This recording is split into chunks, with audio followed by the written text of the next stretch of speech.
The Project Gutenberg ebook of the Religions of Japan, From the Dawn of History to the Era of Meiji. This ebook is for the use of anyone anywhere in the United States and most other parts of the world at no cost and with almost no restrictions whatsoever.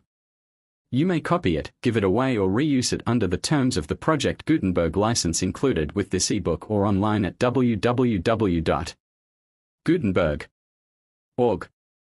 If you are not located in the United States, you will have to check the laws of the country where you are located before using this ebook. Title: The Religions of Japan, From the Dawn of History to the Era of Meiji. Author: William Elliott Griffiths. Release date: March 31, 2005. Ebook number 15516. Most recently updated, May 22, 2023. Language: English. Credits: produced by Nathan Strum, Frank Van Drogen, David King, and the online distributed proofreading team. Start of the Project Gutenberg ebook The Religions of Japan, From the Dawn of History to the Era of Meiji. The Religions of Japan from the Dawn of History to the Era of Meiji. By William Elliott Griffiths, D.D., formerly of the Imperial University of Tokyo, author of The Mikado's Empire and Korea, the Hermit Nation, late lecturer on the Morse Foundation in Union Theological Seminary in New York. I came not to destroy, but to fulfill. The Son of Man. New York. Charles Scribner's Sons. 1895. Copyright, 1895. By Charles Scribner's Sons. Tro Directory Printing and Bookbinding Company, New York. In glad recognition of their services to the world and in grateful acknowledgement of my own great debt to both, I dedicate this book so unworthy of its great subject to those two noble bands of seekers after truth, the faculty of Union Theological Seminary, of whom Charles A. Briggs and George L. Prentice are the honored survivors, and to that trio of English students, Ernest M. Sato, William G. Aston and Basil H. Chamberlain, who laid the foundations of critical scholarship in Japan in Unconscious Brotherhood, Binding The Selfsame Sheaf. Preface: This book makes no pretense of furnishing a mirror of contemporary Japanese religion. Since 1868, Japan has been breaking the chains of her intellectual bondage to China and India, and the end is not yet. My purpose has been not to take a snapshot photograph, but to paint a picture of the past. Seen in a lightning flash, even a tempest-shaken tree appears motionless. A study of the same organism from acorn to seed-bearing oak reveals not a phase but a life. It is something like this to the era of Meiji A.D. 1868-1894+, which I have essayed. Hence I am perfectly willing to accept, in advance, the verdict of smart inventors who are all ready to patent a brand new religion for Japan, that my presentation is antiquated. The subject has always been fascinating, despite its inherent difficulties and the author's personal limitations. When in 1807, the polite lads from Satsuma and Kido came to New Brunswick, N.J., they found at least one eager questioner, a sophomore, who, while valuing books, enjoyed at first-hand contemporaneous human testimony. When in 1869, to Rutgers College, came an application through Reverend Dr. Guido F. Verbeck, of TKA, from Fukui for a young man to organize schools upon the American principle in the province of Echizen, ultra-Buddhistic, yet already so liberally leavened by the ethical teachings of Yokoi Heishiro, the faculty made choice of the author. Accepting the honor and privilege of being one of the beginners of a better time, I caught sight of peerless Fuji and set foot on Japanese soil December 29, 1870. Amid a cannonade of new sensations and fresh surprises, my first walk was taken in company with the American missionary, once a Marine in Perry's squadron, who later invented the jinrikisha, to see a hill temple and to study the wayside shrines around Yokohama. 7 weeks stay in the city of Yedo, then rising out of the debris of feudalism to become the imperial capital, TKI, enabled me to see some things now so utterly vanished, that by some persons their previous existence is questioned. One of the most interesting characters I met personally was Fukuzawa, the reformer, and now the intellectual father of half of the young men of Japan. On the day of the Battle of Aino, July 11, 1868, this far-seeing patriot and inquiring spirit deliberately decided to keep out of the strife, and with 4 companions of like mind, began the study of Wayland's moral science. Thus were laid the foundations of his great school, now a university. Journeying through the interior, I saw many interesting phenomena of popular religions which are no longer visible. At Fukui in Echizen, one of the strongholds of Buddhism, I lived nearly a year, engaged in educational work, having many opportunities of learning both the scholastic and the popular forms of Shinto and of Buddhism. I was surrounded by monasteries, temples, shrines, and a landscape richly embroidered with myth and legend. During my 4 years' residence and travel in the empire, I perceived that in all things the people of Japan were too religious. In seeking light upon the meaning of what I saw before me and in penetrating to the reasons behind the phenomena, I fear I often made myself troublesome to both priests and layfolk. While at work in TKI, though under obligation to teach only physical science, I voluntarily gave instruction in ethics to classes in the university. I richly enjoyed this work, which, by questioning and discussion, gave me much insight into the minds of young men whose homes were in every province of the empire. In my own house I felt free to teach to all comers the religion of Jesus, his revelation of the fatherhood of God and the ethics based on his life and words.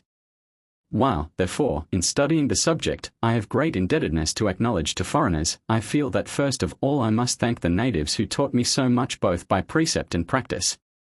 Among the influences that have helped to shape my own creed and inspire my own life, have been the beautiful lives and noble characters of Japanese officers, students and common people who were around and before me. Though freely confessing obligation to books, writings, and artistic and scholastic influences, I hasten first to thank the people of Japan, whether servants, superior officers, neighbors or friends. He who seeks to learn what religion is from books only, will learn but half. Gladly thanking those who, directly or indirectly, have helped me with light from the written or printed page, I must first of all gratefully express my especial obligations to those native scholars who have read to me, read for me, or read with me their native literature. The first foreign students of Japanese religions were the Dutch and the German physicians who lived with them at Deshima. Kempfer makes frequent references with text and picture in his Beschreibung van Japan. Von Siebold, who was an indefatigable collector rather than a critical student, in Volume 5 of his invaluable archive, Pantheon von Nippon, devoted over 40 pages to the religions of Japan. Dr. J. Hoffman translated into Dutch, with notes and explanations, the Butsuze di Zui, which, besides its 163 figures of Buddhist holy men, gives a bibliography of the works mentioned by the native author. In visiting the Japanese Museum on the Rapenburg, Leiden, one of the oldest, best and most intelligently arranged in Europe, I have been interested with the great work done by the Dutchmen, during 2 centuries, in leavening the old lump for that transformation which in our day as New Japan, surprises the world. It requires the shock of battle to awaken the Western nations to that appreciation of the racial and other differences between the Japanese and Chinese which the student has already learned. The first praises, however, are to be awarded to the English scholars, Messrs. Sato, Aston, Chamberlain, and others, whose profound researches in Japanese history, language and literature have cleared the path for others to tread in. I have tried to acknowledge my debt to them in both text and appendix. To several American missionaries, who despite their trying labors have had the time and the taste to study critically the religions of Japan, I owe thanks and appreciation. With rare acuteness and learning, Reverend Dr. George W. M. Knox has opened on its philosophical, and Reverend Dr. J. H. DeForest on its practical side, the subject of Japanese Confucianism. By his lexicographical work, Dr. J. C. Hepburn has made debtors to him both the native and the alien. To our knowledge of Buddhism in Japan, Dr. J. C. Berry and Reverend J. L. Atkinson have made noteworthy contributions. I have been content to quote as authorities and illustrations the names of those who have thus wrought on the soil, rather than of those who, even though world-famous, have been but slightly familiar with the ethnic and the imported faith of Japan. The profound misunderstandings of Buddhism, which some very eminent men of Europe have shown in their writings, form one of the literary curiosities of the world. In setting forth these Morse lectures, I have purposely robbed my pages of all appearance of erudition, by using as few uncouth words as possible, by breaking up the matter into paragraphs of moderate length, by liberally introducing subject headings in italics, and by relegating all notes to the appendix. Since writing the lectures and even while reading the final proofs, I have ransacked my library to find as many references, notes, illustrations and authorities as possible, for the benefit of the general student. I have purposely avoided recondite and inaccessible books and have named those easily obtainable from American or European publishers, or from Messrs. Kelly and Walsh, of Yokohama, Japan. In using Oriental words I have followed, in the main, the spelling of the Century Dictionary. The Japanese names are expressed according to that uniform system of transliteration used by Hepburn, Sato and other standard writers, wherein consonants have the same general value as in English, except that initial G is always hard, while the vowels are pronounced as in Italian. Double vowels must be pronounced double, as in Meiji, Ma with macron J, those which are long are marked, as in or, I before O or U is short. Most of the important Japanese, as well as Sanskrit and Chinese, terms used, are duly expressed and defined in the Century Dictionary. I wish also to thank especially my friends, Ryu Watanabe, Ph.D., of Cornell University, and William Nelson Noble, Esquire, of Ithaca. The former kindly assisted me with criticisms and suggestions, while to the latter, who has taken time to read all the proofs, I am grateful for considerable improvement in the English form of the sentences. In closing, I trust that whatever charges may be brought against me by competent critics, lack of sympathy will not be one.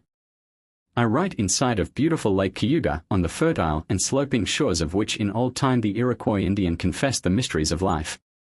Having planted his corn, he made his pregnant squaw walk round the seed bed in hope of receiving from the source of life increased blessing and sustenance for body and mind. Between such a truly religious act of the savage and that of the Christian sage, Joseph Henry, who uncovered his head while investigating electromagnetism to ask God a question, or that of Samuel F.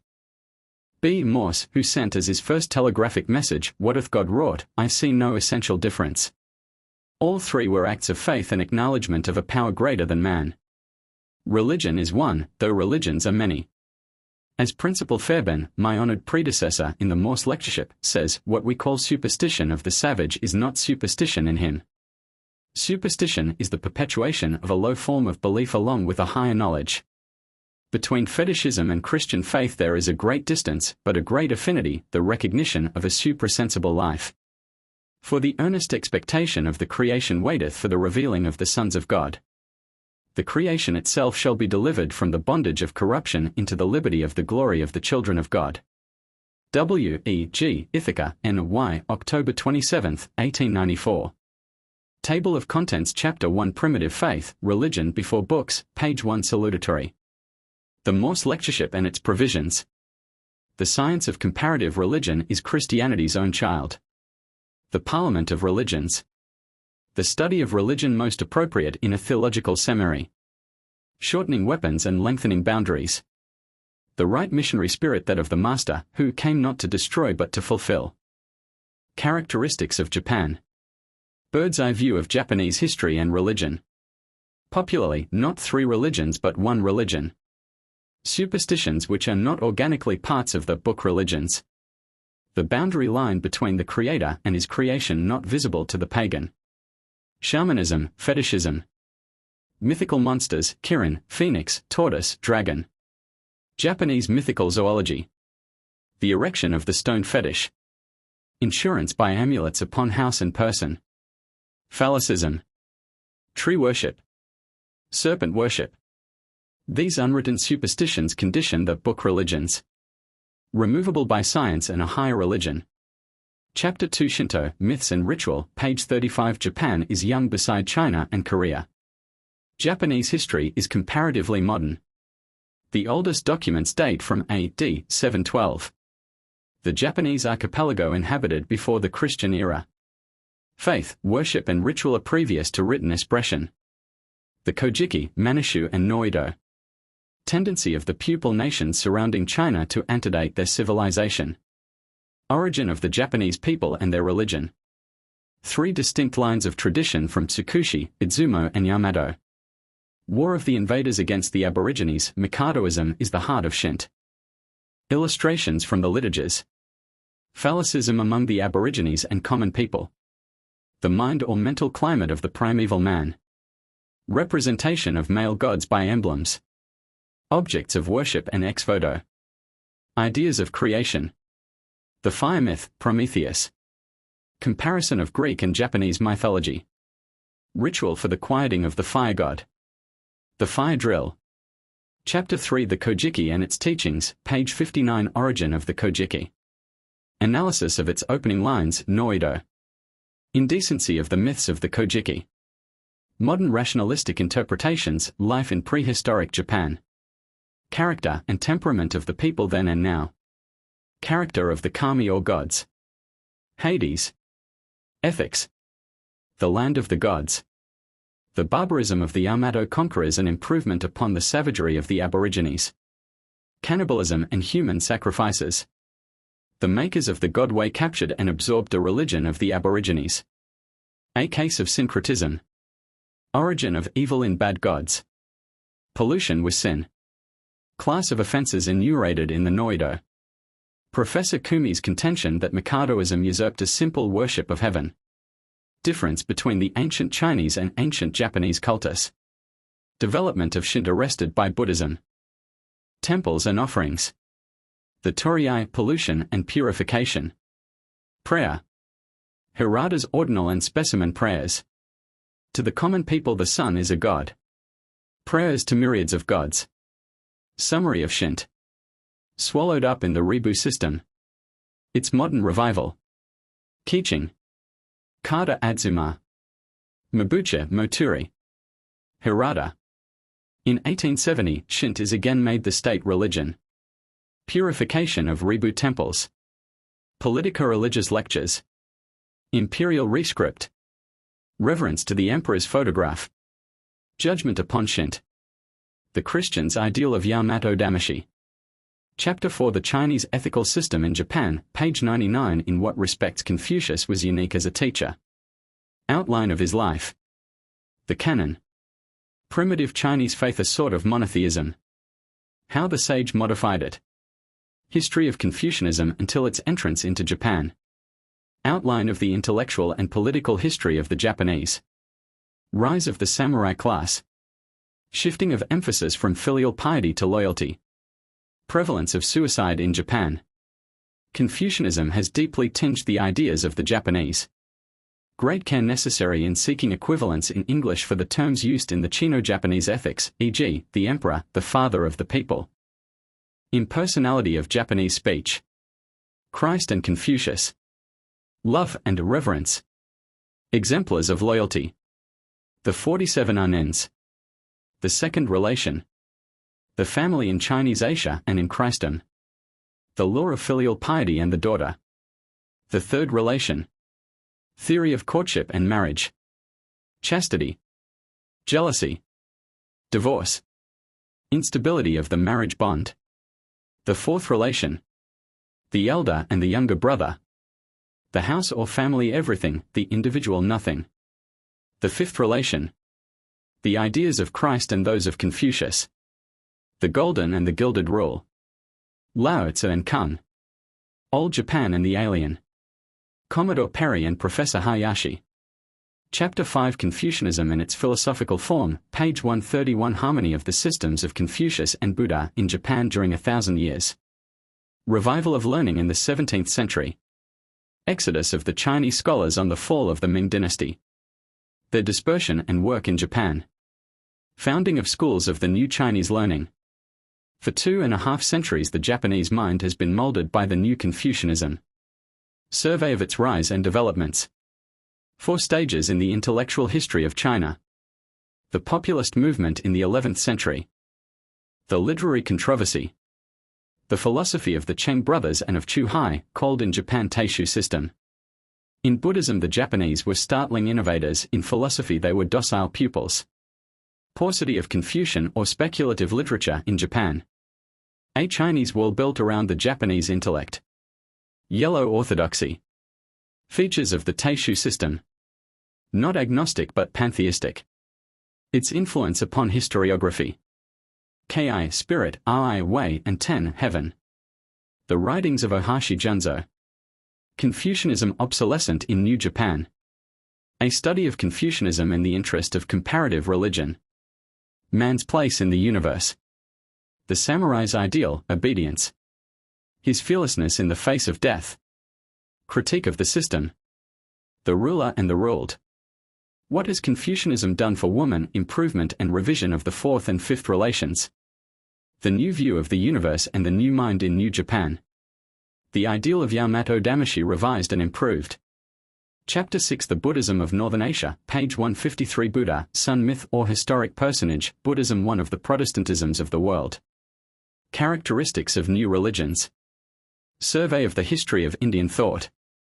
The age of the Vedas. The epic age. The rationalistic age. Our fellow Aryans and the story of their conquests. Their intellectual energy and inventions. Systems of philosophy.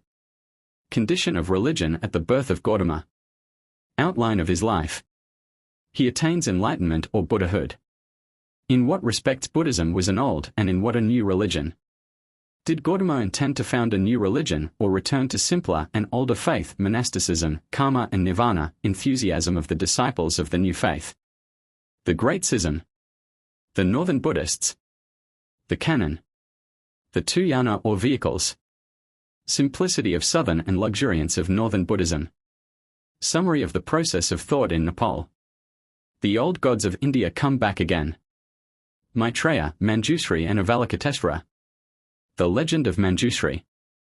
Separation of attributes and creation of new Buddhas or gods. The Jnani Buddhas.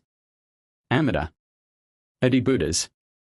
Abstractions become gods. The Tantra system. Outbursts of doctrine and art. Prayer mills. The Noble Eightfold Path of self-denial and benevolence forgotten. Entrance of Buddhism from Korea into Japan. Condition of the country at that time. Dates and first experiences. Soga no name. Shotoku. Japanese pilgrims to China. Changes wrought by the new creed and cult. Temples, monasteries and images. Influence upon the Mikado's name, rank and person, and upon Shinto. Relative influence of Buddhism in Asia and of Christianity in Europe. The three great characteristics of Buddhism. How the clouds returned after the rain. Buddhism and Christianity confronting the problem of life. Chapter 7 Ribu, or Mixed Buddhism, page 189 The experience of 2 centuries and a half of Buddhism in Japan. Necessity of using more powerful means for the conversion of the Japanese. Popular customs nearly ineradicable. Analogy from European history. Syncretism in Christian history. In the Arabian Nights. How far is the process of syncretism honest? Examples not to be recommended for imitation. The problem of reconciling the Kami and the Buddhas. Northern Buddhism ready for the task. The Tantra or Yogacara system. Art and its influence on the imagination. The sketch replaced by the illumination and monochrome by colors. Japanese art. Mixed Buddhism rather than mixed Shinto. KB the wonder worker who made all Japanese history a transfiguration of Buddhism. Legends about his extraordinary abilities and industry. His life and studies in China. The Katakana syllabary. KBOS revelation from the Shinto goddess Toyo Yukbaim. The gods of Japan were avatars of Buddha. KBS plan of propaganda. Details of the scheme. A clearinghouse of gods and Buddhas. Relative rise and fall of the native and the foreign deities. Legend of Dauma. Ribu Shinto. Impulse to art and art industry. The Kami no Mishi falls into shadow. Which religion suffered most? Phenomenally the victory belonged to Buddhism. The leavening power was that of Shinto. Buddhism's fresh chapter of decay. Influence of Ribu upon the Chinese ethical system in Japan. Influence on the Mikado. Abdication all along the lines of Japanese life. Ultimate paralysis of the national intellect. Comparison with Chinese Buddhism.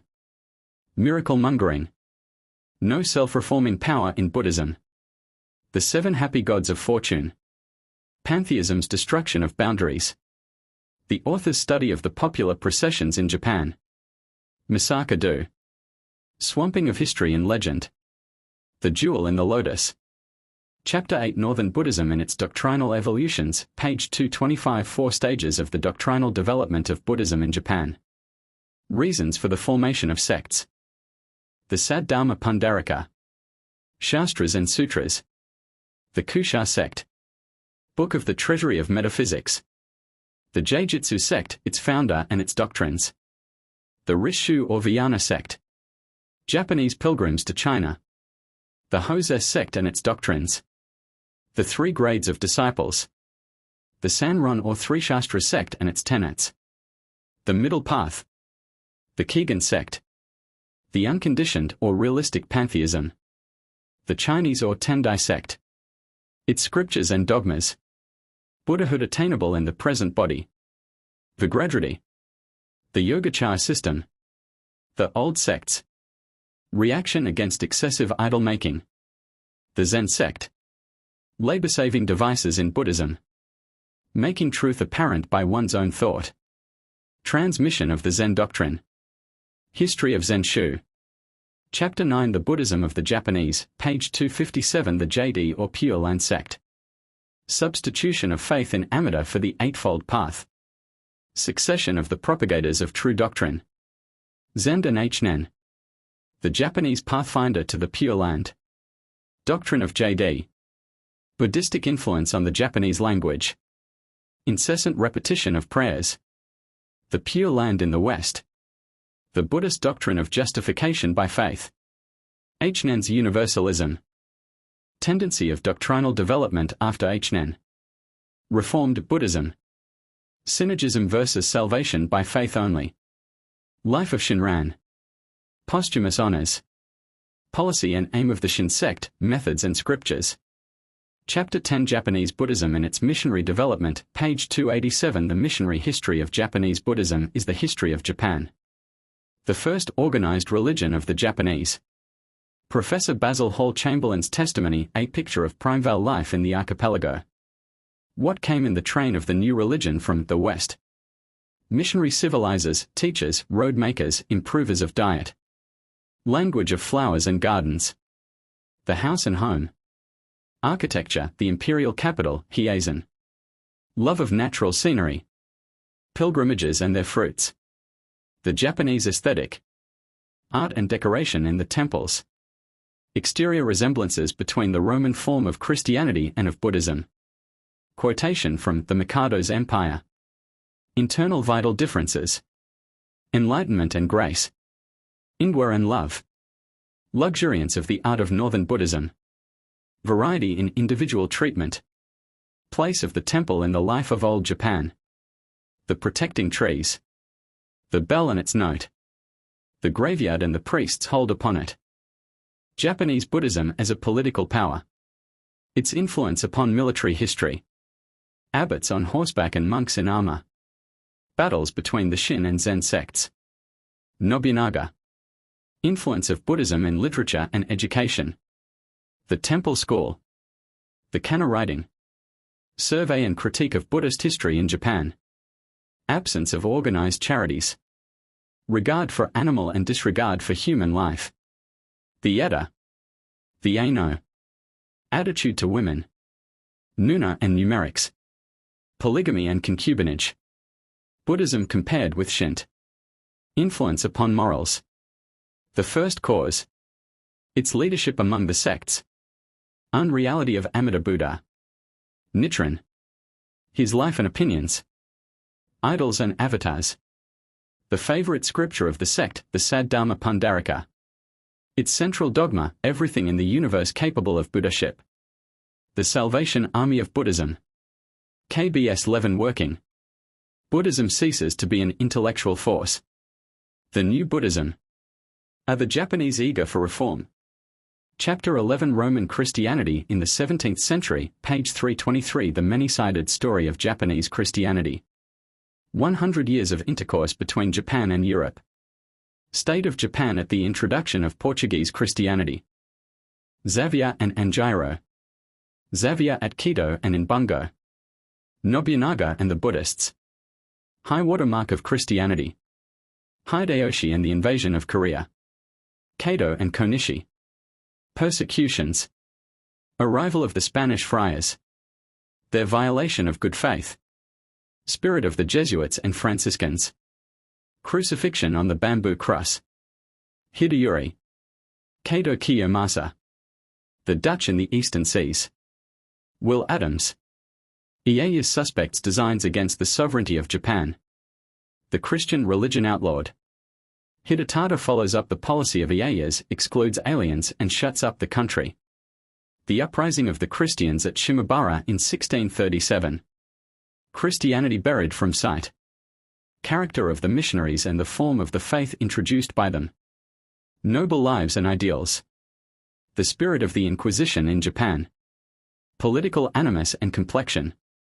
Chapter 12 2 Centuries of Silence, page 351 Policy of the Japanese government after the suppression of Christianity. Insulation of Japan. The Hollanders at Deshima. Withdrawal of the English. Relations with Korea. Policy of inclusion. A society impervious to foreign ideas. Life within stunted limits. Canons of art and literature. Philosophy made an engine of government.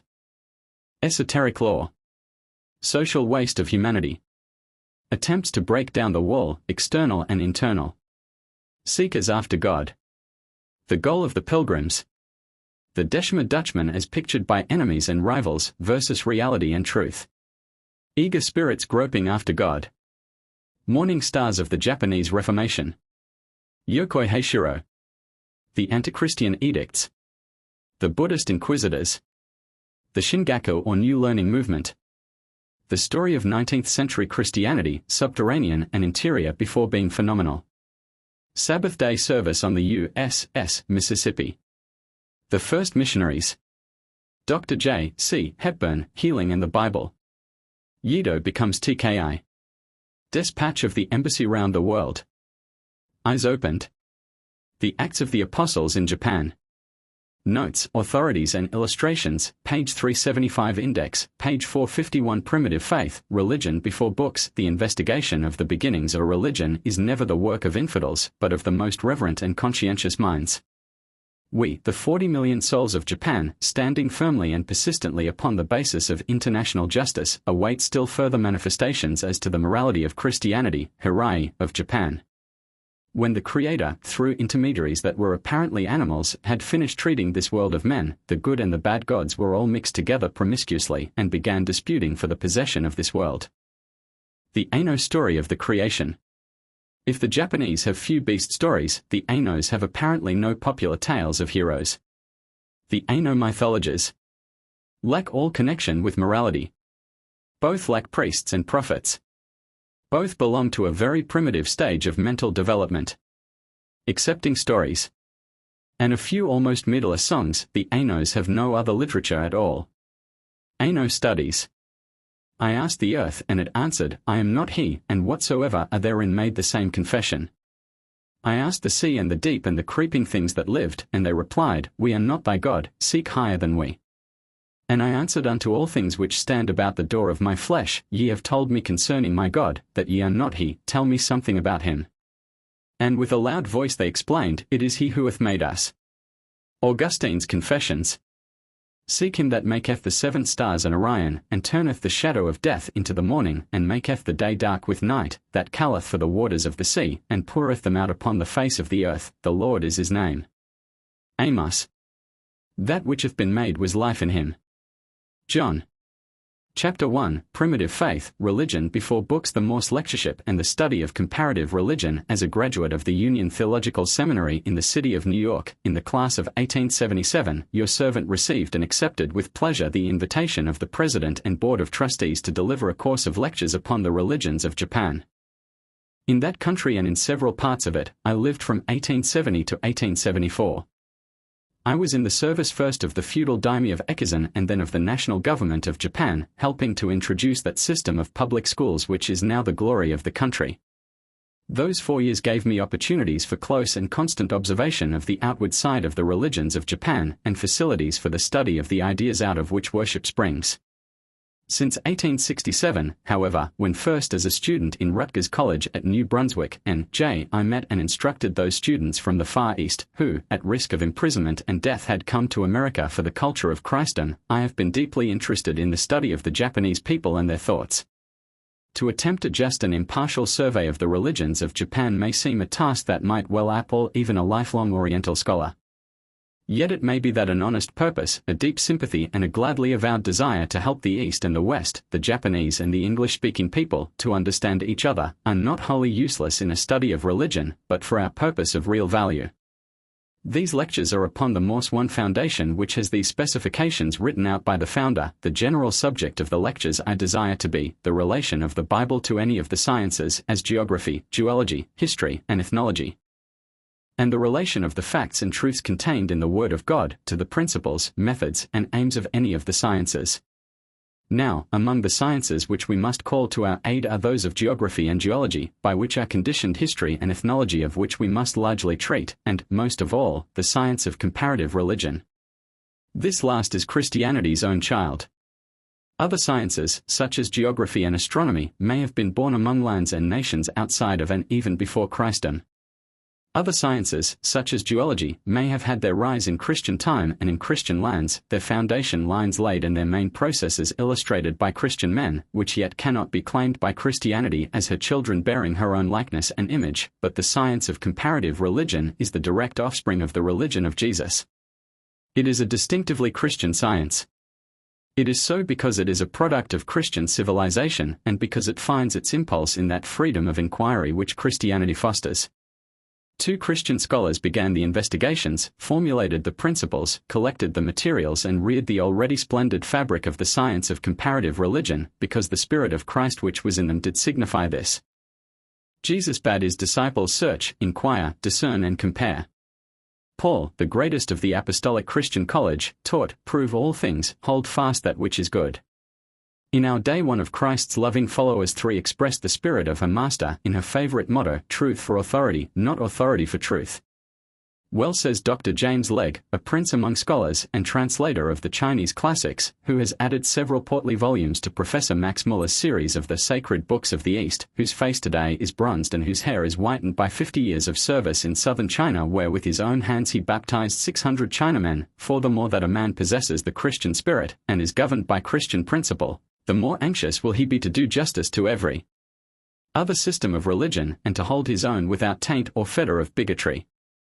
5. It was Christianity that, in a country where the religion of Jesus has fullest liberty, called the Parliament of Religions, and this for reasons clearly manifest. Only Christians had and have the requisites of success, viz. sufficient interest in other men and religions, the necessary unity of faith and purpose, and above all, the brave and bold disregard of the consequences. Christianity calls the Parliament of Religions, following out the divine audacity of him who, so often, confronting worldly wisdom and priestly cunning, said to his disciples, think not, be not anxious, take no heed, be careful for nothing, only for love and truth. I am not come to destroy, but to fulfill. Of all places therefore, the study of comparative religion is most appropriate in a Christian theological seminary. We must know how our fellow men think and believe in order to help them. It is our duty to discover the pathways of approach to their minds and hearts. We must show them, as our brethren and children of the same Heavenly Father, the common ground on which we all stand. We must point them to the greater truth in the Bible and in Christ Jesus, and demonstrate wherein both the divinely inspired library and the truth written in a divine human life fulfill that which is lacking in their books and masters. To know just how to do this is knowledge to be coveted as a most excellent gift. An understanding of the religion of our fellow men is good, both for him who goes as a missionary and for him who at home prays, Thy kingdom come. The theological seminary, which begins the systematic and sympathetic study of comparative religion and fills the chair with a professor who has a vital as well as academic interest in the welfare of his fellow men who as yet know not Jesus as Christ and Lord, is sure to lead in effective missionary work. Christianity calls the Parliament of Religions, following out the divine audacity of him who, so often, confronting worldly wisdom and priestly cunning, said to his disciples, think not, be not anxious, take no heed, be careful for nothing, only for love and truth. I am not come to destroy, but to fulfill. Of all places therefore, the study of comparative religion is most appropriate in a Christian theological seminary. We must know how our fellow men think and believe in order to help them. It is our duty to discover the pathways of approach to their minds and hearts. We must show them, as our brethren and children of the same Heavenly Father, the common ground on which we all stand. We must point them to the greater truth in the Bible and in Christ Jesus, and demonstrate wherein both the divinely inspired library and the truth written in a divine human life fulfill that which is lacking in their books and masters. To know just how to do this is knowledge to be coveted as a most excellent gift. An understanding of the religion of our fellow men is good, both for him who goes as a missionary and for him who at home prays, Thy kingdom come. The theological seminary, which begins the systematic and sympathetic study of comparative religion and fills the chair with a professor who has a vital as well as academic interest in the welfare of his fellow men who as yet know not Jesus as Christ and Lord, is sure to lead in effective missionary work. The students thus equipped will be furnished as none others are, to begin at once the campaign of help and warfare of love.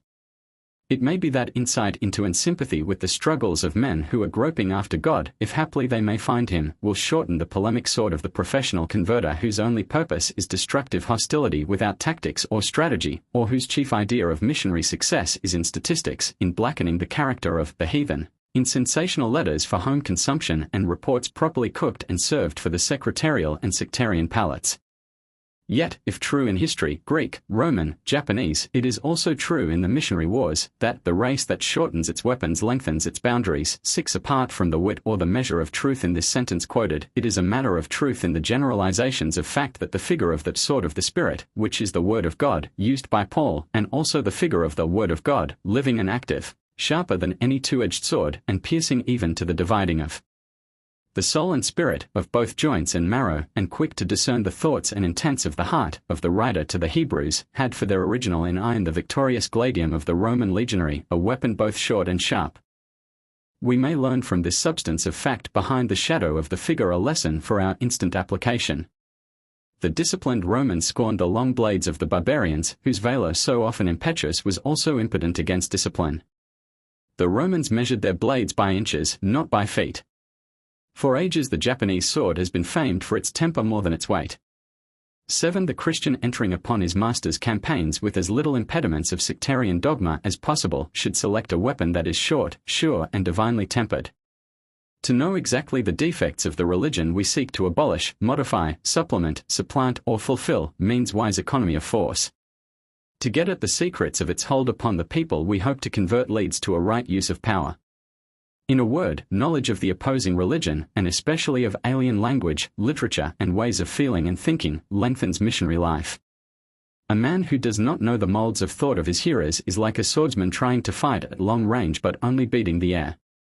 Armed with knowledge and sympathy, the missionary smites with effect at close quarters.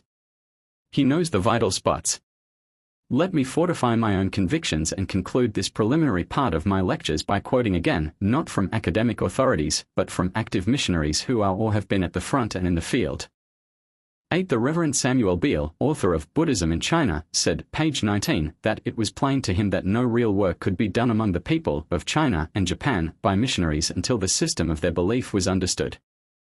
The Reverend James MacDonald, a veteran missionary in Africa, in the concluding chapter of his very able work on religion and myth, says, the church that first adopts for her intending missionaries the study of comparative religion as a substitute for subjects now taught will lead the van in the path of true progress. The people of Japan. In this faith then, in the spirit of him who said, I come not to destroy but to fulfill, let us cast our eyes upon that part of the world where lies the empire of Japan with its 41 millions of souls. Here we have not a country like India, a vast conglomeration of nations, languages and religions occupying a peninsula itself like a continent, whose history consists of a stratification of many civilizations. Nor have we here a seemingly inert mass of humanity in a political structure blending democracy and imperialism, as in China, so great in age, area and numbers as to weary the imagination that strives to grasp the details. On the contrary, in Dai-Nippon, or great land of the sun's origin, we have a little country easy of study. In geology it is one of the youngest of lands. Its known history is comparatively modern. Its area, roughly reckoned as 150,000 square miles, is about that of our Dakotas or of Great Britain and Ireland. The census completed December 31, 1892, illustrates here, as all over the world, nature's argument against polygamy. It tells us that the relation between the sexes is, numerically at least, normal. There were 20,752,366 males and 20,337,574 females, making a population of 41,089,940 souls. All these people are subjects of the one emperor and excepting fewer than 20,000 savages in the northern islands called Ainos, speak one language and form substantially one race. Even the Ryukyu Islanders are Japanese in language, customs and religion. In a word, except in minor differences appreciable or at least important only to the special student, the modern Japanese are a homogeneous people. In origin and formation, this people is a composite of many tribes. Roughly outlining the ethnology of Japan, we should say that the Aborigines were immigrants from the continent with Malay reinforcement in the south, Koreans in the center, and Ainos in the east and north, with occasional strains of blood at different periods from various parts of the Asian mainland. In brief, the Japanese are a very mixed race. Authentic history before the Christian era is unknown. At some point of time, probably later than A.D. 200, a conquering tribe, one of many from the Asian mainland, began to be paramount on the main island. About the 4th century something like historic events and personages begin to be visible, but no Japanese writings are older than the early part of the 8th century, though almanacs and means of measuring time are found in the 6th century. Whatever Japan may be in legend and mythology, she is in fact and in history younger than Christianity. Her line of rulers, as alleged in old official documents and ostentatiously reaffirmed in the first article of the Constitution of 1889, to be unbroken for ages eternal, is no older than that of the popes. Let us not think of Aryan or Chinese antiquity when we talk of Japan. Her history as a state began when the Roman Empire fell. The Germanic nations emerged into history long before the Japanese. Roughly outlining the political and religious life of the ancient Japanese, we note that their first system of government was a rude sort of feudalism imposed by the conquerors and was synchronous with aboriginal fetishism, nature worship, ancestral sacrifices, sun worship and possibly but not probably, a very rude sort of monotheism akin to the primitive Chinese cultus. 9. Almost contemporary with Buddhism, its introduction and missionary development was the struggle for centralized imperialism borrowed from the Chinese and consolidated in the period from the 7th to the 12th century. During most of this time Shinto, or the primitive religion, was overshadowed while the Confucian ethics were taught. From the 12th to this 19th century feudalism in politics and Buddhism in religion prevailed, though Confucianism furnished the social laws or rules of daily conduct. Since the epochal year of 1868, with imperialism re-established and the feudal system abolished, Shinto has had a visible revival, being kept alive by government patronage.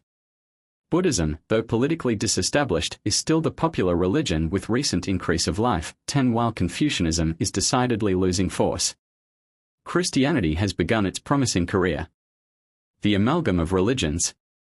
Yet in the imperial and constitutional Japan of our day it is still true of probably at least 38 millions of Japanese that their religion is not one, Shinto, Confucianism or Buddhism, but an amalgam of all three. There is not in everyday life that sharp distinction between these religions which the native or foreign scholar makes and which both history and philosophy demand shall be made for the student at least. Using the technical language of Christian theologians, Shinto furnishes theology, Confucianism anthropology and Buddhism soteriology. The average Japanese learns about the gods and draws inspiration for his patriotism from Shinto, maxims for his ethical and social life from Confucius, and his hope of what he regards as salvation from Buddhism. Or, as a native scholar, Nobuta Kishimoto, 11 expresses it, in Japan these three different systems of religion and morality are not only living together on friendly terms with one another, but, in fact, they are blended together in the minds of the people, who draw necessary nourishment from all of these sources. One and the same Japanese is both a Shintoist, a Confucianist, and a Buddhist. He plays a triple part, so to speak. Our religion may be likened to a triangle. Shintoism furnishes the object, Confucianism offers the rules of life, while Buddhism supplies the way of salvation, so you see we Japanese are eclectic in everything, even in religion. These three religious systems as at present constituted, are book religions. They rest, respectively, upon the Kojiki and other ancient Japanese literature and the modern commentators, upon the Chinese classics edited and commented on by Confucius and upon Chu Hai and other medieval scholastics who commented upon Confucius and upon the Shastras and Sutras with which Gautama, the Buddha, had something to do. Yet in primeval and prehistoric Nippon neither these books nor the religions growing out of the books were extant. Furthermore, strictly speaking, it is not with any or all of these three religions that the Christian missionary comes first, oftenest or longest in contact. In ancient, in medieval, and in modern times the student notices a great undergrowth of superstition clinging parasitically to all religions, though formally recognized by none. Whether we call it fetishism, shamanism, nature worship or heathenism in its myriad forms, it is there an awful reality. It is as omnipresent, as persistent, as hard to kill as the scrub bamboo which both efficiently and sufficiently takes the place of thorns and thistles as the curse of Japanese ground. The book religions can be more or less apprehended by those alien to them, but to fully appreciate the depth, extent, influence and tenacity of these archaic, unwritten and unformulated beliefs requires residence upon the soil and life among the devotees. Disowned it may be by the priests and sages, indignantly disclaimed or secretly approved in part by the organized religions, this great undergrowth of superstition is as apparent as the silicious bamboo grass which everywhere conditions and modifies Japanese agriculture. Such prevalence of mental and spiritual disease is the sad fact that confronts every lover of his fellow men. This paganism is more ancient and universal than any one of the religions founded on writing or teachers of name and fame. Even the applied science and the wonderful inventions imported from the West, so far from eradicating it, only serve as the ironclad man-o-war in warm salt water serves the barnacles, furnishing them food and hold. We propose to give in this our first lecture a general or bird's-eye view of this dead level of paganism above which the systems of Shinto, Confucianism and Buddhism tower like mountains. It is by this omnipresent superstition that the respectable religious have been conditioned in their history and are modified at present, even as Christianity has been influenced in its progress by ethnic or local ideas and temperaments and will be yet in its course of victory in the Mikado's empire. Just as the terms heathen, happily no longer, in the revised version of the English Bible, and pagan suggest the heathman of northern Europe and the isolated hamlet of the Roman Empire, while the cities were illuminated with Christian truth, so, in the main, the matted superstitious of Chinese Asia are more suggestive of distances from books and centers of knowledge, though still sufficiently rooted in the crowded cities. One to whom the boundary line between the Creator and his world is perfectly clear, one who knows the eternal difference between mind and matter, one born amid the triumphs of science can but faintly realize the mental condition of the millions of Japan to whom there is no unifying thought of the Creator Father. Faith in the unity of law is the foundation of all science, but the average Asiatic has not this thought or faith. Appalled at his own insignificance amid the sublime mysteries and awful immensities of nature, the shadows of his own mind become to him real existences. As it is affirmed that the human skin, sensitive to the effects of light, takes the photograph of the tree riven by lightning, so, on the pagan mind lie in ineffaceable and exaggerated grotesqueness the scars of impressions left by hereditary teaching, by natural phenomena, and by the memory of events and of landmarks. Out of the soil of diseased imagination has sprung up a growth as terrible as the drunkard's fantasies.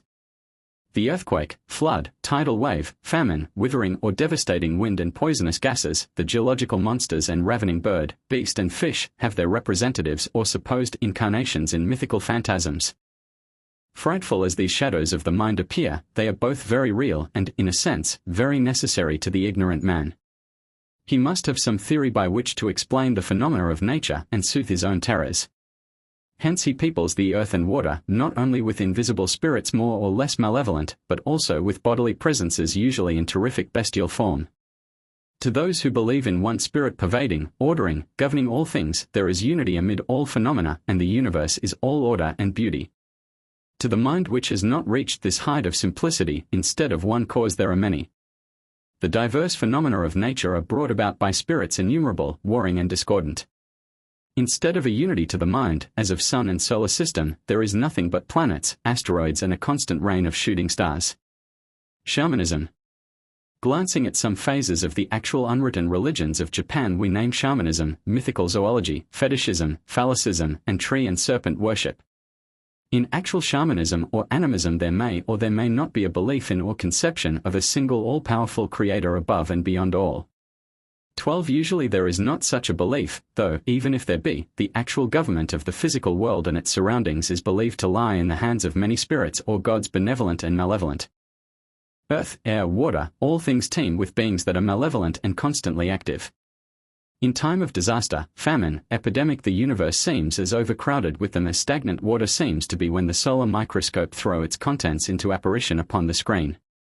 It is absolutely necessary to propitiate these spirits by magic rites and incantations. Among the tribes of the northern part of the Chinese Empire and the Ainos of Japan, this shamanism exists as something like an organized cultus. Indeed, it would be hard to find any part of Chinese Asia from Korea to Annam or from Tibet to Formosa not dominated by this belief in the power and presence of minor spirits. The Ainos of Yezo may be called shamanists or animists, that is, their minds are cramped and confused by their belief in a multitude of inferior spirits whom they worship and propitiate by rites and incantations through their medicine man or sorcerer.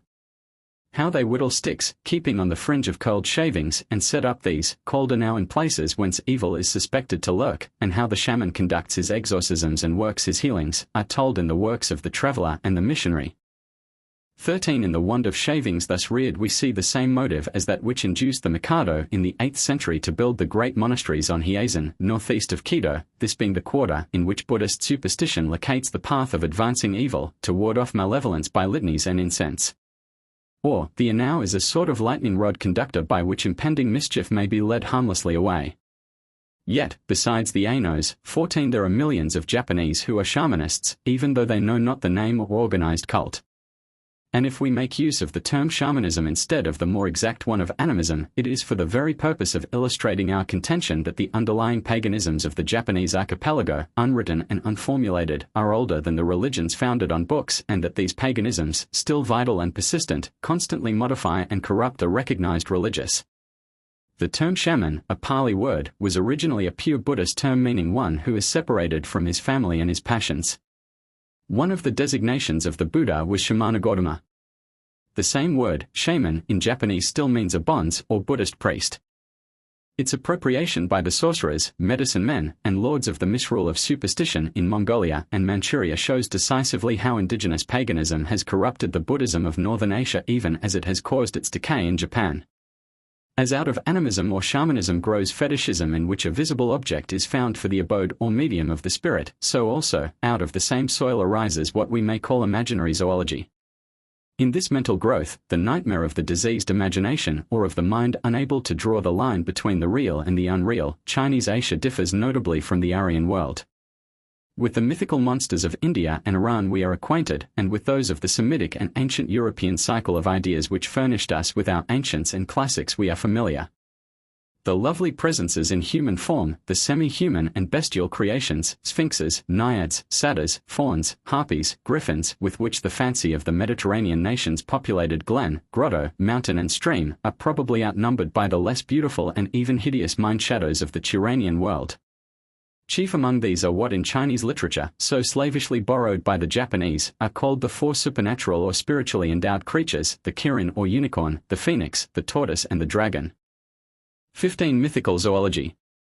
Of the first species the ki is the male, the lin is the female, hence the name kirin. The Japanese having no L, pronounce this kirin.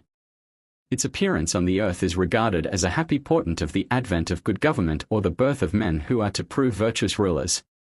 It has the body of a deer, the tail of an ox, and a single, soft horn. As messenger of mercy and benevolence, the kirin never treads on a live insect or eats growing grass. Later philosophy made this imaginary beast the incarnation of those five primordial elements, earth, air, water, fire and ether of which all things, including man's body, are made and which are symbolized in the shapes of the cube, globe, pyramid, saucer and tuft of rays in the Japanese gravestones. It is said to attain the age of 1,000 years, to be the noblest form of the animal creation and the emblem of perfect good. In Chinese and Japanese art this creature holds a prominent place, and in literature even more so. It is not only part of the repertoire of the artist's symbols in the Chinese world of ideas, but is almost a necessity to the molds of thought in Eastern Asia. Yet it is older than Confucius or the book religions, and its conception shows one of the nobler sides of animism. The Fenghuang or phoenix, Japanese HW, the second of the incarnations of the spirits, is of wondrous form and mystic nature. The rare advent of this bird upon the earth is, like that of the kirin or unicorn, a presage of the advent of virtuous rulers and good government. It has the head of a pheasant, the beak of a swallow, the neck of a tortoise, and the features of the dragon and fish. Its colors and streaming feathers are gorgeous with iridian sheen, combining the splendors of the pheasant and the peacock. Its 5 colors symbolize the cardinal virtues of uprightness of mind, obedience, justice, fidelity and benevolence. The male bird H and female W, by their inseparable fellowship furnish the artist, poet and literary writer with the originals of the 10,000 references which are found in Chinese and its derived literatures.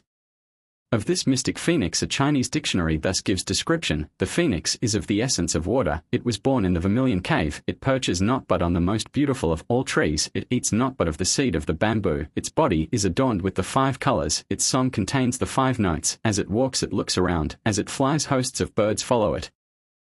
Older than the elaborate descriptions of it and its representations in art, the HW is one of the creations of primitive Chinese animism.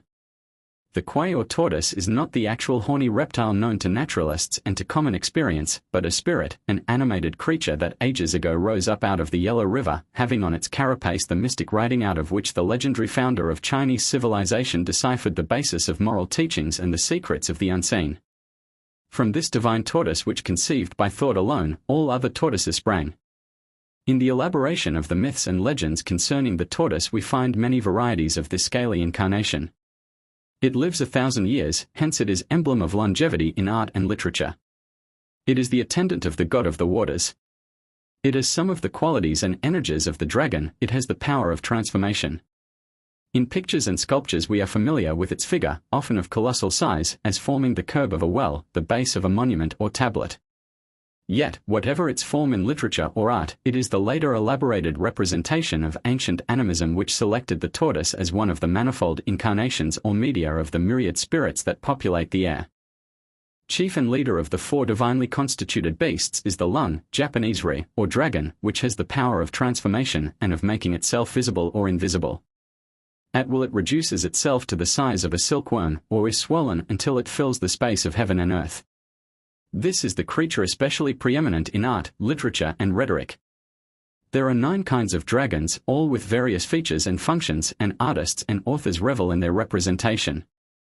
The celestial dragon guards the mansions of the gods and supports them lest they fall. The spiritual dragon causes the winds to blow and rain to descend for the service of mankind. The earth dragon marks out the courses of rivers and streams. The dragon of the hidden treasures watches over the wealth concealed from mortals, etc. Outwardly, the dragon of superstition resembles the geological monsters brought to resurrection by our paleontologists. He seems to incarnate all the attributes and forces of animal life: vigor, rapidity of motion, endurance, power of offense in horn, hoof, claw, tooth, nail, scale and fiery breath. Being the embodiment of all force, the dragon is especially symbolical of the emperor. Usually associated with malevolence, one sees, besides the conventional art and literature of civilization, the primitive animistic idea of men to whose mind this mysterious universe had no unity, who believed in myriad discordant spirits but knew not of one lawgiver, who is able both to save and to destroy. An enlargement, possibly, of prehistoric man's reminiscence of now extinct monsters, the dragon is, in its artistic development, a mythical embodiment of all the powers of moisture to bless and to harm. We shall see how, when Buddhism entered China, the cobra capello, so often figured in the Buddhistic representations of India, is replaced by the dragon. Yet besides these 4 incarnations of the spirits that misrule the world, there is a host, a menagerie of mythical monsters. In Korea, one of the Asian countries richest in demonology, beast worship is very prevalent. Mythical winged tigers and flying serpents with attributes of fire, lightning and combinations of forces not found in any one creature, are common to the popular fancy.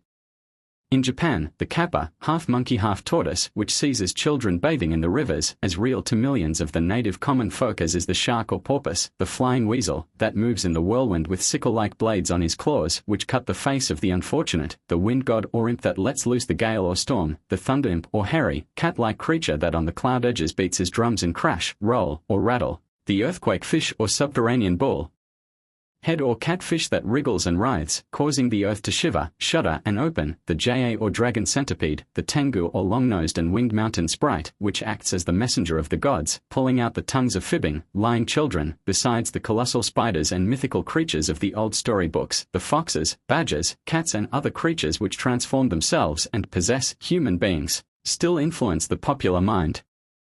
These, once the old kami of the primitive Japanese, or kamui of the aboriginal Aino, show the mental soil and climate 16 which were to condition the growth of the seed imported from other lands, whether of Buddhism or Christianity.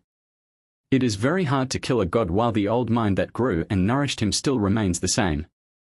Banish or brand a phantom or mind shadow once worshipped as divine, and it will appear as a fairy, a demon, a mythical animal, or an oni, but to annihilate it requires many centuries of higher culture. As with the superstitions and survival of animism and fetishism from our pagan ancestors among ourselves, many of the lingering beliefs may be harmless, but over the mass of men in Japan and in Chinese Asia they still exert a baleful influence. They make life full of distress, they curtail human joy, they are a hindrance to spiritual progress and to civilization. Fetishism. The animistic tendency in that part of Asia dominated by the Chinese world of ideas shows itself not only in a belief in messengers or embodiments of divine malevolence or benevolence, but also in the location of the spiritual influence in or upon an inanimate object or fetish.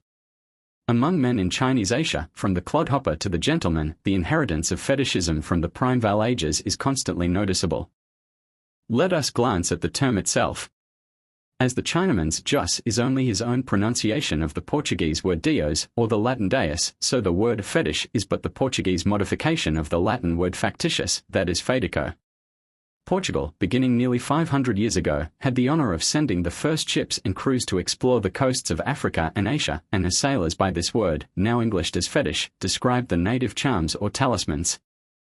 The word fetishism came into the European languages through the work of Charles de Brosses, who, in 1760, wrote on Du culte des dieux fétiches. In fetishism, the object is treated as having personal consciousness and power, is talked with, worshipped, prayed to, sacrificed to, petted or ill-treated with reference to its past or future behavior to its votaries. Let me draw a picture from actual observation. I look out of the windows of my house in Fukui. Here is a peasant who comes back after the winter to prepare his field for cultivation. The man's horizon of ideas, like his vocabulary, is very limited. His view of actual life is bounded by a few rice fields, a range of hills, and the village nearby. Possibly one visit to a city or large town has enriched his experience. More probably, however, the wind and clouds, the weather, the soil, crops and taxes, his family and food and how to provide for them, are the main thoughts that occupy his mind. Before he will strike mattock or spade in the soil, lay axe to a tree, collect or burn underbrush, he will select a stone, a slab of rock or a stick of wood, set it upon hillside or mud field boundary, and to this he will bow, prostrate himself or pray. To him, this stone or stick is consecrated. It has power to placate the spirits and ward off their evil. It is the medium of communication between him and them. Now, having attended, as he thinks, to the proprieties in the case, he proceeds to dig, plough, drain, put in order and treat soil or water, tree or other growth as is most convenient for his purpose. His fetish is erected to the honorable spirits. Were this not attended to, some known or unknown bad luck, sinister fortune, or calamity would befall him. Here, then, is a fetish worshipper. The stick or stone is the medium of communication between the man and the spirits who can bless or harm him, and which to his mind are as countlessly numerous as the swarms of mosquitoes which he drives out of and away from his summer cottage by smudge fires in August. One need not travel in Yezo or Sagaland to see practical fetishism. Go where you will in Japan, there are fetish worshippers. Among the country folk, the inaka of Japanese parlance, fetishism is seen in its grossest forms. Yet among probably millions of Buddhists, especially of certain sects, the Nichiren for example, and even among the rationalistic Confucians, there are fetish worshippers. Rare is the Japanese farmer, laborer, mechanic, wardman, or hayminute of any trade who does not wear amulet, charm or other object which he regards with more or less of reverence as having relation to the powers that help or harm. 17 In most of the Buddhist temples these amulets are sold for the benefit of the priests or of the shrine or monastery. Not a few even of the gentry consider it best to be on the safe side and wear in pouch or purse these protectors against evil. Of the 7,817,570 houses in the empire, enumerated in the census of 1892, it is probable that 7 millions of them are subjects of insurance by fetish. 18 They are guaranteed against fire, thieves, lightning, plague and pestilence. It is because of money paid to the priests that the wooden policies are duly nailed on the walls and not on account of the wise application of mathematical, financial or medical science. Examine also the paper packages carefully tied and affixed above the transom, decipher the writing in ink or the brand left by the hot iron on the little slabs of pine wood, there may be one or a score of them, and what will you read? Names of the temples with date of issue and seal of certificate from the priests, mottos or titles from sacred books, often only a Sanskrit letter or monogram, of which the priest peddler may long since have forgotten the meaning. To build a house, select a cemetery or proceed to any of the ordinary events of life without making use of some sort of material fetish, is unusual, extraordinary and is voted heterodox. Long after the brutish stage of thought is past, the fetichistic instinct remains in the sacredness attached to the mere letter or paper or parchment of the sacred book or writing, when used as amulet, plaster or medicine. The survivals, even in Buddhism, of ancient and prehistoric fetishism are many and often with undenied approval of the religious authorities, especially in those sects which are themselves reversions to primitive and lower types of religion. Among the Ainos of Yezo and Sagaland, the medicine man or shaman is decorated with fetichistic bric-a-brac of all sorts, and these bits of shells, metals, and other clinking substances are believed to be media of communication with mysterious influences and forces. In Korea, thousands of trees bedecked with fluttering rags, clinking scraps of tin, metal or stone signify the same thing. In Japan, these primitive tinkling scraps and clinking bunches of glass have long since become the suzu or wind bells seen on the pagoda, which tintinnabulate with every passing breeze. The whittled sticks of the Aino, non-conductors of evil and protectors of those who make and rear them, stuck up in every place of or supposed danger, have in the slow evolution of centuries become the innumerable flagpoles, banners and streamers which one sees at their matsuris or temple festivals. Millions of towels and handkerchiefs still flutter over wells and on sacred trees. In old Japan the banners of an army almost outnumbered the men who fought beneath them. Today, at times they nearly conceal the temples from view. The civilized Japanese, having passed far beyond the Aino's stage of religion, still show their fetichistic instincts in the veneration accorded to priestly inventions for raising revenue. 19. This instinct lingers in the faith accorded to medicine in the form of decoction, pill, bolus or poultice made from the sacred writing and piously swallowed, in the reverence paid to the idol for its own sake, and in the charm or amulet worn by the soldier in his cap or by the gentleman in his pillbox, tobacco pouch or purse. As the will of the worshipper who selects the fetish makes it what it is, so also, by the exercise of that will he imagines he can in a certain measure be the equal or superior of his god. Like the Italian peasant who beats or scolds his bambino when his prayers are not answered or his wishes gratified, so the fetish is punished or not allowed to know what is going on, by being covered up or hidden away.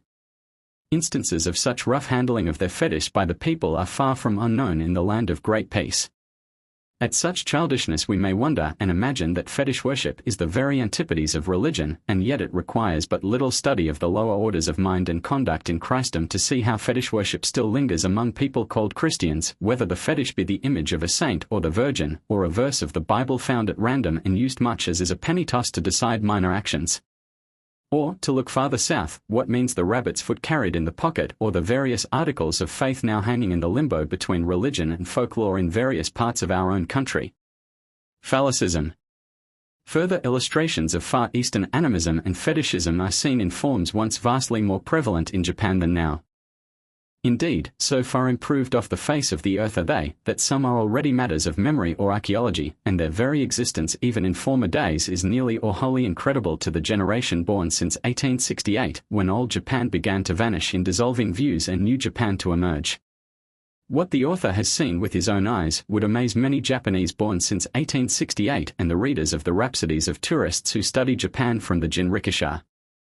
Phases of tree and serpent worship are still quite common, and will be probably for generations to come, but the phallic shrines and emblems abolished by the government in 1872 have been so far invisible to most living travelers and natives, that their once general existence and use are now scarcely suspected. Even profound scholars of the Japanese language and literature whose work dates from after the year 1872 have scarcely suspected the universality of phallic worship. Yet what we could say of this cult and its emblems, especially in treating of Shinto, the special ethnic faith of Japan, would be from sight of our own eyes besides the testimony of many witnesses. 20. The cultus has been known in the Japanese archipelago from Ryukyu to Yezo. Despite official edicts of abolition, it is still secretly practiced by the heathen, the Inaka of Japan. Government law lasts 3 days is an ancient proverb in Nippon. Sharp eyes have, within 3 months of the writing of this line, unearthed a phallic shrine within a stone's throw of Shinto's most sacred temples at Ice. Formerly, however, these implements of worship were seen numerously in the cornucopia distributed in the temples, in the matsuris or religious processions and in representation by various plastic material, and all this until 1872, to an extent that is absolutely incredible to all except the eyewitnesses, some of whose written testimonies we possess. What seems to our mind shocking and revolting was once a part of our own ancestors' faith, and until very recently was the perfectly natural and innocent creed of many millions of Japanese and is yet the same for tens of thousands of them. We may easily see why and how that which to us is a degrading cult was not only closely allied to Shinto, but directly fostered by and properly a part of it, as soon as we read the account of the creation of the world and contained in the National Book of Ancient Traditions, the Kojiki. Several of the opening paragraphs of this sacred book of Shinto phallic myths explaining cosmogony. Yet the myths and the cult are older than the writing and are phases of primitive Japanese faith. The mystery of fatherhood is to the primitive man the mystery of creation also. To him neither the thought nor the word was at hand to put difference and transcendental separation between him and what he worshipped as a god. Into the details of the former display and carriage of these now obscene symbols in the popular celebrations, of the behavior of even respectable citizens during the excitement and frenzy of the festivals, of their presence in the wayside shrines, of the philosophy, hideousness or pathos of the subject, we cannot here enter. We simply call attention to their existence and to a form of thought, if not of religion, properly so-called, which has survived all imported systems of faith and which shows what the native or indigenous idea of divinity really is, an idea that profoundly affects the organization of society. To the enlightened Buddhist, Confucian, and even the modern Shintoist, the phallus worshipper is a heathen, a pagan, and yet he still practices his faith and rites. It is for us to hint at the powerful influence such persistent ideas have upon Japanese morals and civilization. Still further, we illustrate the basic fact which all foreign religions and all missionaries, Confucian, Buddhist, Mohammedan or Christian, must deal with, viz. that the Eastern Asiatic mind runs to pantheism as surely as the body of flesh and blood seeks food. Tree and serpent worship. In prehistoric and medieval Japan, as among the Ainos today, trees and serpents as well as rocks, rivers and other inanimate objects were worshipped, because such of them as were supposed for reasons known and felt to be awe-inspiring or wonderful were kami, that is, above the common, wonderful. 21. This word kami is usually translated God or deity, but the term does not conform to our ideas, by a great gulf of difference. It is more than probable that the Japanese term kami is the same as the Aino word kamui, and that the despised and conquered aboriginal savage has furnished the mold of the ordinary Japanese idea of God, which even today with them means anything wonderful or extraordinary. 22. From the days before history the people have worshipped trees, and do so yet, considering them as the abodes of and as means of communication with supernatural powers. On them the people hang their votive offerings, twist on the branches their prayers written on paper, avoid cutting down, breaking or in any way injuring certain trees. The sakaki tree is especially sacred, even to this day, in funeral or Shin services. To wound or defile a tree sacred to a particular god was to call forth the vengeance of the insulted deity upon the insulter, or as the hearer of prayer upon another to whom guilt was imputed and punishment was due. Thus, in the days older than this present generation, but still within this century, as the writer has witnessed, it was the custom of women betrayed by their lovers to perform the religious act of vengeance called ushitoki meri, or going to the temple at the hour of the ox, that is at 2 a.m. First making an image or mannequin of straw, she set out on her errand of revenge, with nails held in her mouth and with hammer in one hand and straw figure in the other, sometimes also having on her head a reverse tripod in which were stuck 3 lighted candles. Arriving at the shrine she selected a tree dedicated to a god, and then nailed the straw simulacrum of her betrayer to the trunk, invoking the kami to curse and annihilate the destroyer of her peace. She adjures the god to save his tree, impute the guilt of desecration to the traitor, and visit him with deadly vengeance. The visit is repeated and nails are driven until the object of the incantation sickens and dies, or is at least supposed to do so. I have more than once seen such trees and straw images upon them, and have observed others in which the large number of rusted nails and fragments of straw showed how tenaciously the superstition lingered. 23. In instances more pleasant to witness, may be seen trees festooned with the symbolical rice straw in cords and fringes. With these the people honor the trees as the abode of the kami, or as evidence of their faith in the renown accredited in the past. In common with most human beings the Japanese consider the serpent an object of mystery and awe, but most of them go further and pay the Ophidian a reverence and awe which is worship. Their oldest literature shows how large a part the serpent played in the so-called divine age, how it acted as progenitress of the Mikado's ancestry, and how it afforded means of incarnation for the kami or gods. 10 species of Ophidia are known in the Japanese islands, but in the larger number of more or less imaginary varieties which figure in the ancient books we shall find plenty of material for fetish worship. In perusing the Kojiki, one scarcely knows, when he begins a story, whether the character which to all appearance is a man or woman is to end as a snake, or whether the mother after delivering her child will or will not glide into the marsh or slide away into the sea, leaving behind a trail of slime. A dragon is 3/4 serpent, and both the dragon and the serpent are prominent figures, perhaps the most prominent of the kami or gods in human or animal form in the Kojiki and other early legends of the gods, though the crocodile, crow, deer, dog, and other animals are kami. 24. It is therefore no wonder that serpents have been and are still worshipped by the people, that some of their gods and goddesses are liable at any time to slip away in scaly form, that famous temples are built on sites noted as being the abode or visible place of the actual water or land snake of natural history, and that the spot where a serpent is seen today is usually marked with a sacred emblem or a shrine. 25. We shall see how this snake worship became not only a part of Shinto but even a notable feature in corrupt Buddhism. Pantheism's destruction of boundaries. 26. In its rudest forms, this pantheism branches out into animism or shamanism, fetishism and phallicism. In its higher forms, it becomes polytheism, idolatry and defective philosophy. Having centuries ago corrupted Buddhism, it is the malaria which, unseen and unfelt, is ready to poison and corrupt Christianity. Indeed, it has already given over to disease and spiritual death more than one once hopeful Christian believer, teacher and preacher in the Japan of our decade. To assault and remove the incubus, to replace and refill the mind, to lift up and enlighten the Japanese peasant, science as already known and faith in one God, creator and father of all things, must go hand in hand. Education and civilization will do much for the ignorant anarcho or bores, but for the cultured whose minds waver and whose feet flounder, as well as for the unlearned and priest-ridden, there is no surer help and healing than that faith in the Heavenly Father which gives the unifying thought to him who looks into creation. Keep the boundary line clear between God and his world, and all is order and discrimination. Obliterate that boundary and all is pathless morass, black chaos, and on the mind the phantasms which belong to the victim of delirium tremens. There is one lawgiver. In the beginning, God. In the end, God, all in all.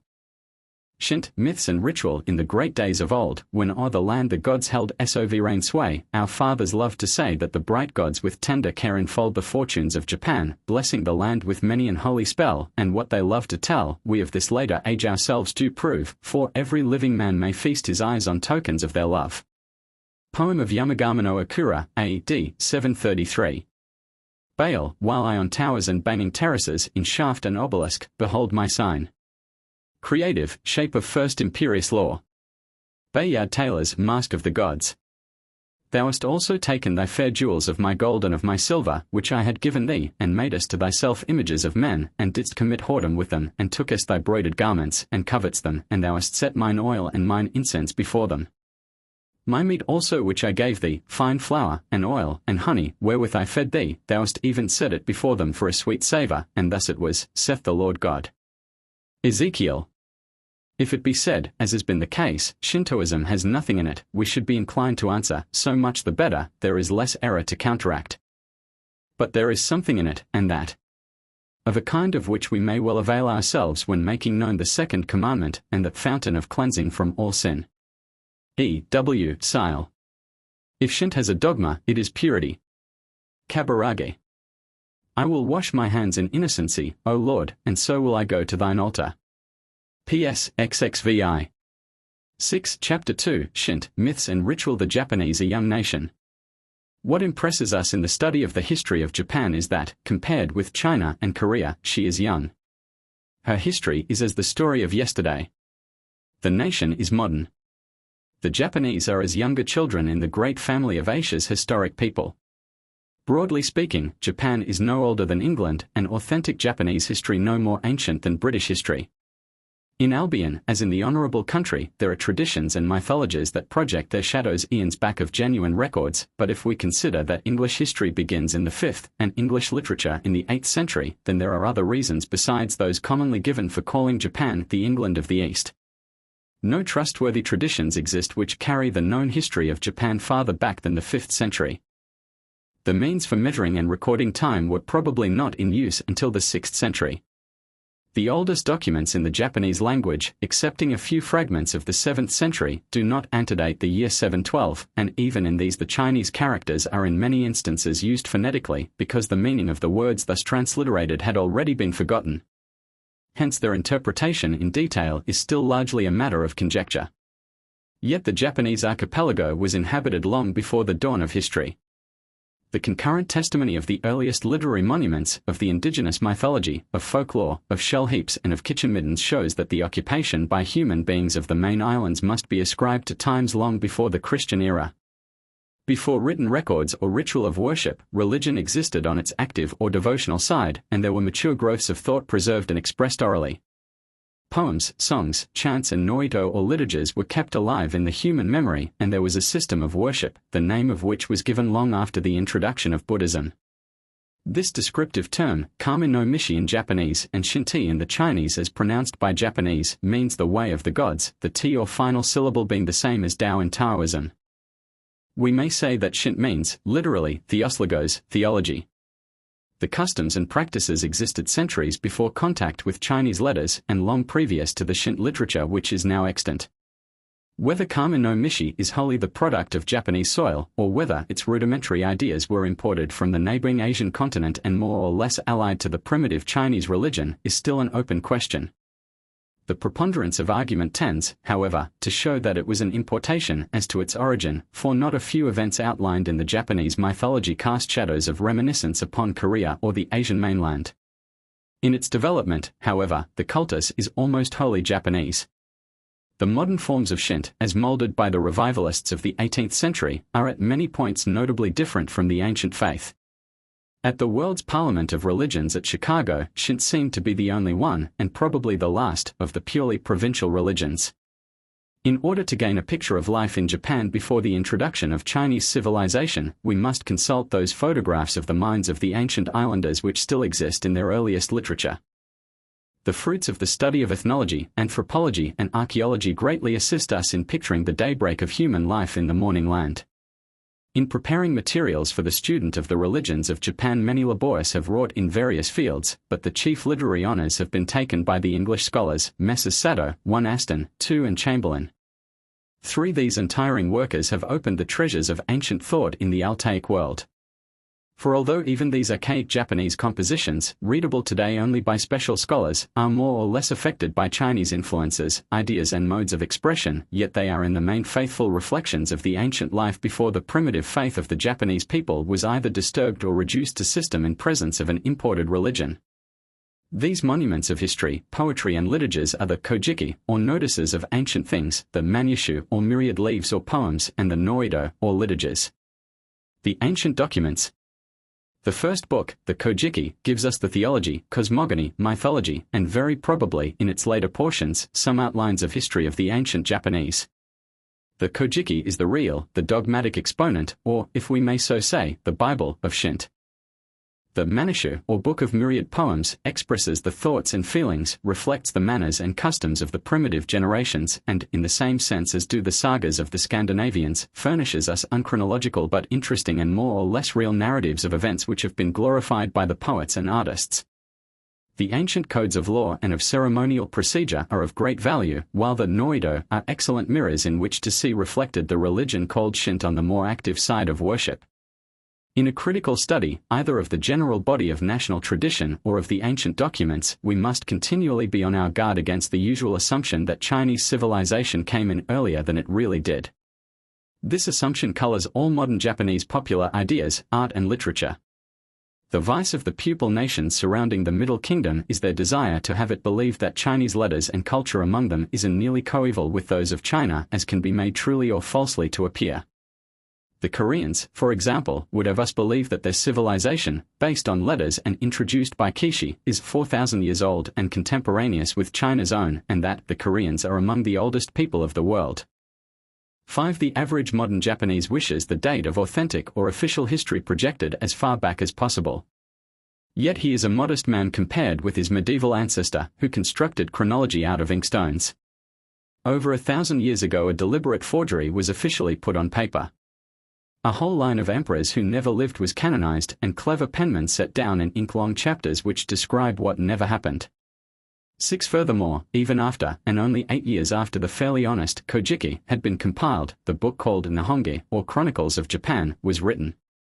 All the internal and not a little external evidence shows that the object of this book is to give the impression that Chinese ideas, culture and learning had long been domesticated in Japan.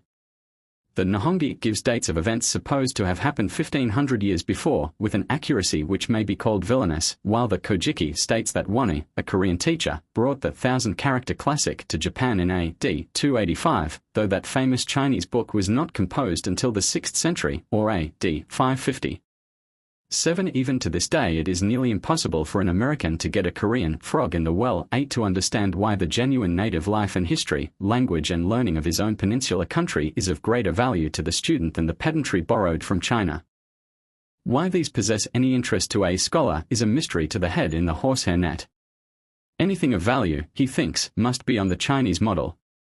What is not Chinese is foolish and fit for women and children only. Furthermore, Korea always had Chinese learning. This is the sum of the arguments of the Korean literati, even as it used to be of the old-time hatless Yedo scholar of shaven skull and topknot. Despite Japanese independence and even arrogance in certain other lines, the thought of the demolition of cherished notions of vast antiquity is very painful. Critical study of ancient traditions is still dangerous, even in parliamentary Nippon.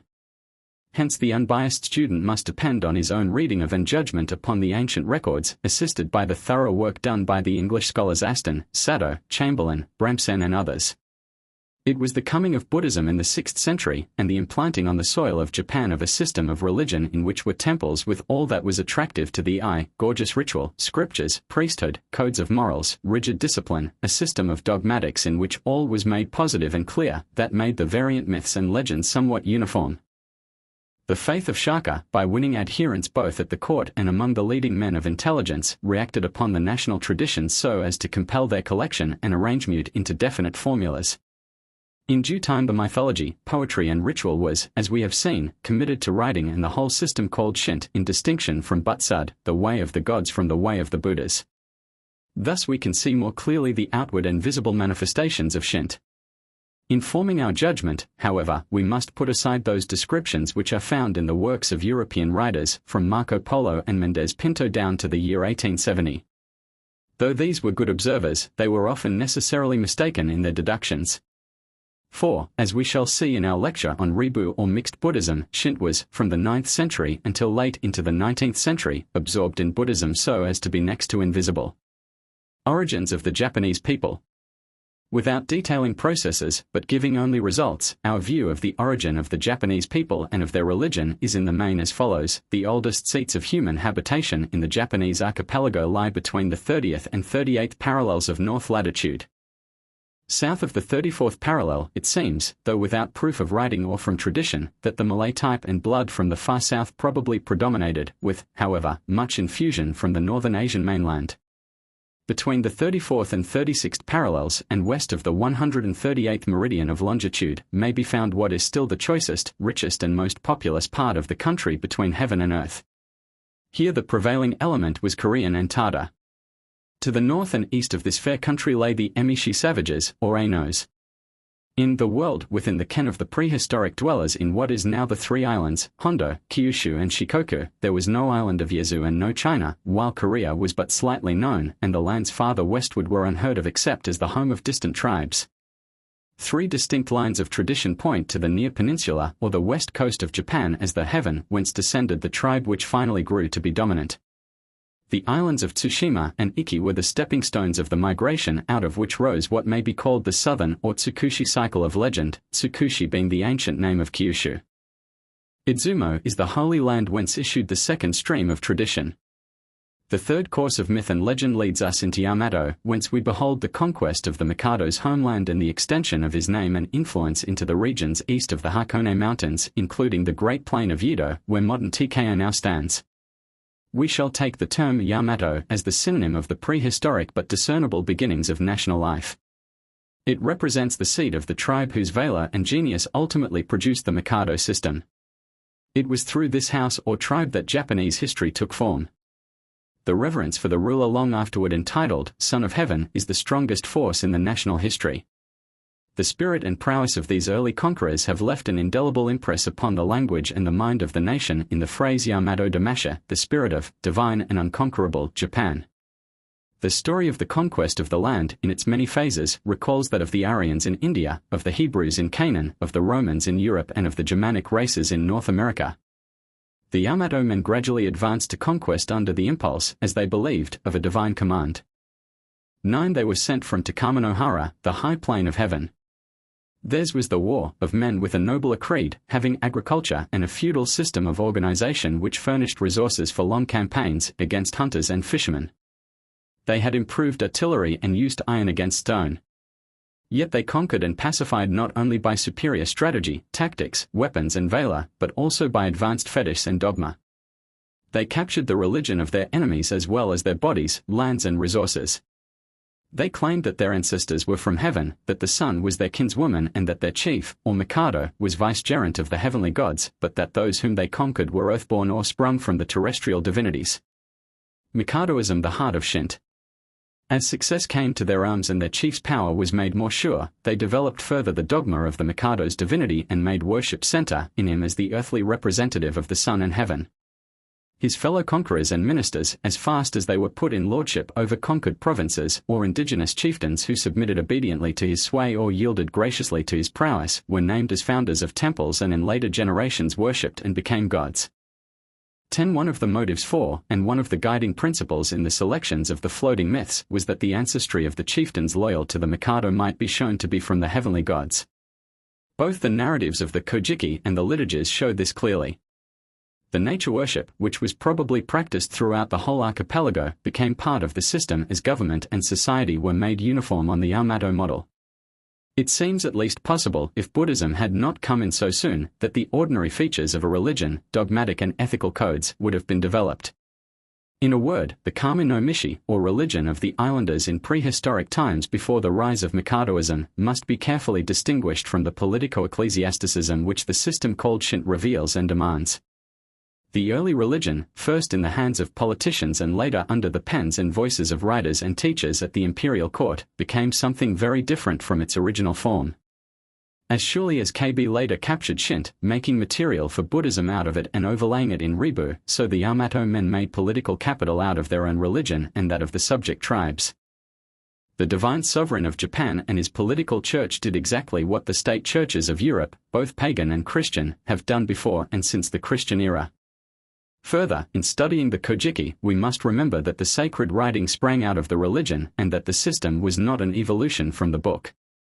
Customs, ritual, faith and prayer existed long before they were written about or recorded in ink.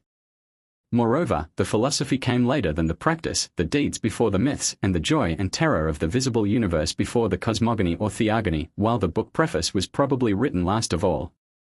The sun was first and then came the wonder, admiration and worship of men. The personification and pedigree of the sun were late figments. To connect their ancestors with the sun goddess and the heavenly gods was a still later enterprise of the Mikado reverences of this earlier time. Both the God way in its early forms and Shinto in its later development were to them political as well as ecclesiastical institutes of dogma. Both the religion which they themselves brought and cultivated and the aboriginal religion which the Yamato men found were used as engines in the making of Mikadoism, which is the heart of Shinto. Not until 2 centuries after the coming of Buddhism and of Asiatic civilization did it occur to the Japanese to reduce to writing the floating legends and various cycles of tradition which had grown up luxuriantly in different parts of the empire, or to express in the Chinese character the prayers and thanksgivings which had been handed down orally through many generations. These Noido had already assumed elegant literary form, rich in poetic merit, long before Chinese writing was known. They, far more than the less certain philosophy of the Kojiki, are of undoubted native origin. It is nearly certain that the prehistoric Japanese did not borrow the literary forms of the God way from China, as anyone familiar with the short, evenly balanced and antithetical sentences of Chinese style can see at once. The Noido are expressions in the rhythmical and rhetorical form of worship of the articles of faith set forth in the historic summary which we have given. We propose to illustrate the dogmas by quoting from the rituals in Mr. Sato's masterly translation. The following was addressed to the sun goddess, Amaterasu no Mikami, or the from heaven shining great deity, by the priest envoy of the priestly Nakatomi family sent annually to the temples at Ise, the Mecca of Shinto. The sovereign referred to in the ritual is the Mikado. This word and all the others printed in capitals are so rendered in order to express in English the force of an untranslatable honorific syllable, supposed to be originally identical with a root meaning true, but no longer possessing that signification. Instead of the word earth, that of country Japan is used as the correlative of heaven. Ritual in praise of the sun goddess. He, the priest envoy, says, "Hear all of you, ministers of the gods and sanctifiers of offerings, the great ritual, the heavenly ritual, declared in the great presence of the from heaven shining great deity, whose praises are fulfilled by setting up the stout pillars of the great house and exalting the crossbeams to the plane of high heaven at the sources of the Isuzu River at Uji in Watarai." He says, it is the sovereign's great word. Hear all of you, ministers of the gods and sanctifiers of offerings, the fulfilling of praises on this 17th day of the 6th moon of this year, as the morning sun goes up in glory, of the Aho Nakatomi, who, having abundantly piled up like a range of hills the tribute thread and sanctified liquor and food presented as of usage by the people of the deity's houses attributed to her in the 3 departments and in various countries and places, so that she deigned to bless his the Mikado's. Life is a long life, and is age as a luxuriant age eternally and unchangingly as multitudinous piles of rock, may deign to bless the children who are born to him, and deigning to cause to flourish the 5 kinds of grain which the men of 100 functions and the peasants of the countries in the 4 quarters of the region under heaven long and peacefully cultivate and eat, and guarding and benefiting them to deign to bless them, is hidden by the great offering ones. In the imperial city the ritual services were very imposing. Those in expectation of the harvest were held in the great hall of the Jinjiaquan, or Council of the Gods of Heaven and Earth. The description of the ceremonial is given by Mr. Sado.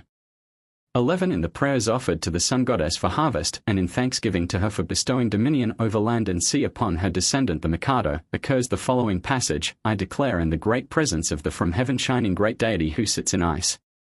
Because the sovereign great goddess bestows on him the countries of the 4 quarters over which her glance extends, as far as the limit where heaven stands up like a wall, as far as the bounds where the country stands up distant, as far as the limit where the blue clouds spread flat, as far as the bounds where the white clouds lie away fallen, the blue sea plain as far as the limit whither come the prows of the ships without drying poles or paddles, the ships which continuously crowd on the great sea plain, and the road which men travel by land, as far as the limit whither come the horses' hoofs, with the baggage cords tied tightly, treading the uneven rocks and tree roots and standing up continuously in a long path without a break, making the narrow countries wide and the hilly countries plain, and as it were drawing together the distant countries by throwing many tons of ropes over them. He will pile up the firstfruits like a range of hills in the great presence of the sovereign great goddess, and will peacefully enjoy the remainder. Phallic symbols. To form one's impression of the Kami no Mishi holy from the poetic liturgies, the austere simplicity of the miyas or shrines, or the worship at the palace or capital, would be as misleading as to gather our ideas of the status of popular education from knowing only of the scholars at court. Among the common people the real basis of the God way was ancestor worship.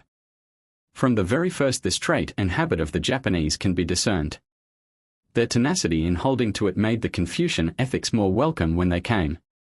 Furthermore, this reverence for the dead profoundly influenced and modified Buddhism, so that today the altars of both religions exist in the same house, the dead ancestors becoming both Kami and Buddhas.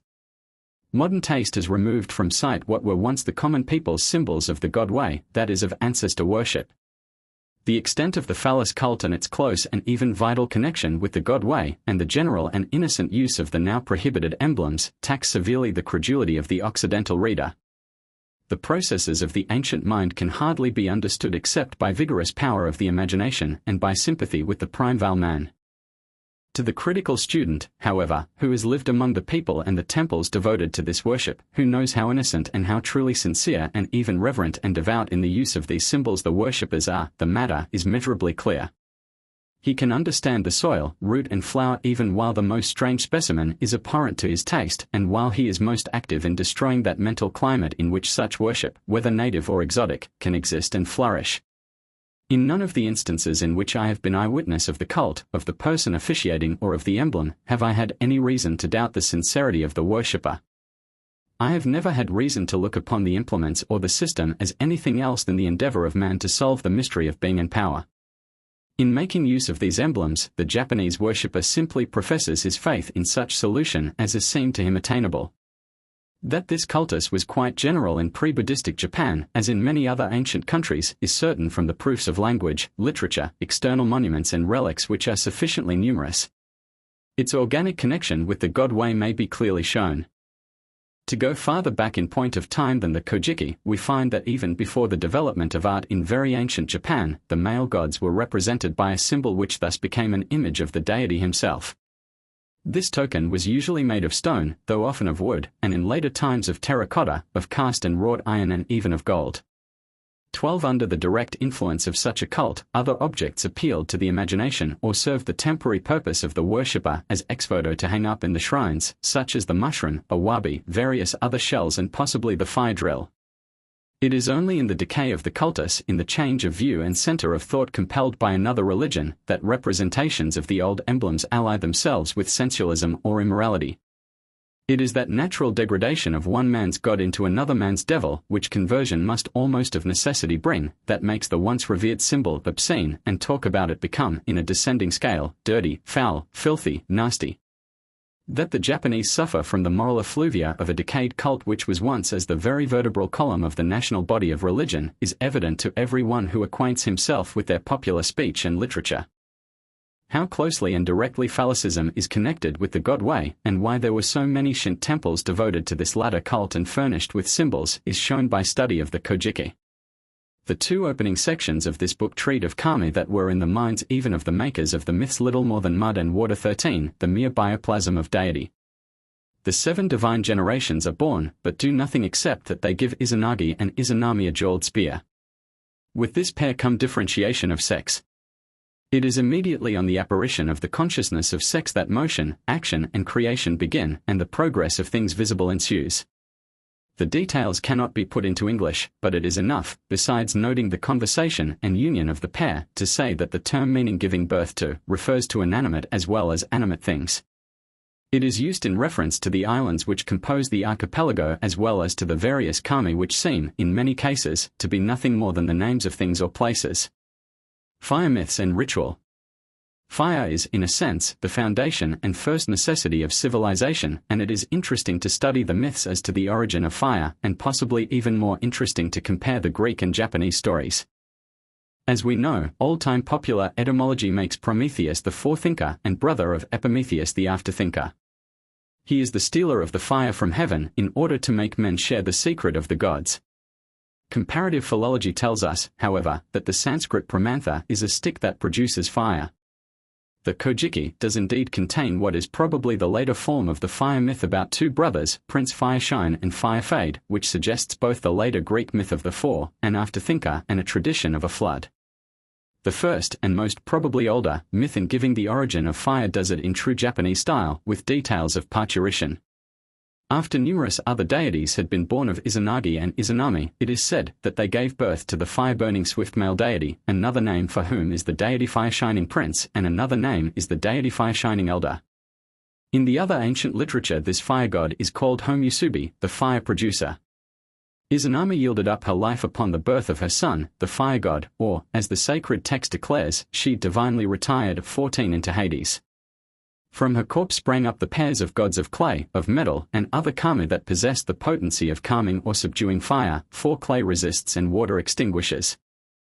Between the mythical and the liturgical forms of the original narrative there is considerable variation. The Noido entitled The Quieting of Fire gives the ritual form of the myth. It contains, like so many Noido, less the form of prayer to the fire producer than a promise of offerings. Not so much by petitions as by the inducements of gifts did the ancient worshippers hope to save the palace of the Mikado from the fire god's wrath. We omit from the text those details which are offensive to modern and Western taste. I declare with the great ritual, the heavenly ritual, which was bestowed on him at the time when, by the word of the sovereign's dear progenitor and progenitrix, who divinely remain in the plane of high heaven, they bestowed on him the region under heaven, saying, Let the sovereign grandchild's augustness tranquilly rule over the country of fresh spikes which flourishes in the midst of the reed moor as a peaceful region. When Izanami had deigned to bear the many hundred myriads of gods, she also deigned to bear her dear youngest child of all, the fire producer god. And said, My dear elder brother's augustness shall rule the upper country, I will rule the lower country. She deigned to hide in the rocks, and having come to the flat hills of darkness, she thought and said, I have come hither, having borne and left a bad-hearted child in the upper country, ruled over by my illustrious elder brother's augustness, and going back she bore other children. Having borne the water goddess, the gourd, the river weed, and the clay hill maiden, 4 sorts of things, she taught them with words and made them to know, saying, If the heart of this bad-hearted child becomes violent, let the water goddess take the gourd, and the clay hill maiden take the river weed, and pacify him. In consequence of this I fulfill his praises and say that for the things set up, so that he may deign not to be awfully quick of heart in the great place of the sovereign grandchild's augustness, there are provided bright cloth, glittering cloth, soft cloth, and coarse cloth, and the 5 kinds of things. As to things which dwell in the blue sea plain, there are things wide of fin and narrow of fin, down to the weeds of the shore. As to liquor, raising high the beer jars, filling and ranging in rows the bellies of the beer jars, piling the offerings up, even to rice in grain and rice in ear, like a range of hills, I fulfill his praises with the great ritual, the heavenly ritual. Izanagi, after shedding tears over his consort, whose death was caused by the birth of the fire god, slays the fire god and follows her into the rootland, or Hades, whereupon begins another round of wonderful stories of the birth of many gods. Among these, though evidently out of another cycle of legends, is the story of the birth of the three gods, Fire Shine, Fire Climax and Fire Fade, to which we have already referred. The fire drill mentioned in the Kojiki suggests easily the same line of thought with the myths of cosmogony and theogony, and it is interesting to note that this archaic implement is still used at the sacred temples of ice to produce fire. After the virgin priestesses perform the sacred dances in honor of local deities, the water for their bath is heated by fires kindled by heaps of old harai or amulets made from temple wood bought at the Mecca of Japan. It is even probable that the retention of the fire drill in the service of Shinto is but a survival of phallicism. The liturgy for the pacification of the gods of fire is worth noticing.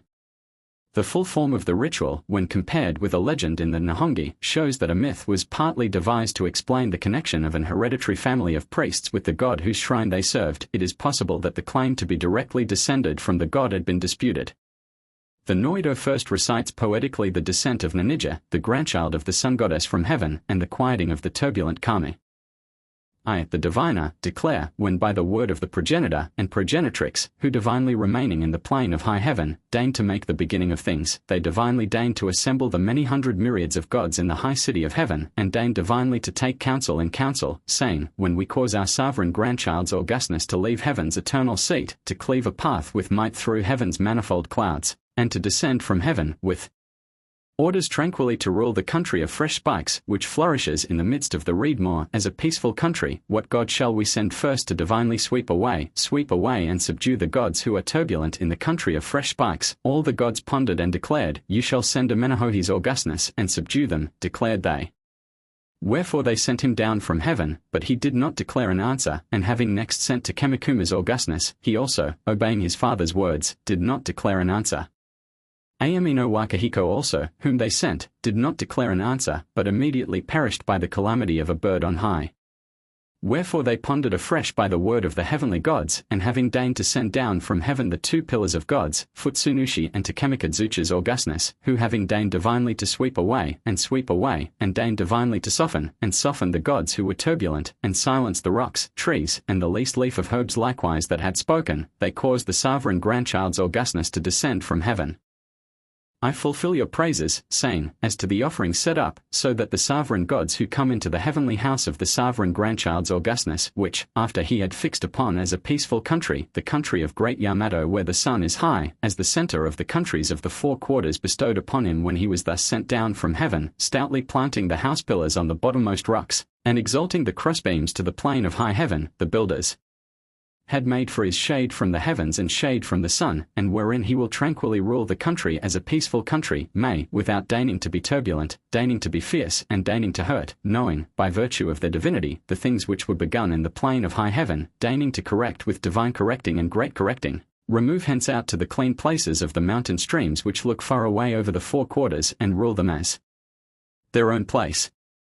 Let the sovereign gods tranquilly take with clear hearts, as peaceful offerings and sufficient offerings, the great offerings which I set up, piling them upon the tables like a range of hills, providing bright cloth, glittering cloth, soft cloth, and coarse cloth, as a thing to see plain in a mirror, as things to play with, beads, as things to shoot off with, a bow and arrows, as a thing to strike and cut with, a sword, as a thing which gallops out, a horse, as to liquor, raising high the beer jars, filling and ranging in rows the bellies of the beer jars with grains of rice and ears, as to the things which dwell in the hills, things soft of hair and things rough of hair, as to the things which grow in the great field plain, sweet herbs and bitter herbs, as to the things which dwell in the blue sea plain, things broad of fin and things narrow of fin, down to weeds of the offing and weeds of the shore, and without deigning to be turbulent, deigning to be fierce, and deigning to hurt, remove out to the wide and clean places of the mountain streams, and by virtue of their divinity be tranquil.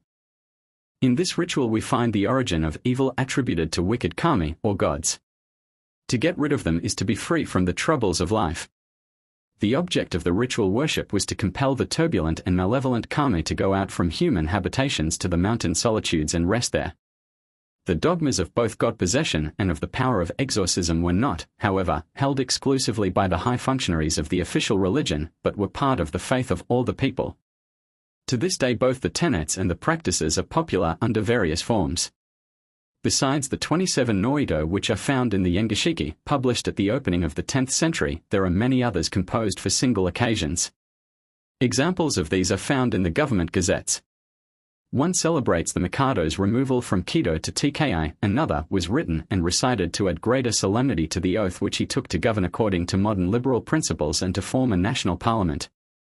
To those Japanese whose first idea of duty is loyalty to the emperor, Shinto thus becomes a system of patriotism exalted to the rank of a religion.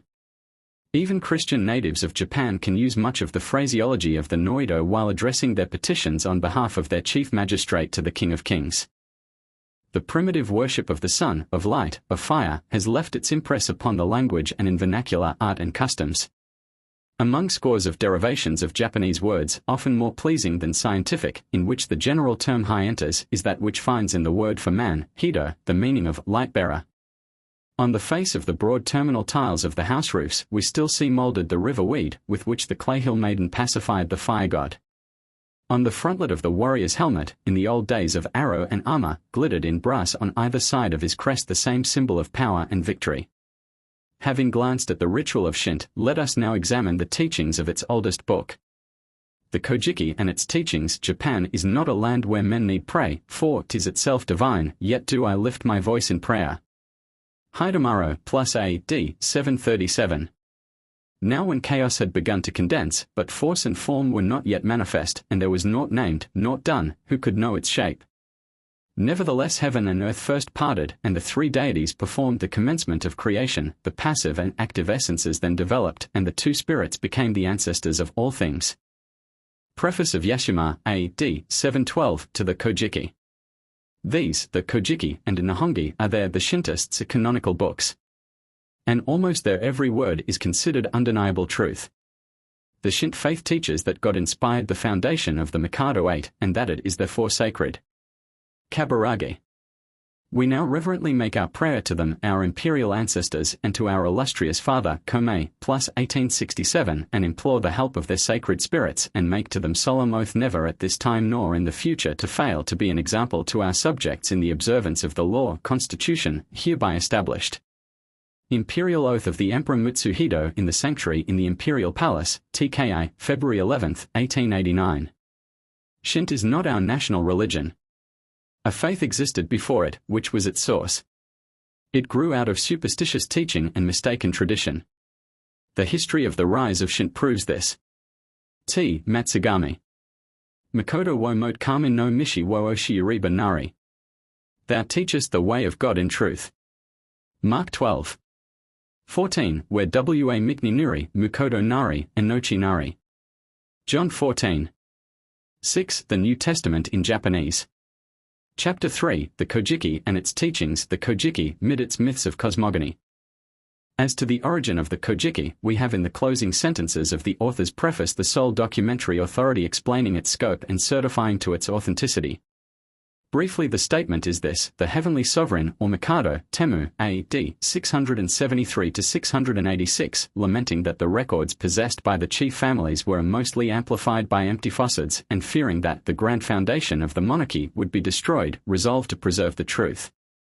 He therefore had the records carefully examined, compared, and their errors eliminated. There happened to be in his household a man of marvelous memory, named Haida, who could repeat, without mistake, the contents of any document he had ever seen and never forgot anything which he had heard. This person was duly instructed in the genuine traditions and old language of former ages and made to repeat them until he had the whole by heart. Before the undertaking was completed, which probably means before it could be committed to writing, the emperor died, and for 25 years Ao's memory was the sole depository of what afterwards received the title of Kojiki. At the end of this interval the Empress Gemi ordered Yashima to write it down from the mouth of A, which accounts for the completion of the manuscript in so short a time as 4 months and a half, 1 in A.D. 712. It is from the Kojiki that we obtain most of our ideas of ancient life and thought. The Nihongi, or Chronicles of Japan, expressed very largely in Chinese phrases and with Chinese technical and philosophical terms, further assists us to get a measurably correct idea of what is called the Divine Age. Of the two books, however, the Kojiki is much more valuable as a true record because, though rude in style and exceedingly naive in expression and by no means free from Chinese thoughts and phrases, it is marked by a genuinely Japanese cast of thought and method of composition. Instead of the terse, carefully measured, balanced, and antithetical sentences of correct Chinese, those of the Kojiki are long and involved and without much logical connection. The Kojiki contains the real notions, feelings, and beliefs of Japanese who lived before the 8th century. Remembering that prefaces are, like porticos, usually added last of all, we find that in the beginning all things were in chaos. Heaven and earth were not separated. The world substance floated in the cosmic mass, like oil on water or a fish in the sea. Motion in some way began. The ethereal portion sublimed and formed the heavens, the heavier residuum became the present earth. In the plane of high heaven, when the heaven and earth began, were born 3 kami who hid their bodies, that is, passed away or died. Out of the warm mold of the earth a germ sprouted, and from this were born 2 kami, who also were born alone, and died. After these heavenly kami came forth what are called the 7 divine generations, or line of 7 kami. 2. To express the opening lines of the Kojiki in terms of our own speech and in the molds of Western thought, we may say that matter existed before mind and the gods came forth, as it were, by spontaneous evolution. The first thing that appeared out of the warm earthmuck was like a rush sprout, and this became a kami, or god. From this being came forth others, which also produced beings, until there were perfect bodies, sex and differentiation of powers.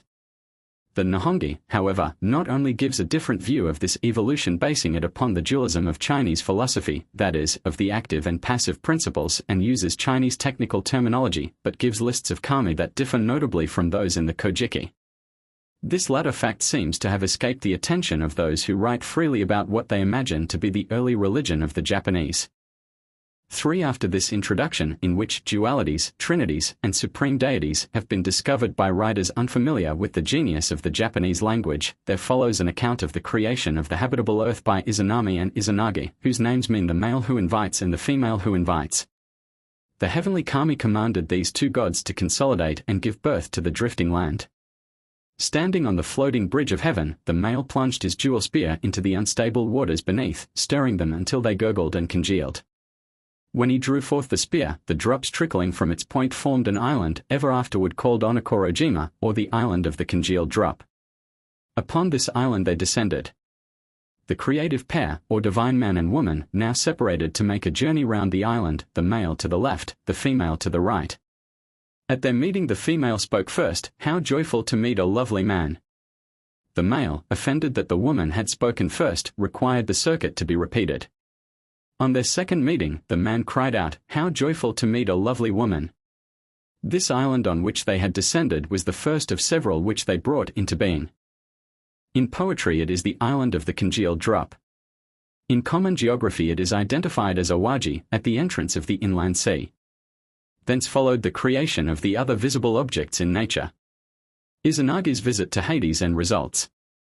After the birth of the god of fire, which nearly destroyed the mother's life, Izanami fled to the land of roots or of darkness, that is into Hades. Izanagi, like a true Orpheus, followed his Eurydice and beseeched her to come back to earth to complete with him the work of creation. She parleyed so long with the gods of the underworld that her consort, breaking off a tooth of his comb, lighted it as a torch and rushed in.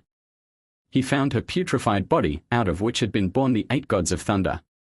Horrified at the awful foulness which he found in the underworld, he rushed up and out, pursued by the ugly female of Hades.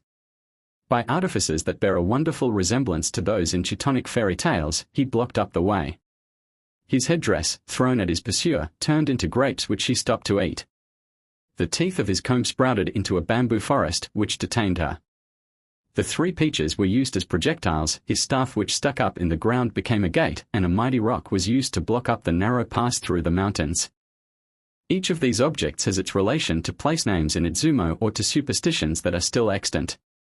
The peaches and the rocks became gods, and on this incident, by which the beings in Hades were prevented from advance and successful mischief on earth, is founded one of the Norito which Mr. Sato gives in condensed form.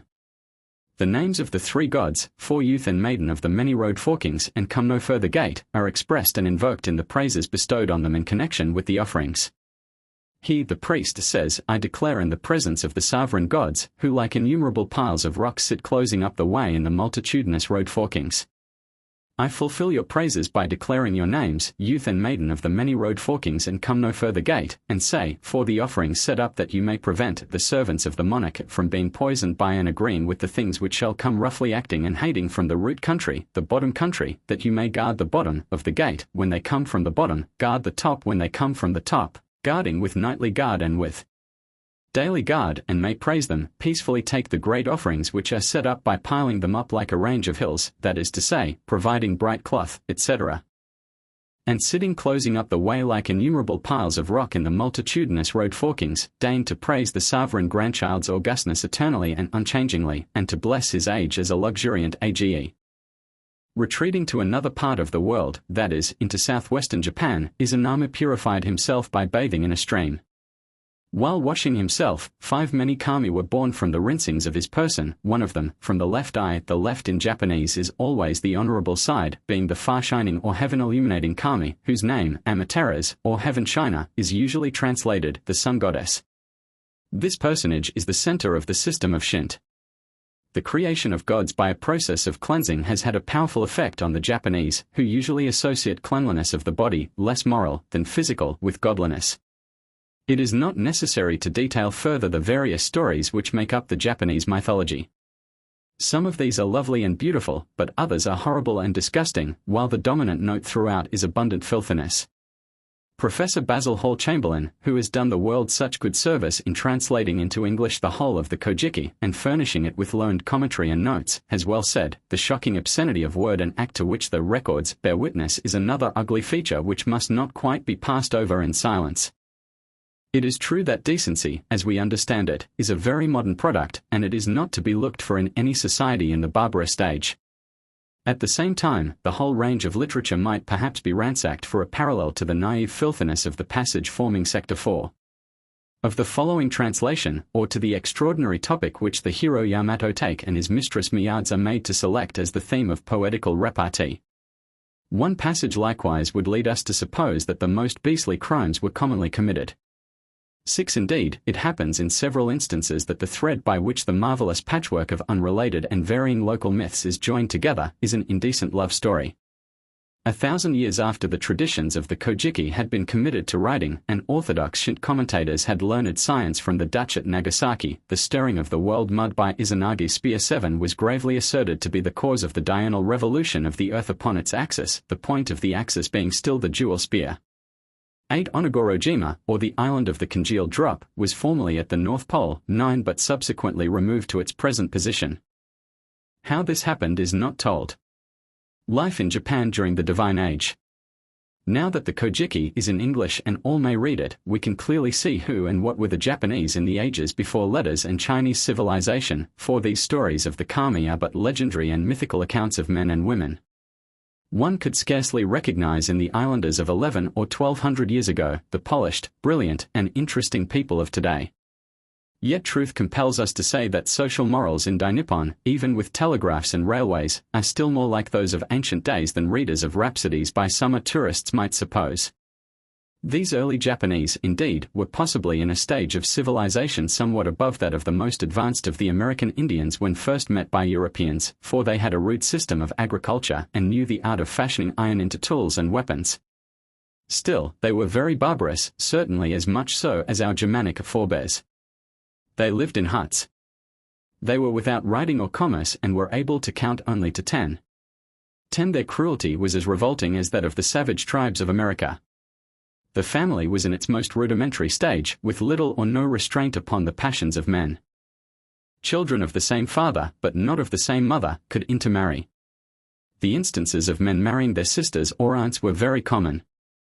There was no art, unless the making of clay images, to take the place of the living human victims buried up to their necks in earth and left to starve on the death of their masters. 11 may be designated as such. The magatama, or curved jewels, being made of ground and polished stone may be called jewelry, but since some of these prehistoric ornaments dug up from the ground are found to be of jade, a mineral which does not occur in Japan, it is evident that some of these tokens of culture came from the continent. Many other things produced by more or less skilled mechanics, the origin of which is poetically recounted in the story of the dancing of Uzun before the cave in which the sun goddess had hid herself. 12 were of continental origin. Evidently these men of the god way had passed the Stone Age, and, probably without going through the intermediate Bronze Age, were artificers of iron and skilled in its use. Most of the names of metals and of many other substances and the terms used in the arts and sciences betray by their telltale etymology their Chinese origin. Indeed, it is evident that some of the leading kami were born in Korea or Tartary. Then as now the people in Japan loved nature and were quickly sensitive to her beauty and profoundly in sympathy with her varied phenomena. In the medieval ages, Japanese Wordsworths are not unknown. 13 Sincerely they loved nature, and in some respects they seemed to understand the character of their country far better than the alien does or can. Though a land of wonderful beauty, the country of peaceful shores is enfolded in powers of awful destructiveness. With the earthquake and volcano, the typhoon and the tidal wave, beauty and horror alternate with a swiftness that is amazing. Probably in no portion of the earth are the people and the land more like each other or apparently better acquainted with each other. Nowhere are thought and speech more reflective of the features of the landscape. Even after 10 centuries, the Japanese are, in temperament, what the Kojiki reveals them to have been in their early simplicity. Indeed, just as the modern Frenchman, down beneath his outward environments and his habiliments cut and fitted yesterday, is intrinsically the same Gaul whom Julius Caesar described 1800 years ago, so the gentleman of TKI or Kido is, in his mental makeup, wonderfully like his ancestors described by the first Japanese Stanley, who shed the light of letters upon the night of unlettered Japan and darkest Dai Nippon. The Kojiki reveals to us, likewise, the childlike religious ideas of the islanders. Heaven lay, not about but above them in their infancy, yet not far away. Although in the notices it is the high plane of heaven, yet it is just over their heads, and once a single pillar joined it and the earth. Later, the idea was that it was held up by the pillar gods of the wind, and to them Noido were recited. The great plain of the blue sea, and the land of luxuriant reeds form the world, which means Japan.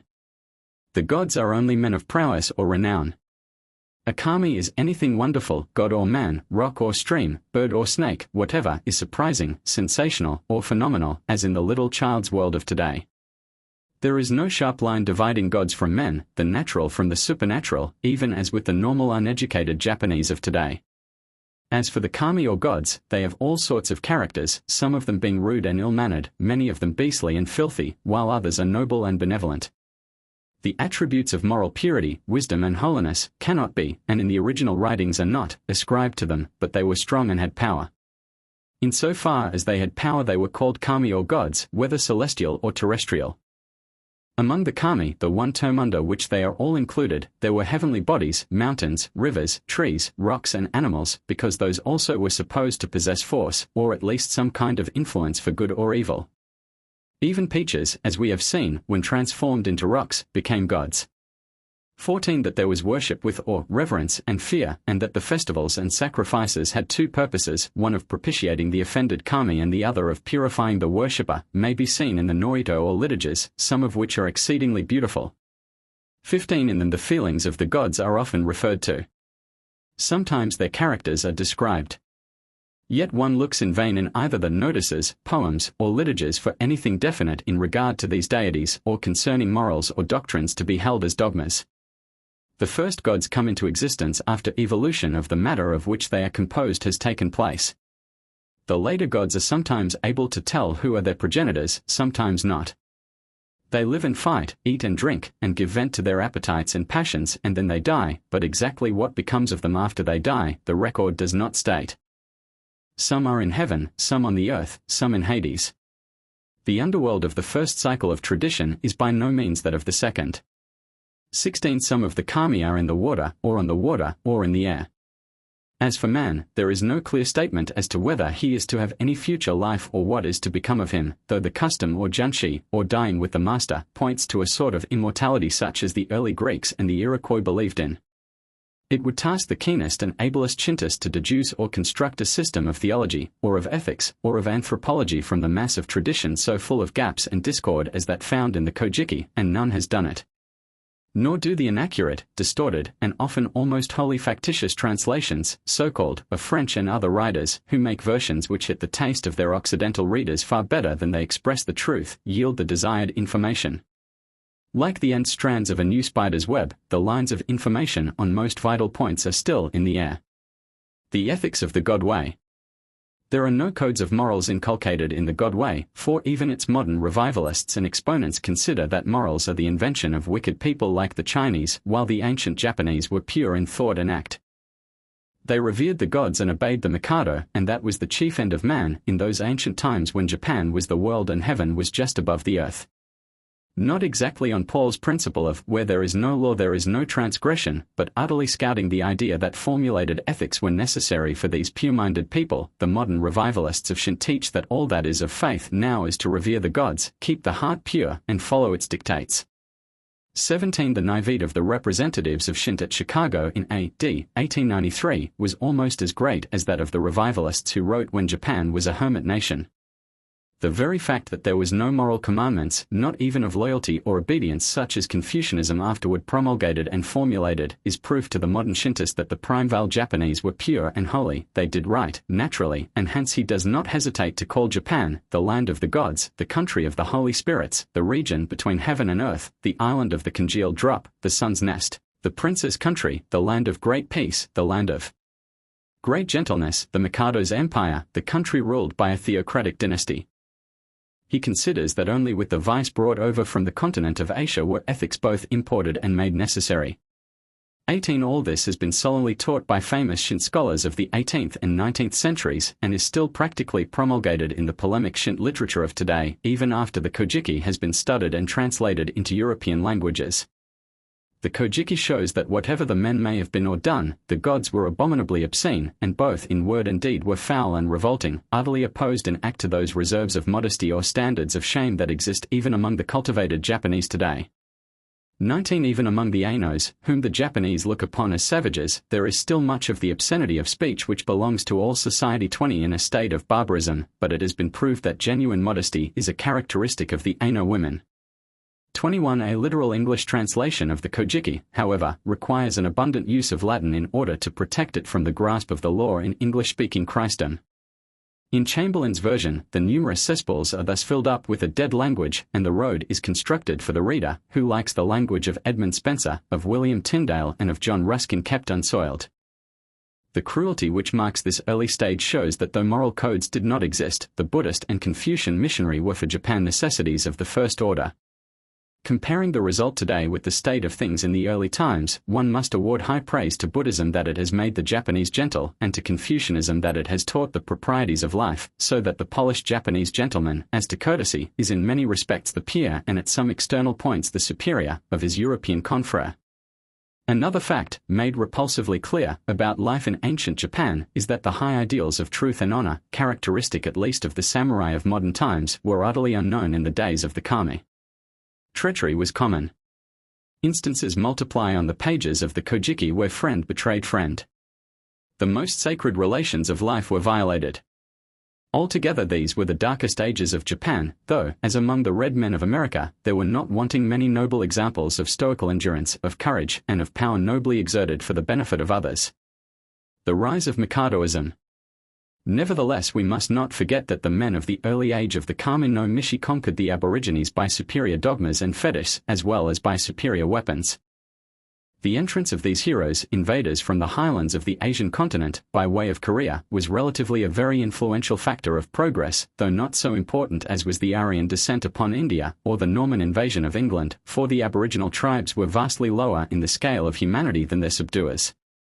Where they found savagery they introduced barbarism, which, though unlettered and based on the sword, was a vast improvement over what may be called the geological state of man, in which he is but slightly raised above the brutes.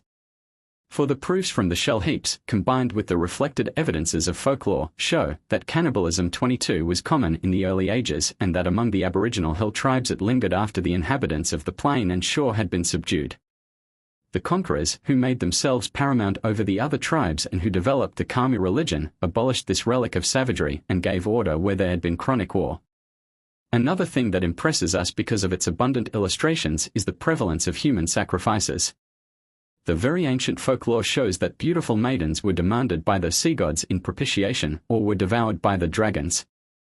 These human victims were either chosen or voluntarily offered, and in some instances were rescued from their fate by chivalrous heroes 23 from among the invaders. These gods of the sea, who anciently were propitiated by the sacrifice of human beings, are the same to whom Japanese sailors still pray, despite their Buddhism. The title of the efficient victims was Hitogashira, or human pillars. Instances of this ceremony, where men were lowered into the water and drowned in order to make the sure foundation for bridges, piers or sea walls, or where they were buried alive in the earth in order to lay the right bases for walls or castles, are quite numerous, and most of the local histories contain specific traditions. 24 these traditions, now transfigured, still survive in customs that are as beautiful as they are harmless. To reformers of pre-Buddhistic days belongs the credit of the abolition of junshi, or dying with the master by burial alive, as well as of the sacrifice to dragons and sea gods.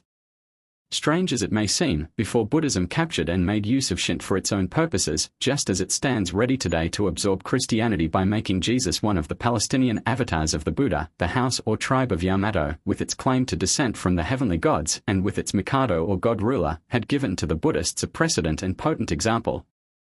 Shinto, as a state religion or union of politics and piety, with its system of shrines and festivals, and in short the whole Kami no Mishi, or Shinto as we know it, from the 6th to the 8th century, was in itself, in part at least, a case of the absorption of one religion by another. In short, the Mikado tribe or Yamato clan did, in reality, capture the aboriginal religion and turn it into a great political machine. They attempted syncretism and succeeded in their scheme. They added to their own stock of dogma and fetish that of the natives. Only, while recognizing the earth gods of the Aborigines, they proclaimed the superiority of the Mikado as representative and vicegerent of heaven, and demanded that even the gods of the earth, mountain, river, wind, and thunder and lightning should obey him.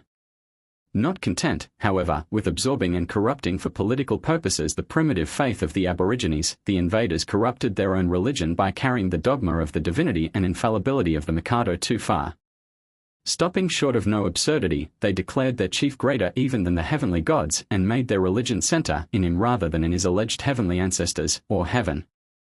In the interest of politics and conquest, and for the sake of maintaining the prestige of their tribe and clan, these Mikado reverencers of early ages advanced from dogma to dogma until their leader was virtually chief god in a great pantheon. A critical native Japanese, student of the Kojiki and of the early writings, Professor Kumi, formerly of the Imperial University in TKI, has brought to light abundant evidence to show that the aboriginal religion found by the Yamato conquerors was markedly different at many vital points from that which was long afterward called Shinto. If the view of recent students of anthropology be correct, that the elements dominating the population in ancient Japan were in the south, Malay in the north, Aino, and in the central region, or that occupied by the Yamato men, Korean, then, these continental invaders may have been worshippers of heaven and have possessed a religion closely akin to that of ancient China with its monotheism. It is very probable also that they came into contact with tribes or colonies of their fellow continentals from Asia. These tribes, hunters, fishermen, or rude agriculturists, who had previously reached Japan, practiced many rites and ceremonies which were much like those of the new invaders. It is certain also, as we have seen, that the Yamato men made ultimate conquest and unification of all the islanders not merely by the superiority of their valor and of their weapons of iron, but also by their dogmas. After success in battle and the first beginnings of rude government, they taught their conquered subjects or overawed vassals that they were the descendants of the heavenly gods, that their ancestors had come down from heaven, find that their chief or Mikado was a god. According to the same dogmatics, the Aborigines were descendants of the earthborn gods, and as such must obey the descendants of the heavenly gods and their vicegerent upon the earth, the Mikado. Purification of offenses. These heaven-descended Yamato people were in the main agriculturists, though of a rude order, while the outlying tribes were mostly hunters and fishermen, and many of the rituals show the class of crimes which nomads, or men of unsettled life, would naturally commit against their neighbors living in comparatively settled order. It is to be noted that in the god way the origin of evil is to be ascribed to evil gods. These karma pollute, and pollution is iniquity. From this iniquity the people are to be purged by the gods of purification, to whom offerings are duly made. He who would understand the passion for cleanliness which characterizes the Japanese must look for its source in their ancient religion. The root idea of the word sumi, which Mr. Sato translated as offense, is that of pollution. On this basis of things pure and things defiling, the ancient teachers of Shinto made their classification of what was good and what was bad. From the impression of what was repulsive arose the idea of guilt. In rituals translated by Mr. Sato, the list of offences is given and the defilements are to be removed to the netherworld, or, in common fact, the polluted objects and the expiatory sacrifices are to be thrown into the rivers and thence carried to the sea, where they fall to the bottom of the earth. The following Noido clearly shows this. Furthermore, as Mr. Sato, the translator, points out, this ritual contains the germ of criminal law, a whole code of which might have been evolved and formulated under Shinto, had not Buddhism arrested its growth. Amongst the various sorts of offences which may be committed in ignorance or out of negligence by heaven's increasing people, who shall come into being in the country which the sovereign grandchild's augustness, hiding in the fresh residence, built by stoutly planting the house pillars on the bottommost rocks and exalting the crossbeams to the plane of high heaven, as is shade from the heavens and shade from the sun, shall tranquilly ruin as a peaceful country, namely, the country of great Yamato, where the sun is soon on high, which he fixed upon as a peaceful country, as the centre of the countries of the four quarters thus bestowed upon him, breaking the ridges, filling up watercourses, opening sluices, double sowing, planting stakes, flaying alive, flaying backwards, and dunning. Many of such offences are distinguished as heavenly offences and as earthly offences, cutting living flesh, cutting dead flesh, leprosy, proud flesh, calamities of crawling worms, calamities of a god on high, calamities of birds on high, the offences of killing beasts and using incantations. Many of such offences may be disclosed. When he has thus repeated it, the heavenly gods will push open heaven's eternal gates, and cleaving a path with might through the manifold clouds of heaven, will hear, and the country gods, ascending to the tops of the high mountains and to the tops of the low hills, and tearing asunder the mists of the high mountains and the mists of the low hills, will hear.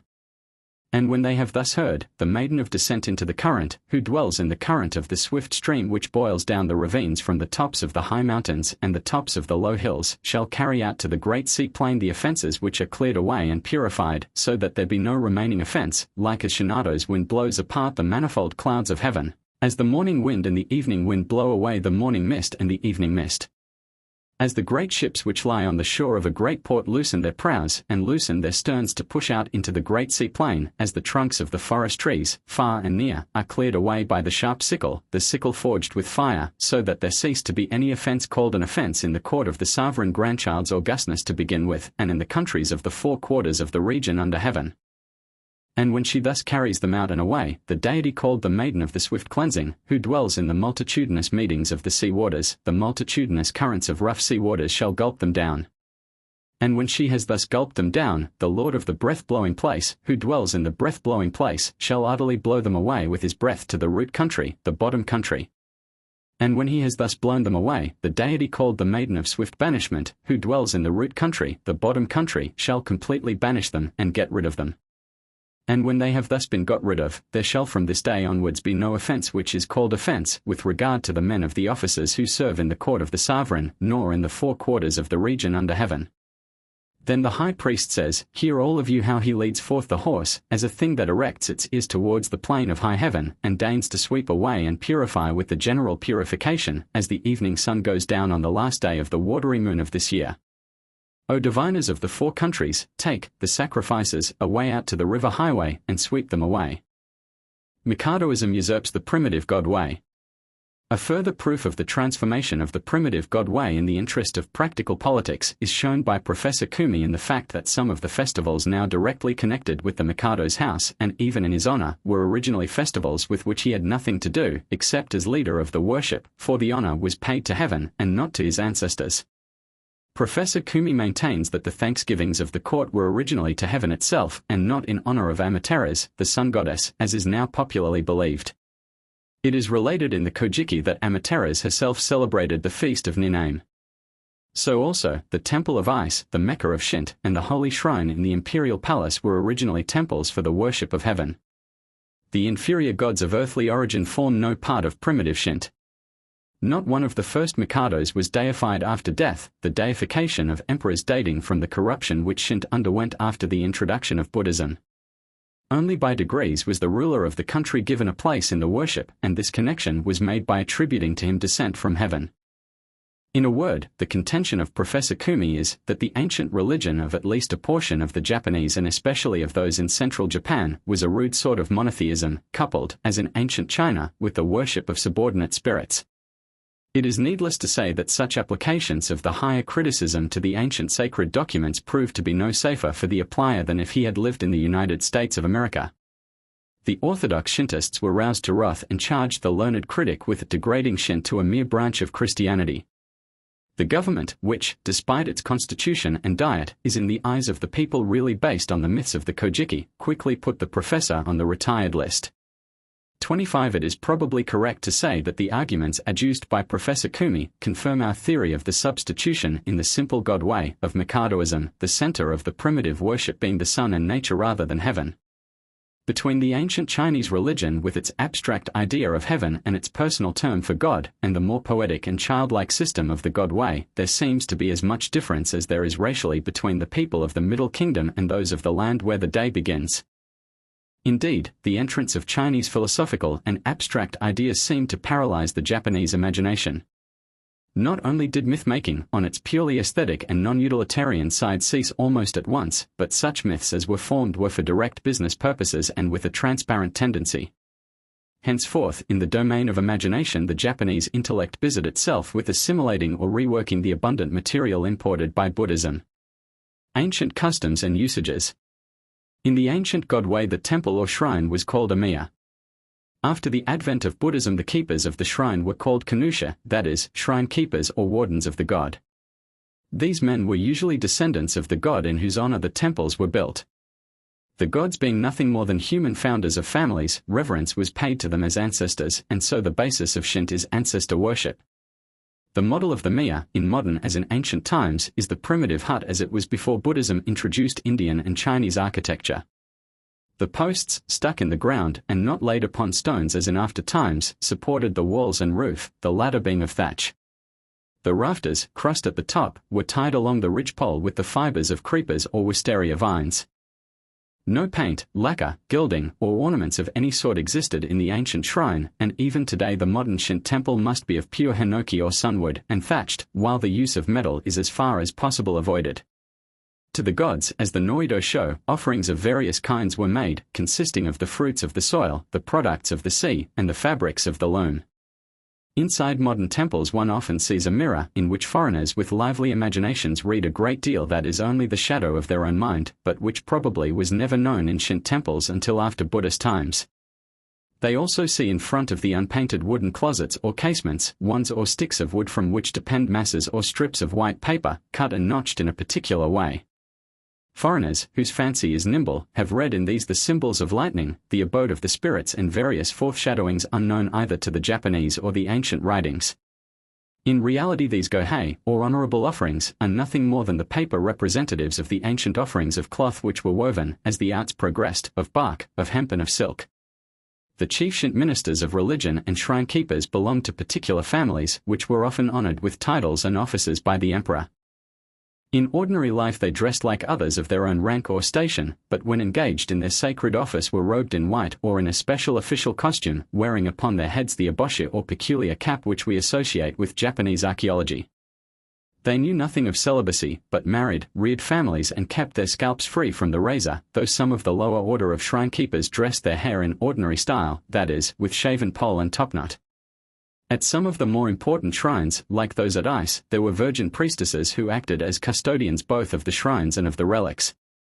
26 In front of the miyas stood what we should suppose on first seeing was a gateway. This was the torii or bird perch, and anciently was made only of unpainted wood. Two upright tree trunks held crosswise on a smooth tree trunk, the ends of which projected somewhat over the supports, while under this was a smaller beam inserted between the two uprights. On the torii, the birds, generally barnyard fowls which were sacred to the gods, roosted. These creatures were not offered up as sacrifices, but were chanticleers to give notice of daybreak and the rising of the sun. The cock holds a prominent place in Japanese myth, legend, art and symbolism. How this feature of pure Japanese architecture, the torii, afterward lost its meaning, we shall show in our lecture on Ribu or mixed Buddhism. Shinto's emphasis on cleanliness. One of the most remarkable features of Shinto was the emphasis laid on cleanliness. pollution was calamity, defilement was sin, and physical purity at least was holiness. Everything that could in any way soil the body or the clothing was looked upon with abhorrence and detestation. Disease, wounds and death were defiling, and the feeling of disgust prevailed over that of either sympathy or pity. Birth and death were especially polluting. Anciently there were huts built both for the mother about to give birth to a child, or for the man who was dying or sure to die of disease or wounds. After the birth of the infant or the death of the patient, these houses were burned. Cruel as this system was to the woman at a time when she needed most care and comfort, and brutal as it seems in regard to the sick and dying, yet this ancient custom was continued in a few remote places in Japan as late as the year 1878. 27 In modern days, with equal knowledge of danger and defilement, tenderness and compassion temper the feeling of disgust and prevail over it. Horror of uncleanliness was so great that the priests bathed and put on clean garments before making the sacred offerings or chanting the liturgies, and were accustomed to bind a slip of paper over their mouths lest their breath should pollute the offering. Numerous were the special festivals, observed simply for purification. Salt also was commonly used to sprinkle over the ground, and those who attended a funeral must free themselves from contamination by the use of salt. 28 Purification by water was habitual and in varied forms. The ancient emperors and priests actually performed the ablution of the people or made public lustration in their behalf. Afterwards, and probably because population increased and towns sprang up, we find it was customary at the festivals of purification to perform public ablution, vicariously, as it were, by means of paper mannikins instead of making applications of water to the human cuticle. Twice a year paper figures representing the people were thrown into the river, the typical meaning of which was that the nation was thereby cleansed from the sins, that is, the defilements, of the previous half-year. Still later, the Mikado made the chief minister of religion at Quito his deputy to perform the symbolical act for the people of the whole country. Prayers to myriads of gods. In prayer, the worshipper, approaching the temple but not entering it, pulls a rope usually made of white material and attached to a peculiar-shaped bell hung over the shrine, calling the attention of the deity to his devotions. Having washed his hands and rinsed out his mouth, he places his hands reverently together and offers his petition. Concerning the method and words of prayer, Hirata, a famous exponent of Shinto, thus writes, "As the number of the gods who possess different functions is so great, it will be convenient to worship by name only the most important and to include the rest in a general petition. Those whose daily affairs are so multitudinous that they have not time to go through the whole of the following morning prayers may content themselves with adoring the residence of the emperor, the domestic Kamadana, the spirits of their ancestors, their local patron god and the deity of their particular calling in life. In praying to the gods, the blessings which each has it in his power to bestow are to be mentioned in a few words, and they are not to be annoyed with greedy petitions, for the Mikado in his palace offers up petitions daily on behalf of his people, which are far more effectual than those of his subjects. Rising early in the morning, wash your face and hands, rinse out the mouth and cleanse the body. Then turn toward the province of Yamato, strike the palms of the hands together twice, and worship, bowing the head to the ground. The proper posture is that of kneeling on the heels, which is ordinarily assumed in saluting a superior. Prayer. From a distance I reverently worship with or before Ame no Emihashira, heaven pillar, and Kuni no Emihashira, country pillar, also called Shinatsu Hiko no Kami and Shinatsu Haim no Kami, to whom is consecrated the palace built with stout pillars at Tatsuda no Tashinu in the department of Heguri in the province of Yamato. I say with awe, deign to bless me by correcting the unwitting faults which, seen and heard by you, I have committed, by blowing off and clearing away the calamities which evil gods might inflict, by causing me to live long like the hard and lasting rock, and by repeating to the gods of heavenly origin and to the gods of earthly origin the petitions which I present every day, along with your breath, that they may hear with the sharp-earedness of the fourth galloping colt. To the common people the sun is actually a god, as none can doubt who sees them worshipping it morning and evening. The writer can never forget one of many similar scenes in TKI, when late one afternoon after O Tent Sama, the Sun Lord of Heaven, which had been hidden behind clouds for a fortnight, shone out on the muddy streets.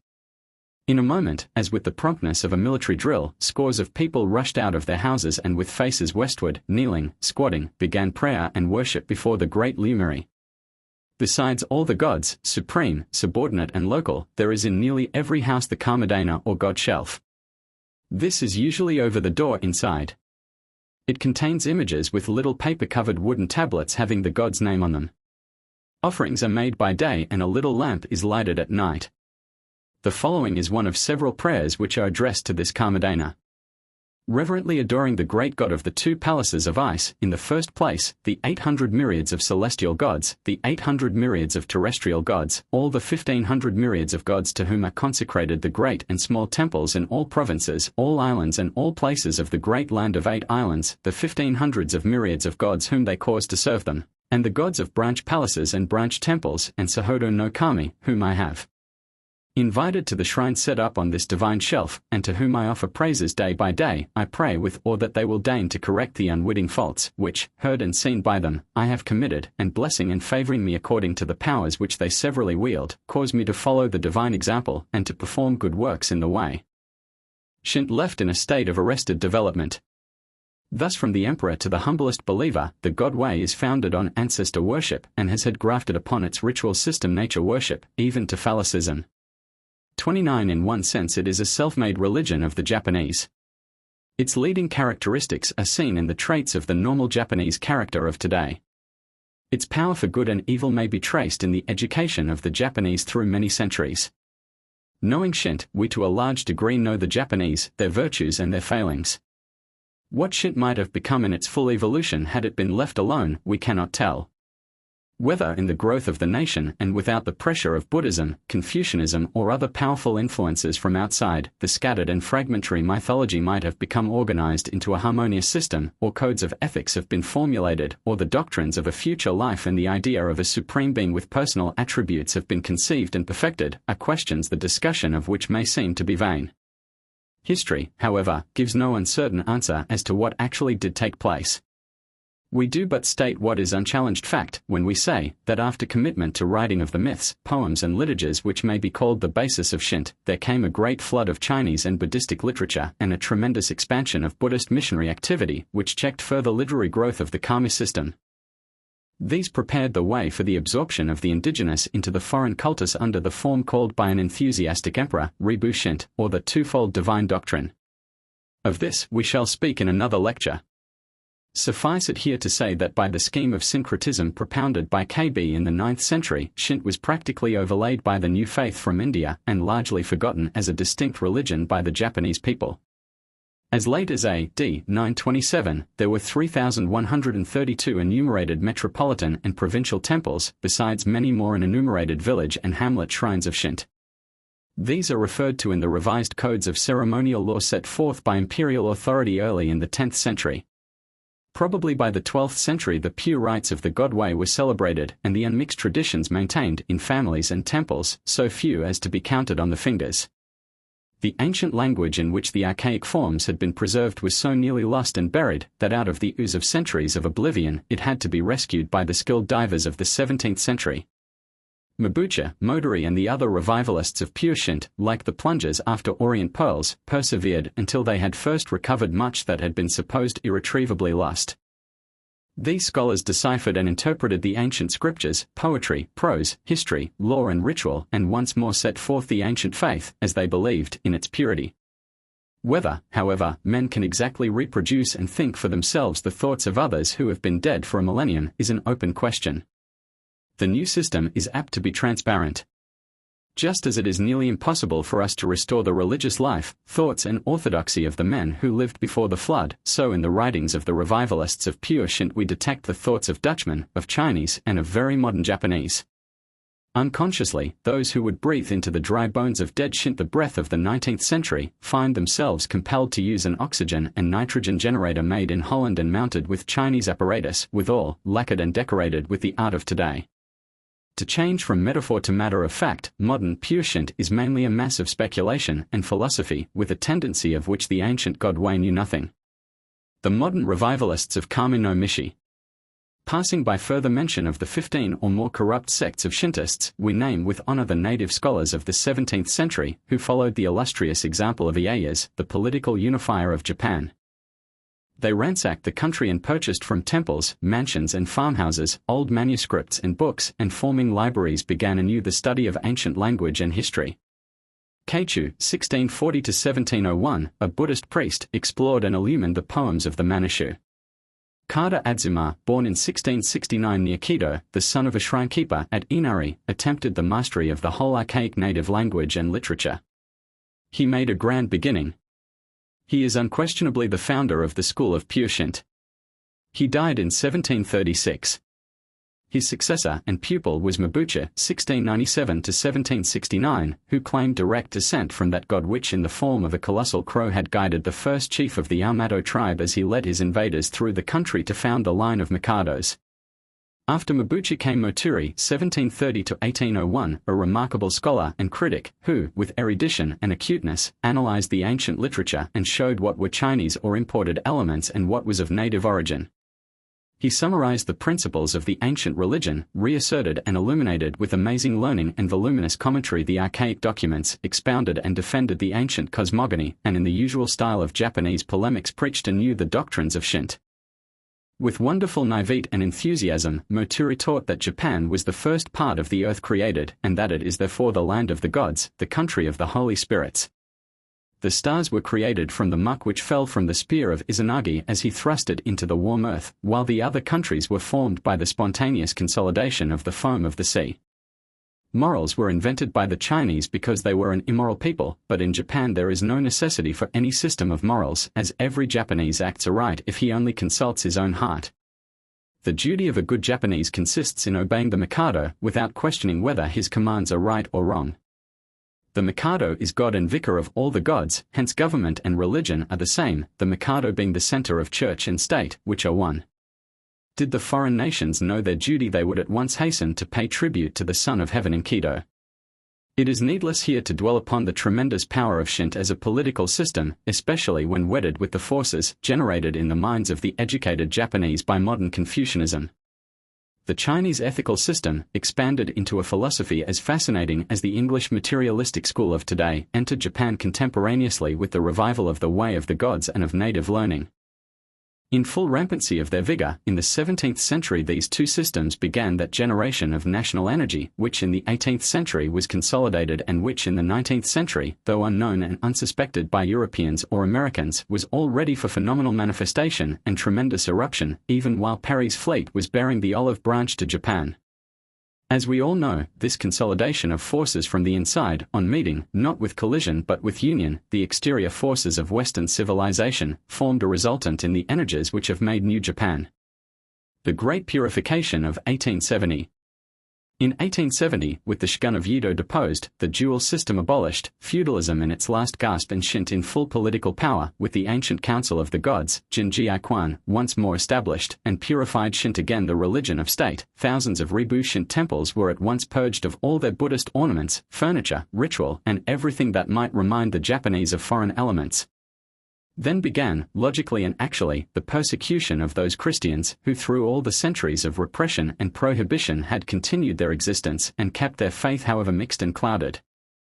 Theoretically, ancient belief was re-established, yet it was both physically and morally impossible to return wholly to the baldness and austere simplicity of those early ages in which art and literature were unknown. For a while it seemed as though the miracle would be performed, of turning back the dial of the ages and of plunging Japan into the fountain of her own youth. Propaganda was instituted, and the attempts made to convert all the Japanese to Shint tenets and practice were for a while more lively than edifying, but the scheme was on the whole a splendid failure, and bitter disappointment succeeded the first exultation of victory. Confronted by modern problems of society and government, the Mikado's ministers found themselves unable, if indeed willing, to entomb politics in religion, as in the ancient ages. For a little while, in 1868, the Jinjiaquan, or Council of the Gods of Heaven and Earth, held equal authority with the Daijiquan, or Great Council of the Government.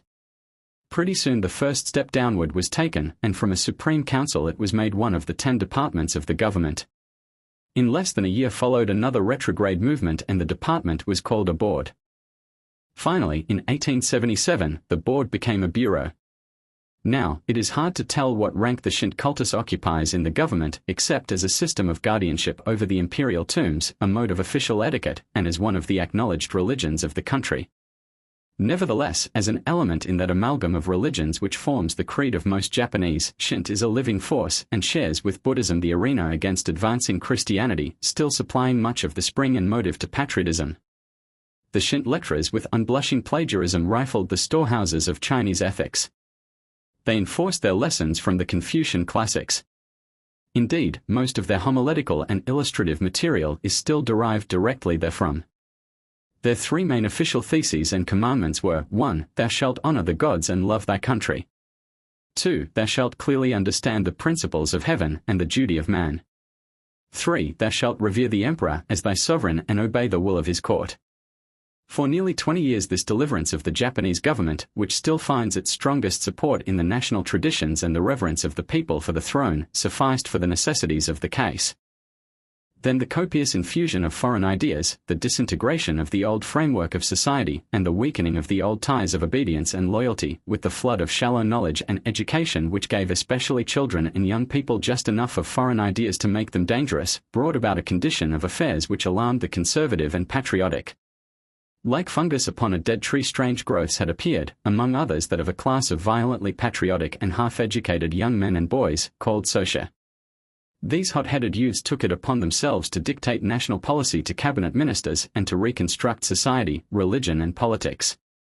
Something like a mania broke out all over the country which, in certain respects, reminds us of the Children's Crusade that once afflicted Europe and the children themselves.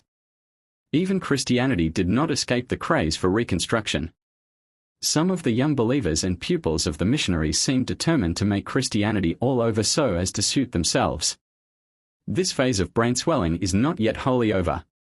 One could not tell but that something like the Taiping Rebellion, which disturbed and devastated China, might break out. These portentous signs on the social horizon called forth, in 1892, from the government an imperial rescript which required that the emperor's photograph be exhibited in every school and saluted by all teachers and scholars whatever their religious tenets and scruples might be. Most Christians as well as Buddhists saw nothing in this at which to scruple. A few, however, finding in it an offense to conscience, resigned their positions. They considered the mandate an unwarrantable interference with their rights as conferred by the Constitution of 1889, which in theory is the gift of the emperor to his people. The radical Shintist, to this day, believes that all political rights which Japanese enjoy or can enjoy are by virtue of the Mikado's grace and benevolence. It is certain that all Japanese, whatever may be their religious convictions, consider that the Constitution depends for its safeguards and its validity largely upon the oath which the Mikado swore at the shrine of his heavenly ancestors, that he would himself be obedient to it and preserve its provisions inviolate. For this solemn ceremony a special Noito or liturgy was composed and recited. Summary of Shint. Of Shint as a system we have long ago given our opinion. In its higher forms, Shint is simply a cultured and intellectual atheism. In its lower forms it is blind obedience to governmental and priestly dictates. Shint, says Mr. Ernest Sado, as expounded by Moturi, is nothing more than an engine for reducing the people to a condition of mental slavery. Japan being a country of very striking natural phenomena, the very soil and air lend themselves to support in the native mind this system of worship of heroes and of the forces of nature. In spite, however, of the conservative power of the ancestral influences, the patriotic incentives and the easy morals of Shint under which lying and licentiousness shelter themselves, it is doubtful whether with the pressure of Buddhism and the spread of popular education and Christianity, Shint can retain its hold upon the Japanese people. Yet although this is our opinion, it is but fair, and it is our duty, to judge every religion by its ideals and not by its failings. The ideal of Shint is to make people pure and clean in all their personal and household arrangements. It is to help them to live simply, honestly and with mutual goodwill. It is to make the Japanese love their country, honor their imperial house and obey their emperor. Narrow and local as this religion is, it has had grand exemplars in noble lives and winning characters. So far as Shint is a religion, Christianity meets it not as destroyer but fulfiller, for it too believes that cleanliness is not only next to godliness but a part of it. Jesus as perfect man and patriot, captain of our salvation and prince of peace, would not destroy the Yamato Damashi, the spirit of unconquerable Japan, but rather enlarge, broaden and deepen it, making it love for all humanity. Reverence for ancestral virtue and example, so far from being weakened, is strengthened, and as for devotion to king and ruler, law and society, Christianity lends nobler motives and grander sanctions, while showing clearly, not indeed the way of the 8 million or more gods, but the way to God, the one living, only and true, even through him who said, I am the way. The Chinese ethical system in Japan. Things being investigated, knowledge became complete. Knowledge being complete, thoughts were sincere. Thoughts being sincere, hearts were rectified. Hearts being rectified, persons were cultivated. Persons being cultivated, families were regulated. Families being regulated, states were rightly governed. States being rightly governed, the whole nation was made tranquil and happy. When you know a thing, to hold that you know it, and when you do not know a thing, to allow that you do not know it, this is knowledge. Old age sometimes becomes second childhood. Why should not filial piety become parental love? The superior man accords with the course of the mean. Though he may be all unknown, unregarded by the world, he feels no regret. He is only the sage who is able for this. Sayings of Confucius. There is, in a word, no bringing down of God to men in Confucianism in order to lift them up to him. Their moral shortcomings, when brought home to them, may produce a feeling of shame, but hardly a conviction of guilt. James Legge.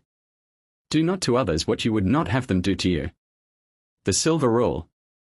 All things whatsoever ye would that men should do to you, do ye even so to them. The Golden Rule. In respect to revenging injury done to master or father, it is granted by the wise and virtuous, Confucius, that you and the injurer cannot live together under the canopy of heaven. Legacy of Ieyes, capital 3, Lauder's translation. But I say unto you, forgive your enemies. Jesus.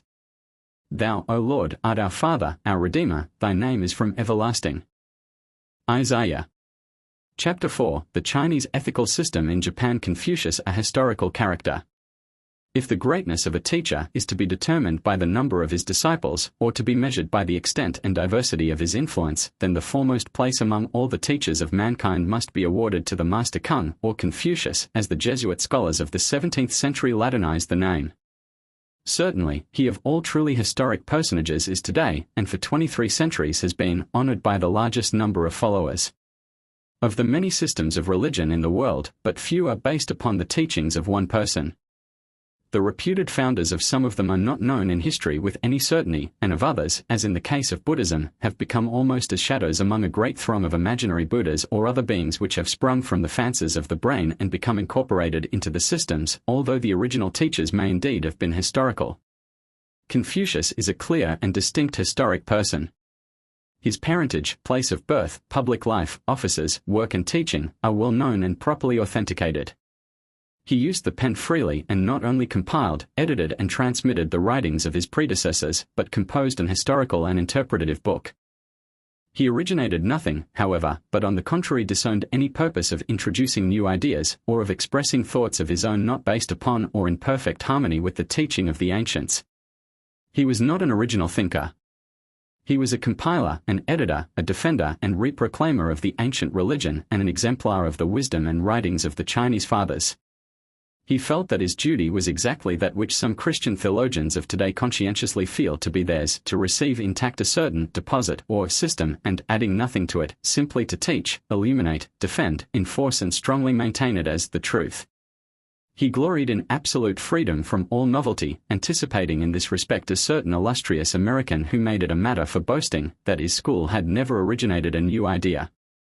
One, whether or not the Master Kung did nevertheless, either consciously or unconsciously, modify the ancient system by abbreviating or enlarging it, we cannot now inquire. Confucius Wan, born into the world in the year 551 B.C., during that wonderful century of religious revival which saw the birth of Ezra, Gautama, and Lao Tzu, and in boyhood he displayed an unusually sedate temperament which made him seem to be what we would now call an old-fashioned child. The period during which he lived was that of feudal China. From the age of 22, while holding an office in the state of Lu within the modern province of Shantung, he gathered around him young men as pupils with whom, like Socrates, he conversed in question and answer. He made the teachings of the ancients the subjects of his research, and he was at all times a diligent student of the Primeval records. These sacred books are called King, or Ki in Japanese, and are Shuking, a collection of historic documents, Shi King, or Book of Odes, Shao King, or Classic of Filial Piety, and Yi King, or Book of Changes. To this division of the Old Sacred Canon resembles the Christian or non-Jewish arrangement of the Old Testament scriptures in the four parts of law, history, poetry and prophecy, though in the Chinese we have history, poetry, ethics and divination. 3. His own table talk, conversations, discussions and notes were compiled by his pupils and are preserved in the work entitled in English, The Confucian Analects, which is one of the 4 books constituting the most sacred portion of Chinese philosophy and instruction. He also wrote a work named A Spring and Autumn, or Chronicles of his native state of Lu from 722 B.C. to 4814 B.C. He changed his world, as the Buddhists say, in the year 478 B.C., having lived 73 years. Primitive Chinese faith. The pre-Confucian or primitive faith was monotheistic, the forefathers of the Chinese nation having been believers in one supreme spiritual being. There is an almost universal agreement among scholars in translating the term Shanti as God and in reading from these classics that the forefathers in the ceremonies at the altars of heaven and earth served God. Concurrently with the worship of one supreme God, there was also a belief in subordinate spirits and in the idea of revelation or the communication of God with men.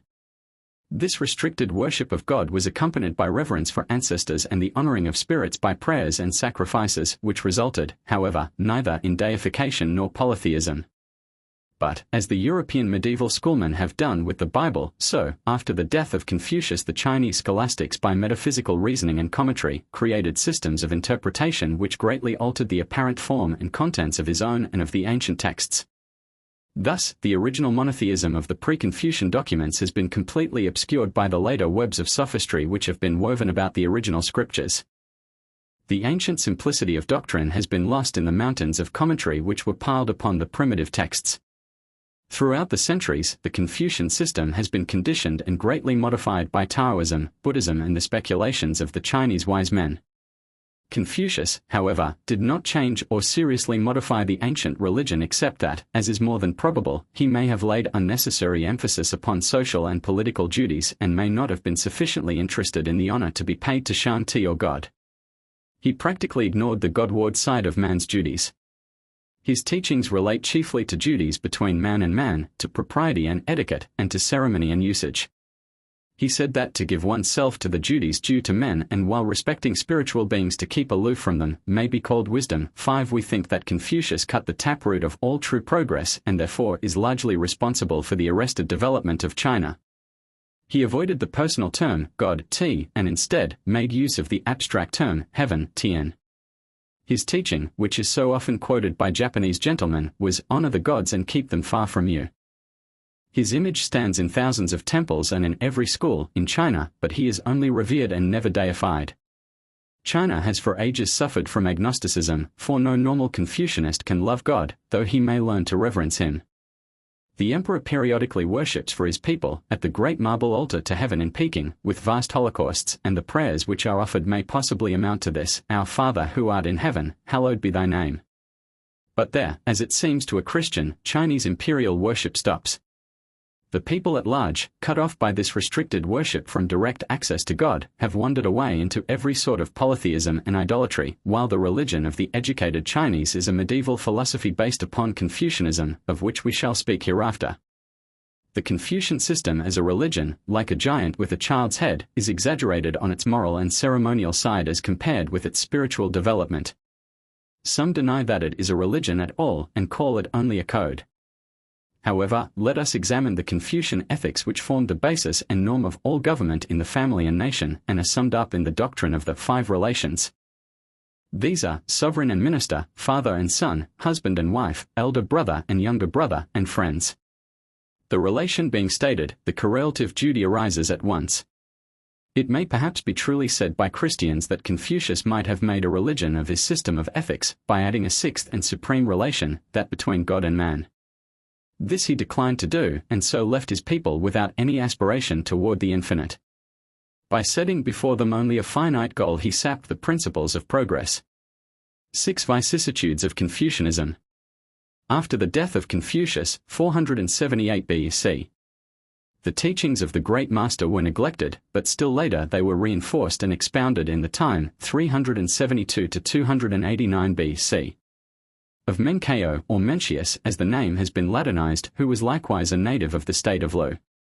At one time a Chinese emperor attempted in vain to destroy not only the writings of Confucius but also the ancient classics. Taoism increased as a power in the religion of China, especially after the fall of its feudal system. The doctrine of ancestral worship as commended by the sage had in it much of good, both for kings and nobles. The common people, however, found that Taoism was more satisfying.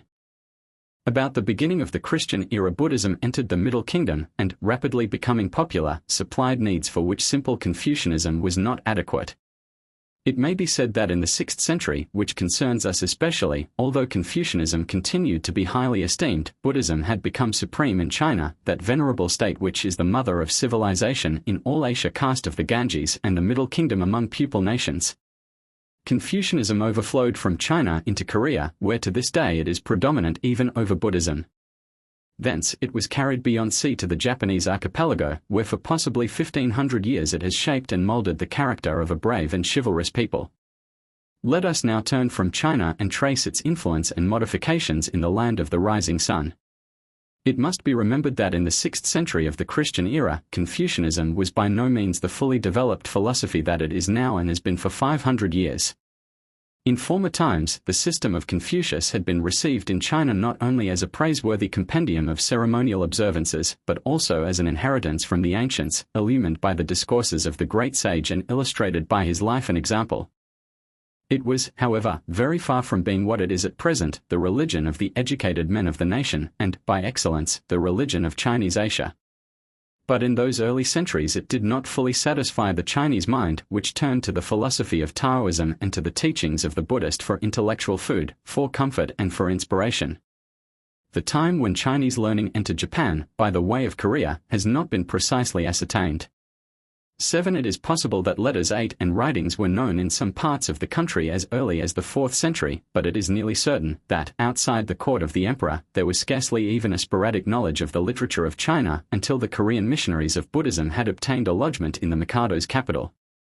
Buddhism was the real purveyor of the foreign learning and became the vehicle by means of which Confucianism, or the Chinese ethical principles, reached the common people of Japan. The first missionaries in Japan were heartily in sympathy with the Confucian ethics, from which no effort was made to alienate them. They were close allies and for 1,000 years wrought as one force in the national life. They were not estranged until the introduction, in the 17th century, of the metaphysical and scholastic forms given to the ancient system by the Chinese schoolmen of the Sung dynasty, a.d. 960-1333. Japanese Confucianism and feudalism contemporary. The intellectual history of the Japanese prior to their recent contact with Christendom may be divided into 3 eras. 1. The period of early insular or purely native thought, from before the Christian era until the 8th century, by which time, Shinto, or the indigenous system of worship, its ritual, poetry and legend having been committed to writing and its life absorbed in Buddhism, had been, as a system, relegated from the nation and the people to a small circle of scholars and archaeologists. 2. The period from 800 AD to the beginning of the 17th century, during which time Buddhism furnished to the nation its religion, philosophy and culture. 3. From about 1630 AD until the present time, during which period the developed Confucian philosophy, as set forth by Chu Hai in the 12th century, has been the creed of a majority of the educated men of Japan. The political history of the Japanese may also be divided into 3 eras. 1. The first extends from the dawn of history until the 7th century. During this period the system of government was that of rude feudalism. The conquering tribe of Yamato, having gradually obtained a rather imperfect supremacy over the other tribes in the middle and southern portions of the country now called the Empire of Japan, ruled them in the name of the Mikado. 2. The second period begins in the 7th century, when the Japanese, copying the Chinese model, adopted a system of centralization. The country was divided into provinces and was ruled through boards or ministries at the capital, with governors sent out from Quito for stated periods, directly from the emperor. During this time literature was chiefly the work of the Buddhist priests and of the women of the imperial court. While armies in the field brought into subjection the outlying tribes and certain noble families rose to prominence at the court, there was being formed that remarkable class of men called the samurai, or servants of the Mikado, which for more than 10 centuries has exercised a profound influence upon the development of Japan. In China, the pen and the sword have been kept apart, the civilian and the soldier, the man of letters and the man of arms, have been distinct and separate. This was also true in old Luchu, now Ryukyu, that part of Japan most like China. In Japan, however, the pen and the sword, letters and arms, the civilian and the soldier, have intermingled. The unique product of this union is seen in the samurai, or servant of the Mikado.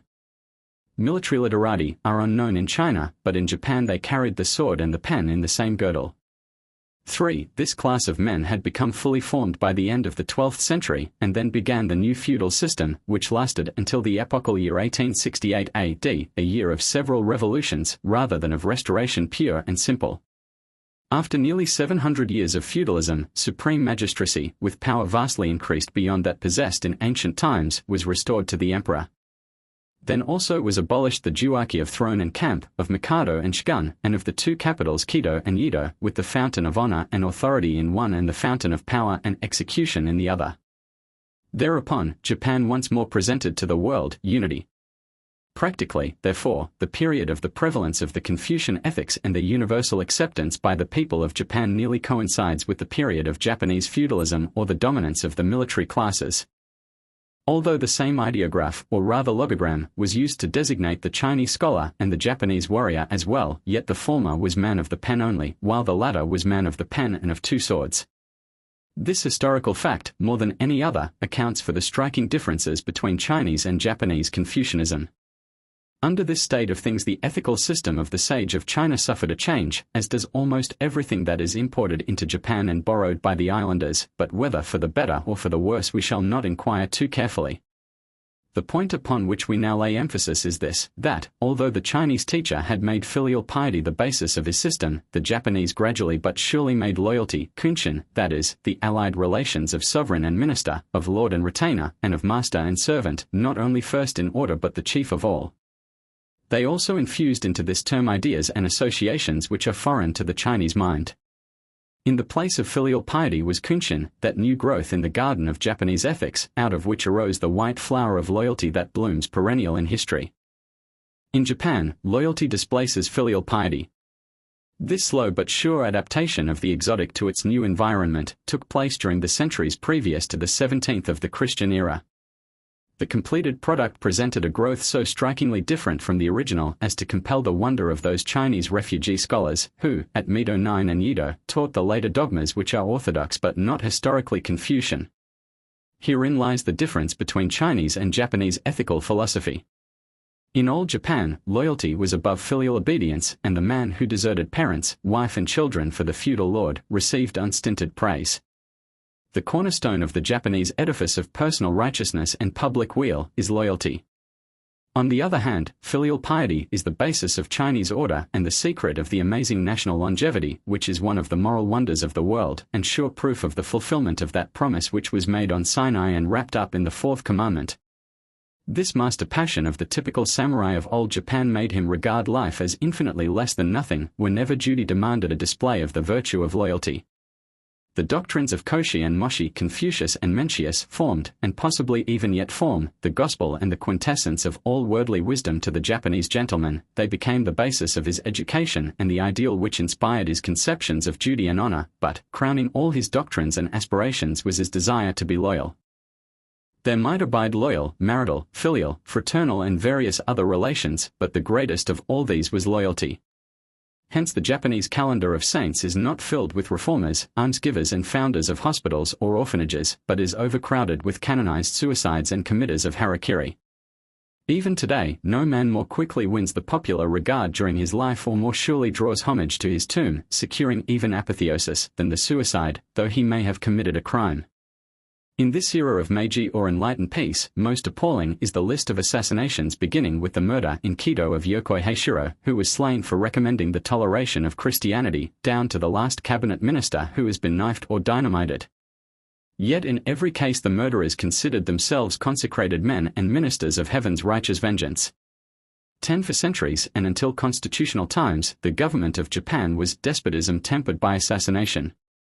The old-fashioned way of moving a vote of censure upon the king's ministers was to take off their heads. Now, however, election by ballot has been substituted for this, and 2 million swords have become bric-a-brac.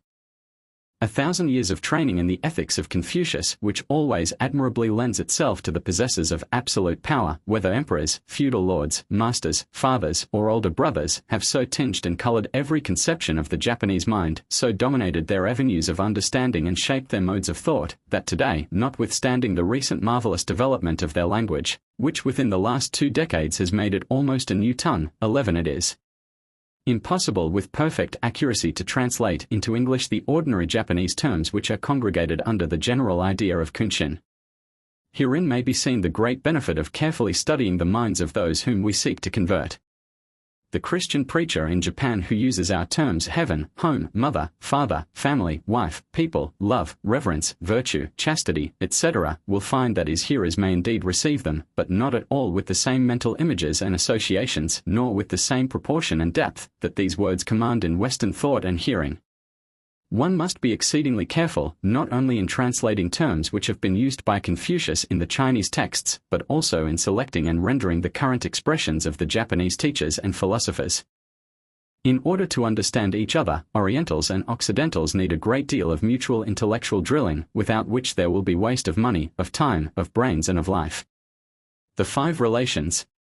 Let us now glance at the fundamentals of the Confucian ethics, the 5 relations as they were taught in the comparatively simple system which prevailed before the new orthodoxy was proclaimed by some schoolmen. First, although each of the Chinese and Japanese emperors is supposed to be, and is called, father of the people, yet it would be entirely wrong to imagine that the phrase implies any such relation as that of William the Silent to the Dutch, or of Washington to the American nation. In order to see how far the emperor was removed from the people during 1,000 years, one needs but to look upon a brilliant painting of the Yamato Tosa school, in which the Mikado is represented as sitting behind a cloud of gold or a thick curtain of fine bamboo, with no one before the madding throne but his prime ministers or the empress and his concubines. For centuries it was supposed that the Mikado did not touch the ground with his feet. He went abroad in a curtained car, and he was not only as mysterious and invisible to the public eye as a dragon, but he was called such. The attributes of that monster with many powers and functions were applied to him with an amazing wealth of rhetoric and vocabulary. As well might the common folks today presume to pray unto one of the transcendent Buddhas, between whom and the needy suppliant there may be hosts upon hosts of interlopers or mediators, as for an ordinary subject to petition the emperor or even to gaze upon his dragon countenance. The change in the constitutional Japan of our day is seen in the fact that the term Mikado is now obsolete.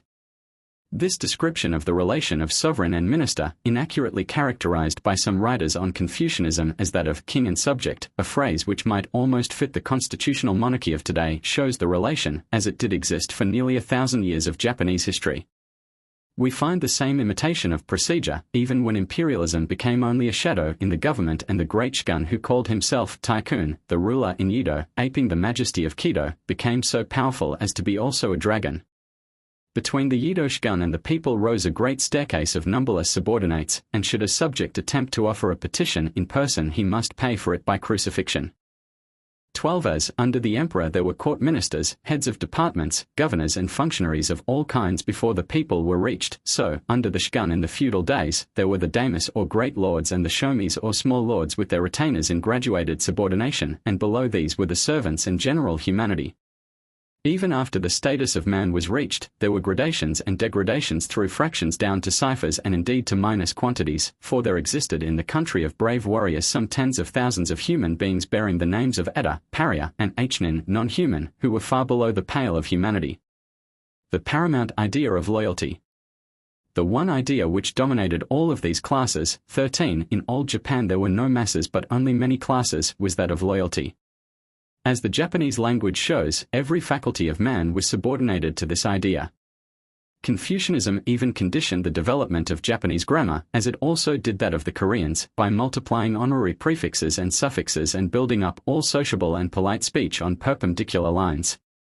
Personality was next to nothing and individuality was in a certain sense unknown. In European languages, the pronoun shows how clearly the ideas of personality and of individuality have been developed, but in the Japanese language there really are no pronouns in the sense of the word as used by the Germanic nations, at least, although there are hundreds of impersonal and topographical substitutes for them. 14 The mirror of the language itself reflects more truth upon this point of inquiry than do patriotic assertions or the protests of those who in the days of this Meiji era so handsomely employ the Japanese language as the medium of thought. Strictly speaking, the ego disappears in ordinary conversation and action, and instead, it is the servant speaking reverently to his master, or it is the master condescending to the object which is before his hand or to the side or below where his inferior kneels, or it is the honorable right addressing the esteemed left. All the terms which a foreigner might use in speaking of the duties of sovereign and minister, of lord and retainer, and of master and servant, are comprehended in the Japanese word, kunshin, in which is crystallized but one thought, though it may relate to 3 grades of society. The testimony of history and of the language shows that the feelings which we call loyalty and reverence are always directed upward, while those which we term benevolence and love invariably look downward. Note herein the difference between the teachings of Christ and those of the Chinese sage. According to the latter, if there be love in the relation of the master and servant, it is the master who loves, and not the servant who may only reverence. It would be inharmonious for the Japanese servant to love his master, he never even talks of it. And in family life, while the parent may love the child is not expected to love the parent but rather to reverence him. So also the Japanese wife, as in our old scriptural versions, is to see that she reverence her husband. Love, not agape, but eros, is indeed a theme of the poets and of that part of life and of literature which is, strictly speaking, outside of the marriage relation, but the thought that dominates in marital life is reverence from the wife and benevolence from the husband. The Christian conception, which requires that a woman should love her husband, does not strictly accord with the Confucian idea. Christianity has taught us that when a man loves a woman purely and makes her his wife, he should also have reverence for her, and that this element should be an integral part of his love. Christianity also teaches a reverence for children, and Wordsworth has but followed the spirit of his great master, Christ, when expressing this beautiful sentiment in his melodious numbers. Such ideas as these, however, are discords in Japanese social life of the old order. So also the Christian preaching of love to God sounds outlandish to the men of Chinese mind in the Middle or the Pupil Kingdom, who seem to think that it can only come from the lips of those who have not been properly trained. To love God appears to them as being an unwarrantable patronage of, and familiarity with heaven, or the King of Kings. The same difficulty, which today troubles Christian preachers and translators, existed among the Roman Catholic missionaries 3 centuries ago. 15. The molds of thought were not then, nor are they even now, entirely ready for the full truth of Christian revelation. Suicide made honorable. In the long story of the honorable country, there are to be found many shining examples of loyalty, which is the one theme oftenest illustrated in popular fiction and romance. Its well-attested instances on the crimson thread of Japanese history are more numerous than the beads on many rosaries. The most famous of all, perhaps, is the episode of the 47 Onins, which is a constant favorite in the theaters and has been so graphically narrated or pictured by scores of native poets, authors, artists, sculptors and dramatists, and told in English by Mitford, Dickens and Gresser. 16. These 47 men hated wife, child, society, name, fame, food and comfort for the sake of avenging the death of their master. In a certain sense, they ceased to be persons in order to become the impersonal instruments of heaven's retribution. They gave up everything, houses, lands, kinsmen, that they might have in this life the 100-fold reward of vengeance, and in the world life of humanity throughout the centuries, fame and honor. Feeding the hunger of their hearts upon the hope of glutting that hunger with the lifeblood of their victim, they waited long years.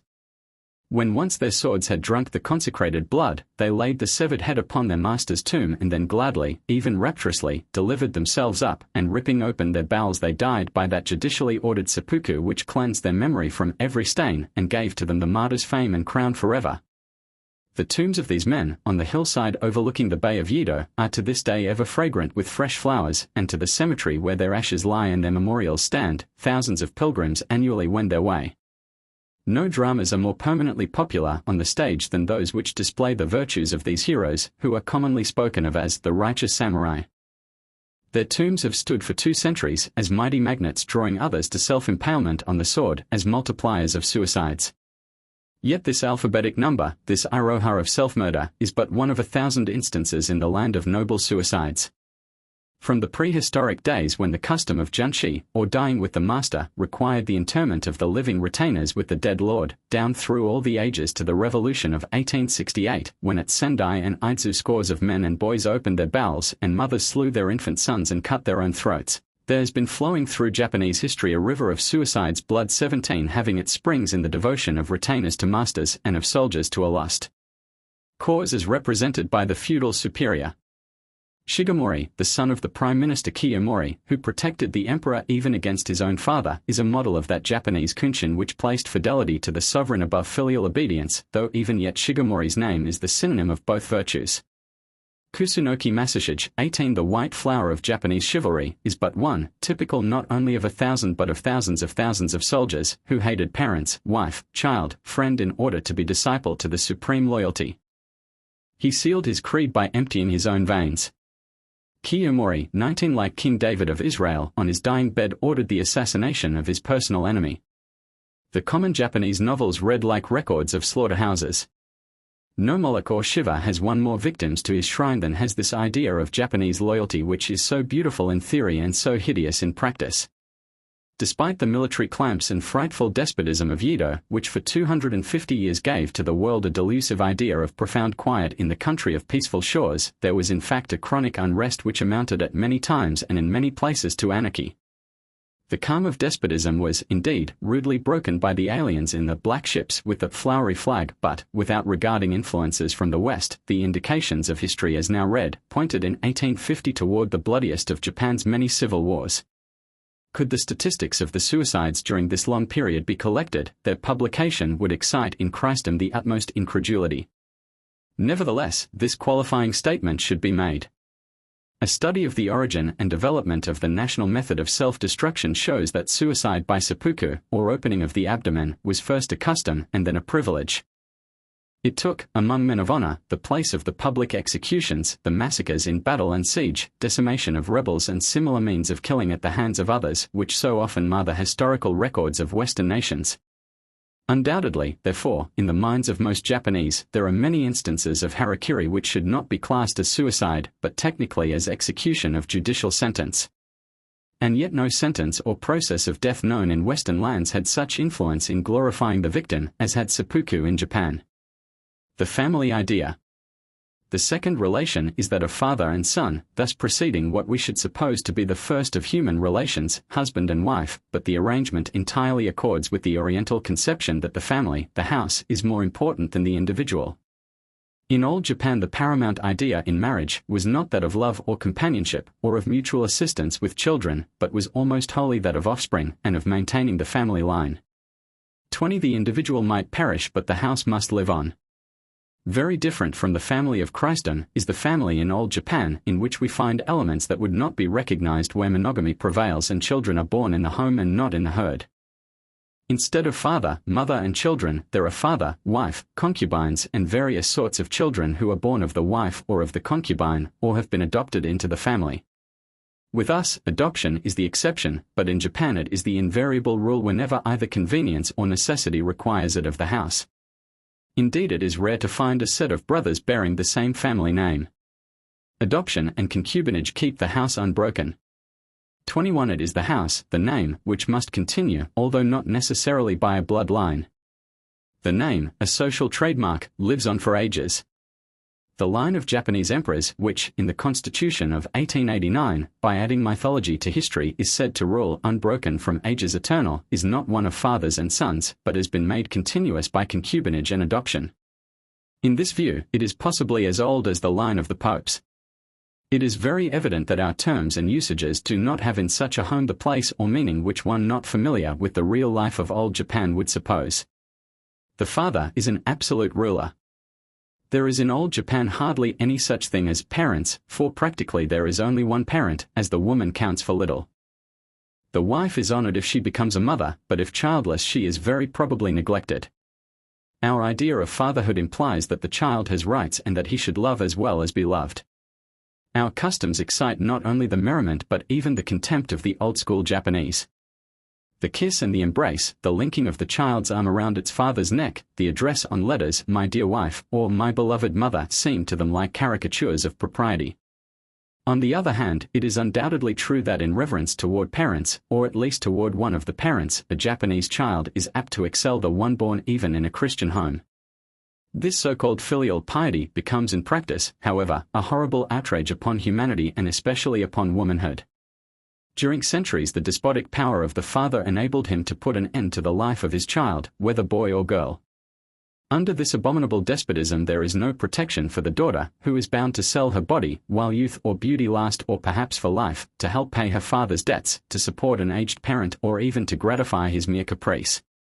In hundreds of Japanese romances, the daughter, who for the sake of her parents has sold herself to shame, is made the theme of the story and an object of praise.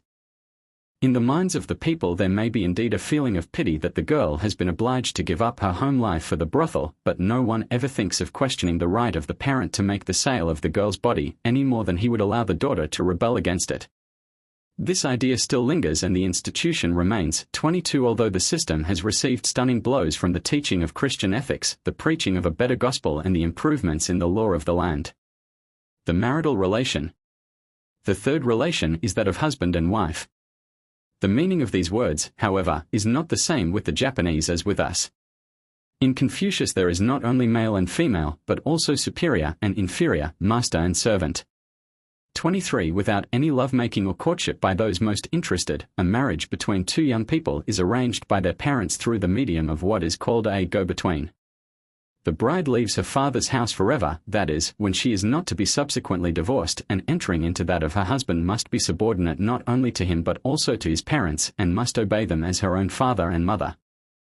Having all her life under her father's roof reverenced her superiors, she is expected to bring reverence to her new domicile, but not love. She must always obey but never be jealous. She must not be angry, no matter whom her husband may introduce into his household. She must wait upon him at his meals and must walk behind him, but not with him. When she dies, her children go to her funeral, but not her husband. A foreigner, hearing the Japanese translate our word chastity by the term teizo or misao, may imagine that the latter represents mutual obligation and personal purity for man and wife alike, but on looking into the dictionary he will find that teizo means womanly duties. A circumlocution is needed to express the idea of a chaste man. Jealousy is a horrible sin, but is always supposed to be a womanish fault, and so an exhibition of folly and weakness. Therefore, to apply such a term to God, to say a jealous God outrages the good sense of a Confucianist. 24 Almost as much as the statement that God cannot lie did that of the pundit, who wondered how God could be omnipotent if he could not lie. How great the need in Japanese social life of some purifying principle higher than Confucianism can afford, is shown in the little book entitled The Japanese Bride, 25 written by a native, and scarcely less in the storm of native criticism it called forth. Under the system which has ruled Japan for a millennium and a half, divorce has been almost entirely in the hands of the husband, and the document of separation, entitled in common parlance the 3 lines and a half, was invariably written by the man. A woman might indeed nominally obtain a divorce from her husband, but not actually, for the severance of the marital tie would be the work of the house or relatives, rather than the act of the wife, who was not a person in the case.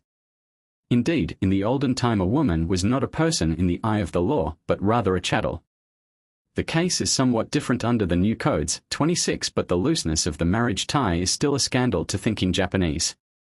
Since the breaking up of the feudal system and the disarrangement of the old social and moral standards, the statistics made annually from the official census show that the ratio of divorce to marriage is very nearly as 1 to 3.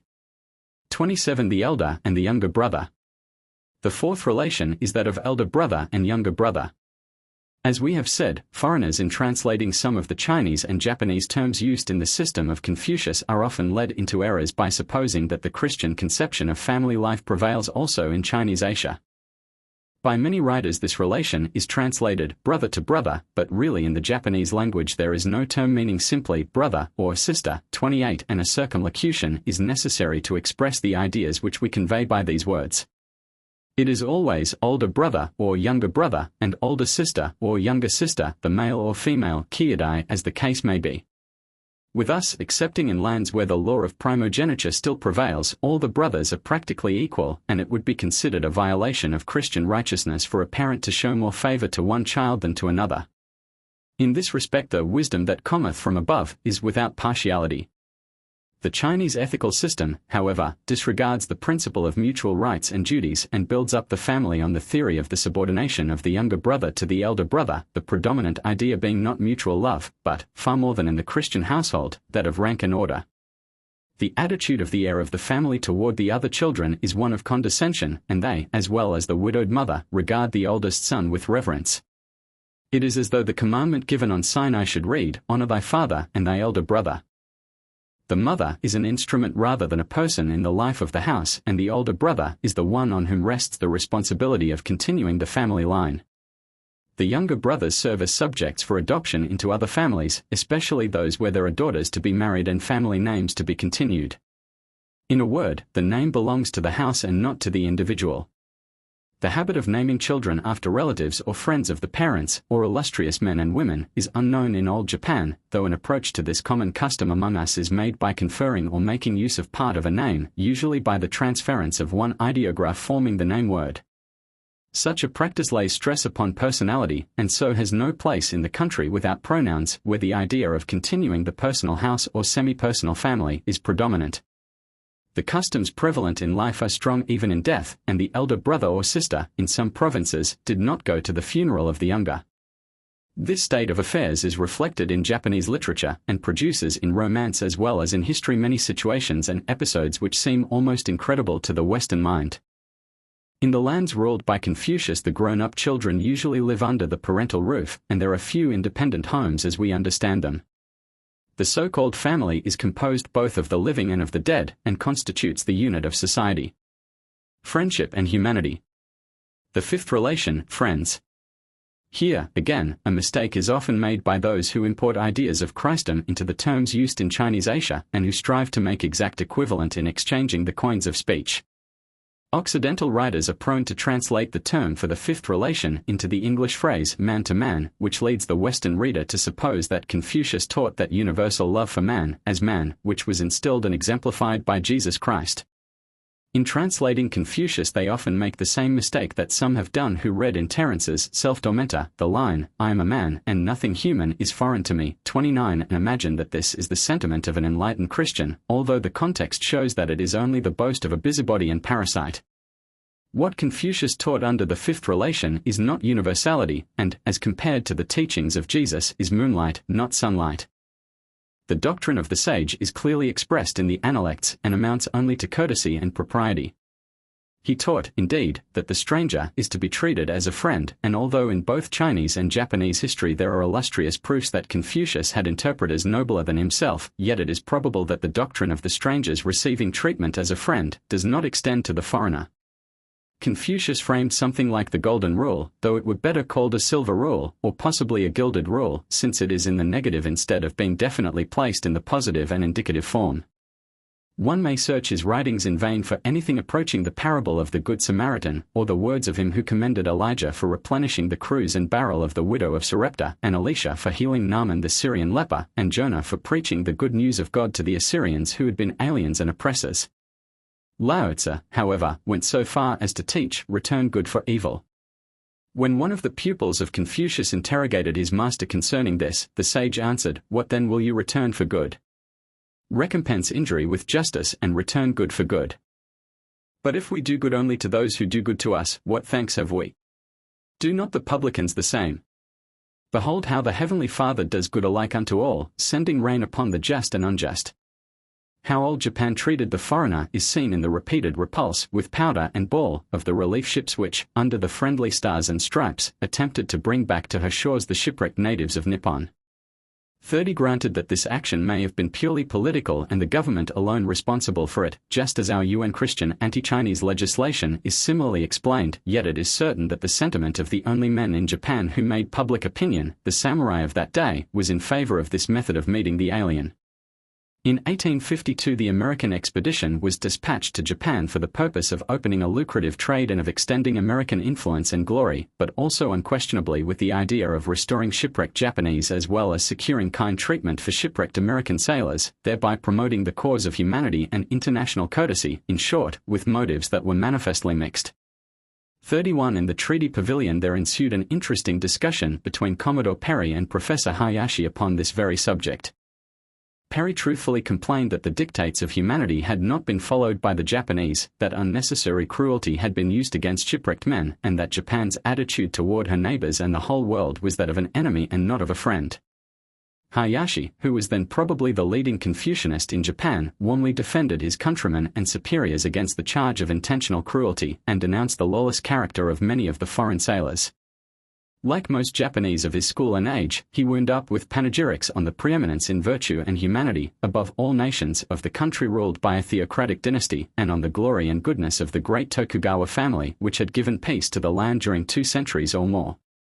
32 It is manifest, however, that so far as this hostility to foreigners and this blind bigotry of patriotism were based on Chinese codes of morals as officially taught in Edo, they belonged as much to the old Confucianism as to the new. Wherever the narrow philosophy of the sage has dominated, it has made Asia Chinese and nations hermits. As a rule, the only way in which foreigners could come peacefully into China or the countries which she intellectually dominated was as vassals, tribute-bearers, or barbarians. The mental attitude of China, Korea, Annam and Japan has for ages been that of the Jews in Herodian times, who set up, between the court of Israel and the court of the Gentiles, their graven stones of warning which read, 33 No foreigner to proceed within the partition wall and enclosure around the sanctuary, whoever is caught in the same will on that account be liable to incur death. Confucianism in its philosophical form, after 1,000 years the pine decays, the flower has its glory in blooming for a day. Hakioi, Chinese poet of the Tang dynasty. The morning glory of an hour differs not in heart from the pine tree of 1,000 years. Matsunaga of Japan. The pine's heart is not of 1,000 years, nor the morning glories of an hour, but only that they may fulfill their destiny. Since Ieyasu, his hair brushed by the wind, his body anointed with rain, with lifelong labor caused confusion to cease and order to prevail, for more than 100 years there has been no war. The waves of the four seas have been unruffled and no one has failed of the blessing of peace. The common folk must speak with reverence, yet it is the duty of scholars to celebrate the virtue of the government. Kaiso of Edo. A ruler must have faithful ministers. He who sees the error of his lord and remonstrates, not fearing his wrath, is braver than he who bears the foremost spear in battle. Ieyasu.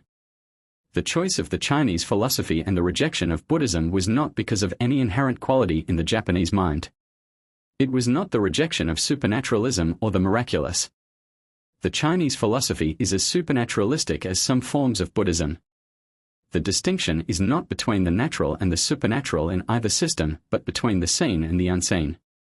The Chinese philosophy is as religious as the original teaching of Gautama. Neither Shushi nor Gautama believed in a creator, but both believed in gods and demons. It has little place for prayer, but has a vivid sense of the infinite and the unseen, and fervently believes that right conduct is in accord with the eternal verities. George William Knox. In him is the yeah. Paul. Chapter 5, Confucianism in its philosophical form. Japan's millennium of simple Confucianism. Having seen the practical working of the ethics of Confucianism, especially in the old and simple system, let us now glance at the developed and philosophical forms which, by giving the educated man of Japan a creed, made him break away from Buddhism and despise it, while becoming often fanatically Confucian. For 1,000 years, from 600 to 1600 AD, the Buddhist religious teachers assisted in promulgating the ethics of Confucius, for during all this time there was harmony between the various Buddhisms imported from India, Tibet, China and Korea, and the simple undeveloped system of Chinese Confucianism. Slight modifications were made by individual teachers and emphasis was laid upon this or that feature, while out of the soil of Japanese feudalism were growths of certain virtues as phases of loyalty, phenomenal beyond those in China. Nevertheless, during all this time, the Japanese teachers of the Chinese ethic were as students who did but recite what they learned. They simply transmitted, without attempting to expand or improve. Though the apparatus of distribution was early known, block printing having been borrowed from the Chinese after the 9th century, and movable types learned from the Koreans and made use of in the 16th century, the Chinese classics were not printed as a body until after the Great Peace of Jena, 1615. Nor during this period were translations made of the classics or commentaries into the Japanese vernacular. Indeed, between the 10th and 16th centuries there was little direct intercourse, commercial, diplomatic or intellectual, between Japan and China, as compared with the previous eras or the decades since 1870. Suddenly in the 17th century the intellect of Japan, all ready for new surprises in the profound peace inaugurated by Ieyasu, received, as it were, an electric thrill. The great warrior, becoming first to unify by arms and statecraft, determined also to become the architect of the national culture. Gathering up, from all parts of the country, books, manuscripts, and the appliances of intellectual discipline, he encouraged scholars and stimulated education. Under his supervision the Chinese classics were printed and were soon widely circulated. A college was established in Edo, and immediately there began a critical study of the texts and principal commentaries. The fall of the Ming dynasty in China and the accession of the Manchu Tatars became the signal for a great exodus of learned Chinese who fled to Japan. These received a warm welcome, both at the capital and in Yedo, as well as in some of the castle towns of the Damas, among whom stand illustrious those of the province of Mito. To these men from the West brought not only ethics but philosophy, and the fertilizing influences of these scholars of the dispersion may be likened to those of the exodus of the Greek learned men after the capture of Constantinople by the Turks. Confucian schools were established in most of the chief provincial cities. For over 200 years this discipline in the Chinese ethics, literature, and history constituted the education of the boys and men of Japan. Almost every member of the samurai classes was thoroughly drilled in this curriculum. All Japanese social, official, intellectual and literary life was permeated with the new spirit. Their world was that of the Chinese, and all outside of it belonged to barbarians. The matrices of thought became so fixed and the Japanese language has been so molded, that even now, despite the intense and prolonged efforts of 30 years of acute and laborious scholarship, it is impossible, as we have said, to find English equivalents for terms which were used for a century or two past in everyday Japanese speech. Those who know most about these facts are most modest in attempting with English words to do justice to Japanese thought, while those who know the least seem to be most glib, fluent and voluminous in showing to their own satisfaction that there is little difference between the ethics of Chinese Asia and those of Christendom. Survey of the intellectual history of China. The Confucianism of the last quarter millennium in Japan is not that of her early centuries. While the Japanese for 1,000 years only repeated and recited, merely talking aloud in their intellectual sleep but not reflecting, China was awake and thinking hard. Japan's continued civil wars, which caused the almost total destruction of books and manuscripts, secured also the triumph of Buddhism, which meant the atrophy of the national intellect. When, after the long feuds and battles of the Middle Ages, Confucianism stepped the second time into the land of brave scholars, it was no longer with the simple rules of conduct and ceremonial of the ancient days, nor was it as the ally of Buddhism. It came like an armed man in full panoply of harness and weapons. It entered to drive Buddhism out, and to defend the intellect of the educated against the wiles of priestcraft. It was a full-blown system of pantheistic rationalism, with a scheme of philosophy that to the far Oriental mind seemed perfect as a rule both of faith and practice. It came in a form that was received as religion, for it was not only morality touched but infused with motion.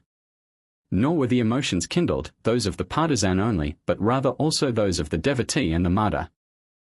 Henceforth Buddhism, with its inventions, its fables, and its endless dogmatism, was for the common people, for women and children, but not for the samurai. The new Confucianism came to Japan as the system of Chuhai. For 3 centuries this system had already held sway over the intellect of China. For 2 centuries and a half it has dominated the minds of the samurai, so that the majority of them today, even with the new name Shizoku, are Confucianists so far as they are anything. To understand the origin of Buddhism we must know something of the history and the previous religious and philosophical systems of India, and so, if we are to appreciate modern, orthodox Confucianism, we must review the history of China, and see, in outline, at least, its literature, politics and philosophy during the Middle Ages. For great stages of literary and national development may be pointed to as intervening in the 1500 years between the Great Sage and the age called that of the Sungju, 3 from the 10th to the 14th century, in which the Confucian system received its modern form. Each of them embraced the course of 3 or 4 centuries. From the 6th to the 3rd century before Christ the struggle was for Confucian and orthodox doctrine, led by Mencius against various speculators in morals and politics, with Taoist doctrine continually increasing in acceptance. 2. The Han Age, from B.C. 206 to A.D. 190, was rich in critical expositors and commentators of the classics, but the tone of speculation was predominantly Taoist. 3. The period of the 6 dynasties, from A.D. 221 to A.D. 618, was the golden age of Buddhism, when the science and philosophy of India enriched the Chinese mind, and the wealth of the country was lavished on Buddhist temples and monasteries. The faith of Shaka became nearly universal, and the Buddhists led in philosophy and literature, founding a native school of Indian philosophy. 4. The Tang period, from A.D. 618 to 905, marked by luxury and poetry, was an age of mental inaction and enervating prosperity. The 5th epoch, beginning with the Sung dynasty, from A.D. 960 to 1333, and lasting to our own time, was ushered in by a period of intense mental energy. Strange to say, and most interesting is the fact to Americans of this generation, the immediate occasion of the recension and expansion of the old Confucianism was a populist movement. For during the Tang era of national prosperity, Chinese socialists questioned the foundations of society and of government, and there grew up a new school of interpreters as well as of politicians. In the 10th century, the contest between the old Confucianism and the new notions broke out with a violence that threatened anarchy to the whole empire. One set of politicians, led by Wang (1021–1086), urged an extension of administrative functions, including agricultural loans, while the brothers Cheng (1032–1085, 1033–1107) reaffirmed, with fresh intellectual power, the old orthodoxy. The school of writers and party agitators, led by Eshime Kwog (1009–1086), the historian, contended that the ancient principles of the sages should be put in force. Others, the populists of that age and land, demanded the entire overthrow of existing institutions. In the bitter contest which ensued, the radicals and reformers temporarily won the day and held power. For a decade the experiment of innovation was tried.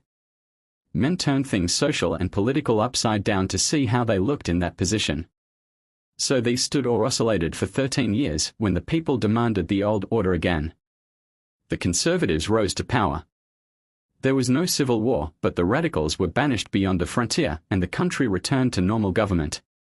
This controversy raised a landmark in the intellectual history of China. 6. The thoughts of men were turned toward deep and acute inquiry into the nature and use of things in general. This thinking resulted in a literature which today is the basis of the opinions of the educated men in all Chinese Asia. Instead of a sapling we now have a mighty tree. The chief of the Chinese writers, the Calvin of Asiatic orthodoxy, who may be said to have wrought Confucianism into a developed philosophy, and who may be called the greatest teacher of the mind of modern China, Korea and Japan, is Chu Hai, who reverently adopted the criticisms on the Chinese classics of the brothers Chen. 7. It is evident that in Chu Hai's system, we have a body of thought which may be called the result of Chinese reflection during a millennium and a half. It is the ethics of Confucius transfused with the mystical elements of Taoism and the speculations of Buddhism. As the common people of China made an amalgam of the three religions and consider them one, so the philosophers have out of these three systems made one, calling that one Confucianism. The dominant philosophy in Japan today is based upon the writings of Chu Hai in Japanese, Shushi, and called the system of Taishu, which is the Japanese pronunciation of the names of the Cheng brothers and of Chu Hai. It is a medley which the ancient sage could no more recognize than would Jesus know much of the Christianity that casts out devils in his name. Contrast between the Chinese and Japanese intellect. Here we must draw a contrast between the Chinese and Japanese intellect to the credit of the former, China made, Japan borrowed. While history shows that the Chinese mind, once at least, possessed mental initiative and the power of thinking out a system of philosophy which today satisfies largely, if not wholly, the needs of the educated Chinaman, there has been in the Japanese mind, as shown by its history, apparently no such vigor or fruitfulness. From the literary and philosophical points of view, Confucianism, as it entered Japan in the 6th century, remained practically stationary for 1,000 years. Modifications, indeed, were made upon the Chinese system, and these were striking and profound, but they were less developments of the intellect than necessities of the case. The modifications were made, as molten metal poured into a mold shaped by other hands than the artist's own, rather than as clay-made plastic under the hand of a designer. Buddhism, being the dominant force in the thoughts of the Japanese for at least 800 years, furnished the food for the requirements of man on his intellectual and religious side. Broadly speaking, it may be said that the Japanese, receiving passively the Chinese classics, were content simply to copy and to recite what they had learned. As compared with their audacity in not only going beyond the teachings of Buddha, but in inventing systems of Buddhism which neither Gautama nor his first disciples could recognize, the docile and almost slavish adherence to ancient Confucianism is one of the astonishing things in the history of religions in Japan. In the field of Buddhism we have a luxuriant growth of new and strange species of colossal weeds that overtower and seem to have choked out whatever furs of original Buddhism there was in Japan, while in the domain of Confucianism there is a barren heath. Whereas, in China, the voluminous literature created by commentators on Confucius and the commentaries on the commentators suggests the hyperbole used by the author of John's Gospel, 8. Yet there is probably nothing on Confucianism from the Japanese pen in the 1,000 years under our review which is worth the reading or the translation. 9. In this respect the Japanese genius showed its vast capabilities of imitation, adoption and assimilation. As of old, Confucianism again furnished a Chinese wall within which the Japanese could move and wherein they might find food for the mind in all the relations of life and along all the lines of achievement permitted them. The philosophy imported from China, as shown again and again in that land of oft-changing dynasties, harmonizing with arbitrary government, accorded perfectly with the despotism of the Tokugawas, the tycoons, who in Edo ruled from 1603 to 1868. Nothing new was permitted, and any attempt at modification, enlargement, or improvement was not only frowned and hissed down as impious innovation, but usually brought upon the daring innovator the ban of the censor, imprisonment, banishment, or death by enforced suicide. 10 in Edo, the center of Chinese learning, and in other parts of the country, there were, indeed, thinkers whose philosophy did not always tally with what was taught by the orthodox. 11 But as a rule, even when these men escaped the ban of the censor, or the sword of the executioner, they were but us voices crying in the wilderness. The great mass of the gentry was orthodox, according to the standards of the Sado College, while the common people remained faithful to Buddhism. In the conduct of daily life they followed the precepts which had for centuries been taught them by their fathers. Philosophical Confucianism, the religion of the samurai. What were the features of this modern Confucian philosophy, which the Japanese samurai exalted to a religion? 12 We say philosophy and religion, because while the teachings of the great sage lay at the bottom of the system, yet it is not true since the early 17th century, that the thinking men of Japan have been satisfied with only the original simple ethical rules of the ancient master. Though they have craved a richer mental pabulum, yet they have enjoyed less the study of the original text, than acquaintance with the commentaries and communion with the great philosophical exponents of the master.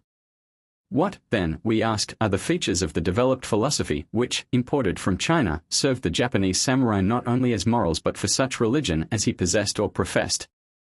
We answer, the system was not agnostic, as many modern and Western writers assert that it is, and as Confucius, transmitting and probably modifying the old religion, had made the body of his teachings to be.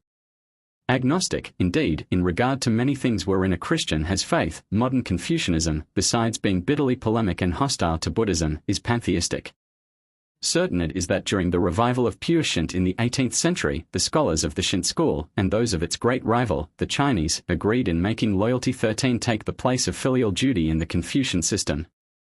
To serve the cause of the emperor became the most essential duty to those with cultivated minds.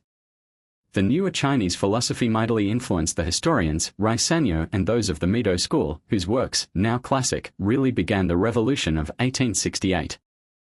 By forming and setting in motion the public opinion, which finally overthrew the shogun and feudalism, restored the emperor to supreme power, and unified the nation, they helped, with modern ideas, to make the new Japan of our day.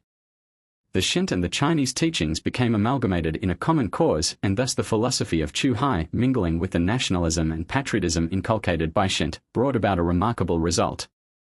As a native scholar and philosopher observes, it certainly is strange to see the Tokugawa rule much shaken, if not actually overthrown, by that doctrine which generations of able shoguns and their ministers had earnestly encouraged and protected. It is perhaps still more remarkable to see the Medo clan, under many able and active chiefs, become the center of the Kino 14 movement, which was to result in the overthrow of the Tokugawa family, of which it was itself a branch. A medley of pantheism. The philosophy of modern Confucianism is wholly pantheistic. There is in it no such thing or being as God. The orthodox pantheism of old Japan means that everything in general is God, but nothing in particular is God, that all is God, but not that God is all. It is a pantheistic medley. 15 Chu Hai and his Japanese successors, especially Ky So, argue finely and discourse volubly about Ki 16 or spirit, but it is not spirit, or spiritual in the sense of him who taught even a woman at the well curb at Sicha. It is in the air. It is in the earth, the trees, the flowers. It comes to consciousness in man. His eye is the Tao of Lao Tzu, the way, reason, law. It is formless, invisible. I is not separate from Ki, for then it were an empty abstract thing. It is joined to Ki and may be called, by nature, one decreed, changeless norm. It is the rule of Ki, the very center, the reason why Ki is Ki. 10 Or heaven is not God or the abode of God, but an abstraction, a sort of unknowable or primordial necessity. The doctrine of the sages knows and worships heaven, and without faith in it there is no truth. For men and things, the universe, are born and nourished by heaven, and the way, the I, that is in all, is the way, the I of heaven. Distinguishing root and branch, the heart is the root of heaven and the appearance, the revolution of the sun and moon, the order of the stars, is the branch. The books of the sages teach us to conform to the heart of heaven and deal not with appearances. The teaching of the sages is the original truth and, given to men, it forms both their nature and their relationships. With it complete, naught else is needed for the perfect following of the way.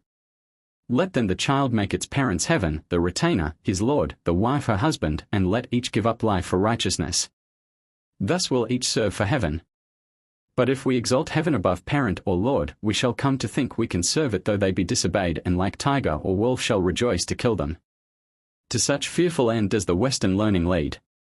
Let each one die for duty, there is naught else we can do. Thus wrote Ohashi Junzo as late as 1857 AD, the same year in which Townsend Harris entered Yedo to teach the practical philosophy of Christendom and the brotherhood of man as expressed in diplomacy. Ohashi Junzo bitterly opposed the opening of Japan to modern civilization and the ideas of Christendom. His book was the swansong of the dying Japanese Confucianism. Slow as is the dying, and hard as its death may be, the mind of New Japan has laid away to dust and oblivion the Taishu philosophy. At present the Chinese classics, have fallen into almost total neglect, though phrases and allusions borrowed from them still pass current in literature, and even to some extent in the language of everyday life. Seido, the great temple of Confucius in Tokyo, is now utilized as an educational museum. 17. A study of this subject and of comparative religion is of immediate practical benefit to the Christian teacher.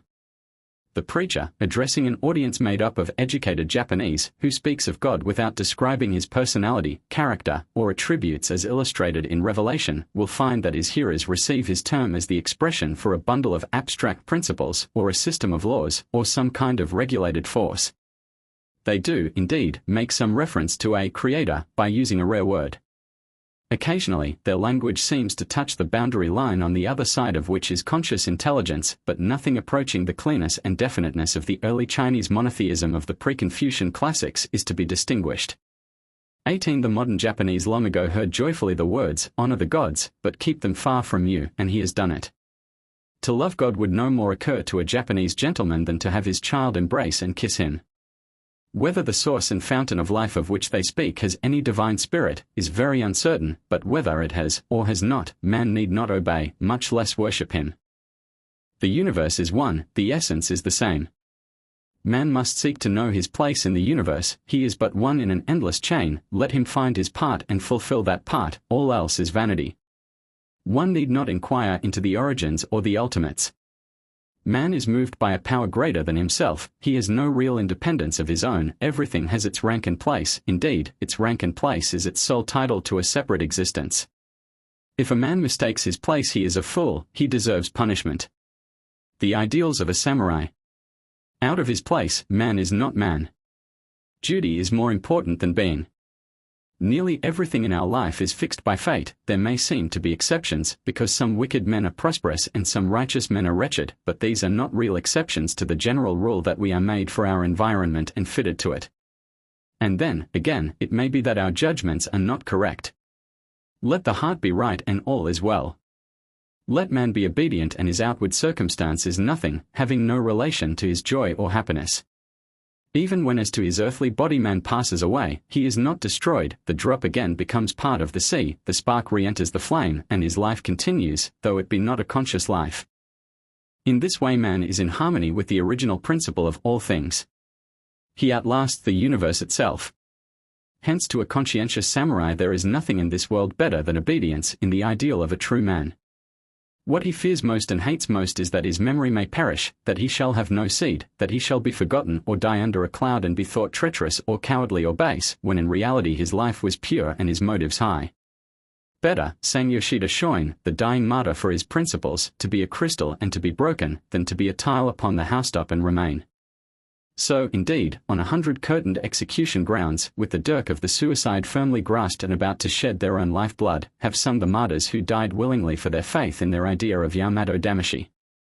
19 In untold instances in the national history, men have died willingly and cheerfully, and women also by thousands, as brave, as unflinching as the men, so that the story of Japanese chivalry is almost incredible in its awful suicides.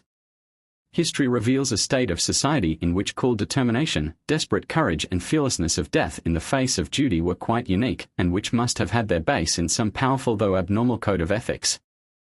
This leads us to consider again the things emphasized by Japanese as distinct from Chinese and Korean 20 Confucianism and to call attention to its fruits, while at the same time we note its defects and show wherein it failed. We shall then show how this old system has already waxed old and is passing away. Christ has come to Japan, and behold a new heaven and a new earth. New Japan makes revision. First, for sovereign and minister, there are coming into vogue new interpretations. This relation, if it is to remain as the first, will become that of the ruler and the ruled. Constitutional government has begun, and codes of law have been framed which are recognizing the rights of the individual and of the people. Even a woman has rights before the law in relation to husband, parents, brothers, sisters and children. It is even beginning to be thought that children have rights. Let us hope that as the rights are better understood, the duties will be equally clear. It is coming to pass in Japan that even in government, the sovereign must consult with his people on all questions pertaining to their welfare. Although, thus far the constitutional government makes the ministers responsible to the sovereign instead of to the diet, yet the contention of the enlightened men and the liberal parties is, that the ministers shall be responsible to the diet.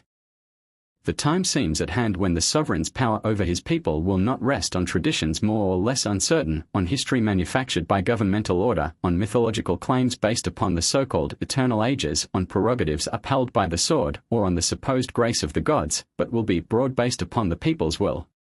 The power of the rulers will be derived from the consent of the governed. The emperor will become the first and chief servant of the nation. Revision and improvement of the second relation will make filial piety something more real than that unto which China has attained, or Japan has yet seen, or which is yet universally known in Christendom.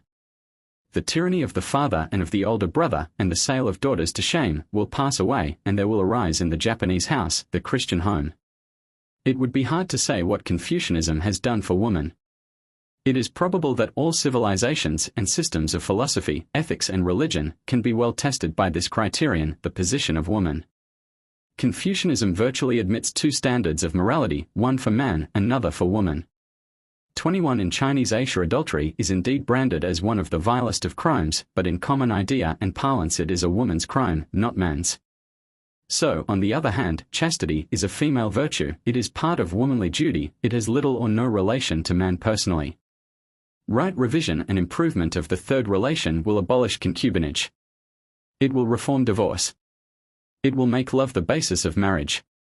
It will change the state of things truthfully pictured in such books as the Genji Monogatari, or Romance of Prince Genji, with its examples of horrible lust and incests, the Kojiki or ethnic scripture, with its naive accounts of filthiness among the gods, the Honor Daigaku, woman's great study, with its amazing subordination and moral slavery of wife and daughter, and the Japanese bride, of yesterday, all truthful pictures of Japanese life, for the epoch in which each was written. These books will become the forgotten curiosities of literature, known only to the archaeologist. Improvement and revision of the fourth relation will bring into the Japanese home more justice, righteousness, love and enjoyment of life. It will make possible, also, the cheerful acceptance and glad practice of those codes of law common in Christendom, which are based upon the rights of the individual and upon the idea of the greatest good to the greatest number. It will help to abolish the evils which come from primogeniture and to release the clutch of the dead hand upon the living. It will decrease the power of the graveyard and make thought and care for the living the rule of life. It will abolish sham and fiction and promote the cause of truth. It will hasten the reign of righteousness and love, and beneath propriety and etiquette lay the basis of charity toward all, malice toward none. Revision with improvement of the fifth relation hastens the reign of universal brotherhood. It lifts up the fallen, the downtrodden and the outcast. It says to the slave, be free, and after having said, be free, educates, trains, and lifts up the brother once in servitude, and helps him to forget his old estate and to know his rights as well as his duties, and develops in him the image of God. It says to the Heining or not human, be a man, be a citizen, accept the protection of the law. It says to the Edda, come into humanity and society, receive the protection of law, and the welcome of your fellows, let memory forget the past and charity make a new future. It will bring Japan into the fraternity of nations, making her people one with the peoples of Christendom, not through the empty forms of diplomacy, or by the craft of her envoys, or by the power of her armies and navies reconstructed on modern principles, but by patient education and unflinching loyalty to high ideals. Thus will Japan become worthy of all the honors which the highest humanity on this planet can bestow. The ideal of Yamato Damashii enlarged. In this our time it is not only the alien from Christendom, with his hostile eye and mordant criticism, who is helping to undermine that system of ethics which permitted the sale of the daughter to shame, the introduction of the concubine into the family and the reduction of woman, even though wife and mother, to nearly a cipher. It is not only the foreigner who assaults that philosophy which glorified the vendetta, kept alive private war, made revenge and murder the sweetest joy of the samurai and suicide the gate to honor and fame, subordinated the family to the house and suppressed individuality and personality. It is the native Japanese, no longer a hermit, a frog in the well, that knows not the great ocean, but a student, an inquirer, and a critic, who assaults the old ethical and philosophical system and calls for a new way between heaven and earth, and a new kind of heaven in which shall be a creator, a father and a savior. The brain and pen of New Japan, as well as its heart, demand that the family shall be more than the house and that the living members shall have greater rights as well as duties than the dead ancestors. They claim that the wife shall share responsibility with the husband and that the relation of husband and wife shall take precedence of that of the father and son, that the mother shall possess equal authority with the father, that the wife, whether she be mother or not, shall not be compelled to share her home with the concubine, and that the child in Japan shall be born in the home and not in the herd. The sudden introduction of the Christian ideas of personality and individuality has undoubtedly wrought peril to the framework of a society which is built according to the Confucian principles, but faith in God, love in the home, and absolute equality before the law will bring about a reign of righteousness such as Japan has never known, but toward the realization of which Christian nations are ever advancing. Even the old ideal of the samurai embodied in the formula Yamato Damashii will be enlarged and improved from its narrow limits and ferocious aspects when the taproot of all progress is allowed to strike into deeper truth, and the sixth relation, or rather the first relation of all, is taught, namely, that of God to man, and of man to God. That this relation is understood, and that the samurai ideal, purified and enlarged, is held by increasing numbers of Japan's brightest men and noblest women, is shown in that superb Christian literature which pours from the pens of the native men and women in the Japanese Christian churches. Under this flood of truth the old obstacles to a nobler society are washed away, while out of the enriched soil rises the new Japan which is to be a part of the better Christendom that is to come. Christ in Japan, as everywhere, means not destruction, but fulfillment. The Buddhism of Northern Asia. Life is a dream is what the pilgrim learns, nor asks for more, but straightway home returns. Japanese medieval lyric drama. The purpose of Buddha's preaching was to bring into light the permanent truth, to reveal the root of all suffering and thus to lead all sentient beings into the perfect emancipation from all passions. Outlines of the Mahayana. Buddhism will stand forth as the embodiment of the eternal verity that as a man sows he will reap, associated with the duties of mastery over self and kindness to all men, and quickened into a popular religion by the example of a noble and beautiful life. Dharmapala of Ceylon. Buddhism teaches the right path of cause and effect, and nothing which can supersede the idea of cause and effect will be accepted and believed. Buddha himself cannot contradict this law which is the Buddha of Buddhas, and no omnipotent power except this law is believed to be existent in the universe. Buddhism does not quarrel with other religions about the truth. Buddhism is truth common to every religion regardless of the outside garment. Horintoki of Japan. Death we can face, but knowing, as some of us do, what is human life, which of us is it that without shuddering could, if we were summoned, face the hour of birth? De Quincey. The prayer of Buddhism, deliver us from existence. The prayer of the Christian, deliver us from evil. In the beginning, God created the heavens and the earth. Genesis. I am come that they might have life and that they might have it more abundantly. Jesus. Chapter 6, The Buddhism of Northern Asia Pre-Buddhistic India. Does the name of Gautama, the Buddha, stand for a sun myth or for a historic personage? One set of scholars and writers, represented by Professor Kern, one of Leiden, thinks the Buddha a mythical personage. Another school, represented by Professor T. Rhys Davids, too declares that he lived in human flesh and breathed the air of earth. We accept the historical view as best explaining the facts. In order to understand a religion, in its origin at least, we must know some of the conditions out of which it arose. Buddhism is one of the Protestantisms of the world. Yet, is not every religion, in one sense, Protestant? Is it not a protest against something to which it opposes a difference? Every new religion, like a growing plant, ignores or rejects certain elements in the soil out of which it springs. It takes up and assimilates, also, other elements not used before, in order to produce a flower or fruit different from other growths out of the same soil. Yet whether the new religion be considered as a development, fulfillment, or protest, we must know its historical perspective or background. To understand the origin of Buddhism, one of the best preparations is to read the history of India and especially of the thought of her many generations, for the landmarks of the civilizations of India, as a Hindu may proudly say, are its mighty literatures. At these let us glance. 3. The age of the Vedas extends from the year 2000 to 1400 BC, and the history of this early India is wonderfully like that of America. During this era, the Hindus, one of the 7 Aryan tribes of which the Persian, Greek, Latin, Celtic, Slav and Teutonic formed the other 6, descending from the mid-Asian plateau, settled the Punjab in northwest India. They drove the dark-skinned aborigines before them and reclaimed forest and swamp to civilization, making the land of the 7 rivers bright with agriculture and brilliant with cities. This was the glorious heroic age of joyous life and conquest, when men who believed in a heavenly Father fall made the first epoch of Hindu history.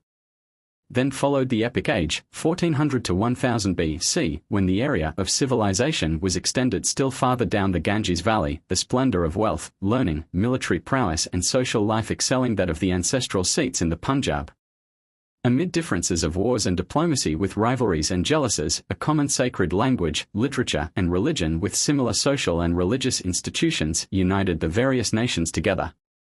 In this time the old Vedas were compiled into bodies or collections, and the Brahmanas and the Upanishads, besides the great epic poems, the Mahabharata and the Ramayana, were composed. The next, or rationalistic epoch, covers the period from 1000 BC to 320 BC, when the Hindu expansion had covered all India, that is, the peninsula from the Himalayas to Cape Comorin.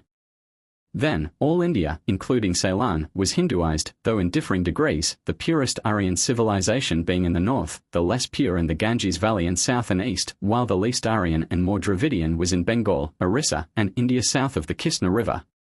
This story of the spread of Hindu civilization is a brilliant one, and seems as wonderful as the later European conquest of the land and of the other Indians of North America from the Atlantic to the Pacific. Beside the conquests in material civilization of these our fellow Aryans, who were the real Indians and who spoke the language which is the common ancestor of our own and of most European tongues, what impresses us most of all in these Aryans is their intellectual energy. The Hindus of the rationalistic age made original discoveries. They invented grammar, geometry, arithmetic, decimal notation, and they elaborated astronomy, medicine, mental philosophy and logic with syllogism before these sciences were known or perfected in Greece. In the 7th century before Christ, Kapila taught a system of philosophy, of which that of the Europeans, Schopenhauer and Hartmann, seems largely a reproduction.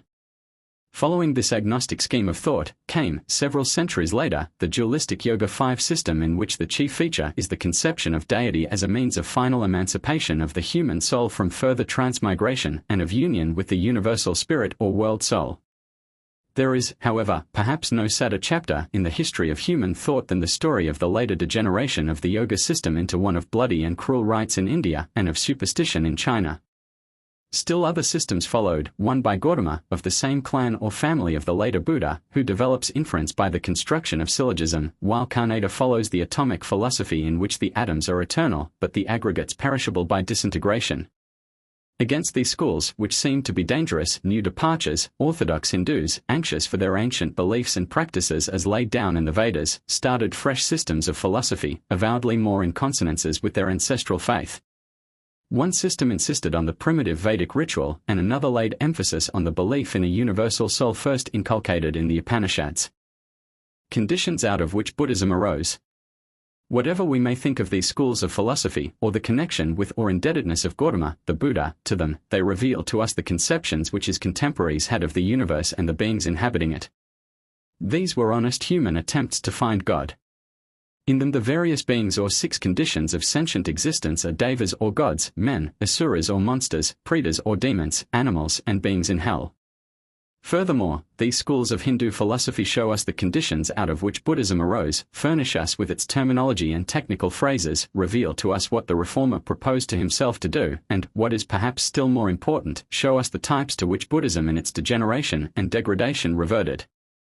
The strange far-off Oriental words which today scholars discuss, theosophists manipulate, and charlatans employ as catchpennies were common words in the everyday speech of the Hindu people 2,000 or 3,000 years ago. Glancing rapidly at the condition of religion in the era ushering in the birth of Buddha, we note that the old joyousness of life manifested in the Vedic hymns is past, their fervor and glow are gone. In the morning of Hindu life there was no caste, no fixed priesthood, and no idols, but as wealth, civilization, easy and settled life succeeded, the taste for pompous sacrifices conducted by an hereditary priestly caste increased. Greater importance was laid upon the detail of the ceremonies, the attention of the worshipper being turned from the deities to the minutiae of rites, the erection of altars, the fixing of the proper astronomical moments for lighting the fire, the correct pronunciation of prayers, and to the various requisite acts accompanying a sacrifice. 6. In the chapter of decay which time wrote and literature reflects, we find grotesque reasons given for every minute rite, dogmatic explanation of texts, penances for every breach of form and rule, and elaborate directions for every act and moment of the worshipper. The literature shows a degree of credulity and submission on the part of the people and of absolute power on the part of the priests, which reminds us of the Middle Ages in Europe. The old inspiring wars with the Aborigines are over.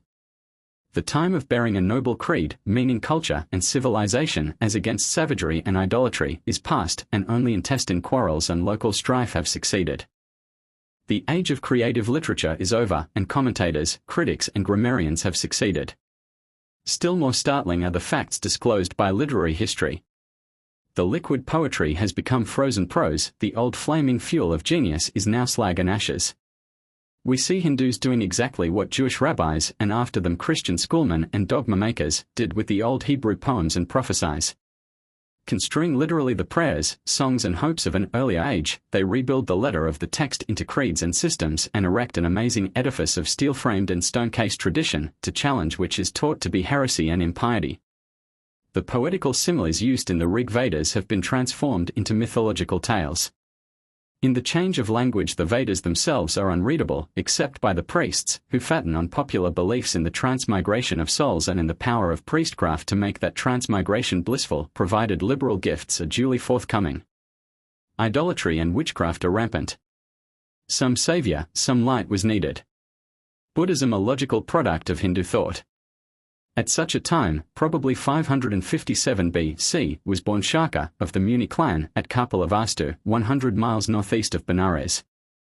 We pass over the details 7 of the life of him called Prince, Lord, Lion of the tribe of Shaka, and Saviour, of his desertion of wife and child, called the first great renunciation, of his struggles to obtain peace, of his enlightenment or Buddhahood, of his second or greater renunciation, of merit on account of austerities, and give the story told in a mountain of books in various tongues, but condensed in a paragraph by Ramesh Chandra Dutt. At an early age, Prince Gautama left his royal home, and his wife, and newborn child, and became a wanderer and a mendicant, to seek a way of salvation for man. Hindu rites, accompanied by the slaughter of innocent victims, repelled his feelings. Hindu philosophy afforded him no remedy, and Hindu penances and mortifications proved unavailing after he had practiced them for years.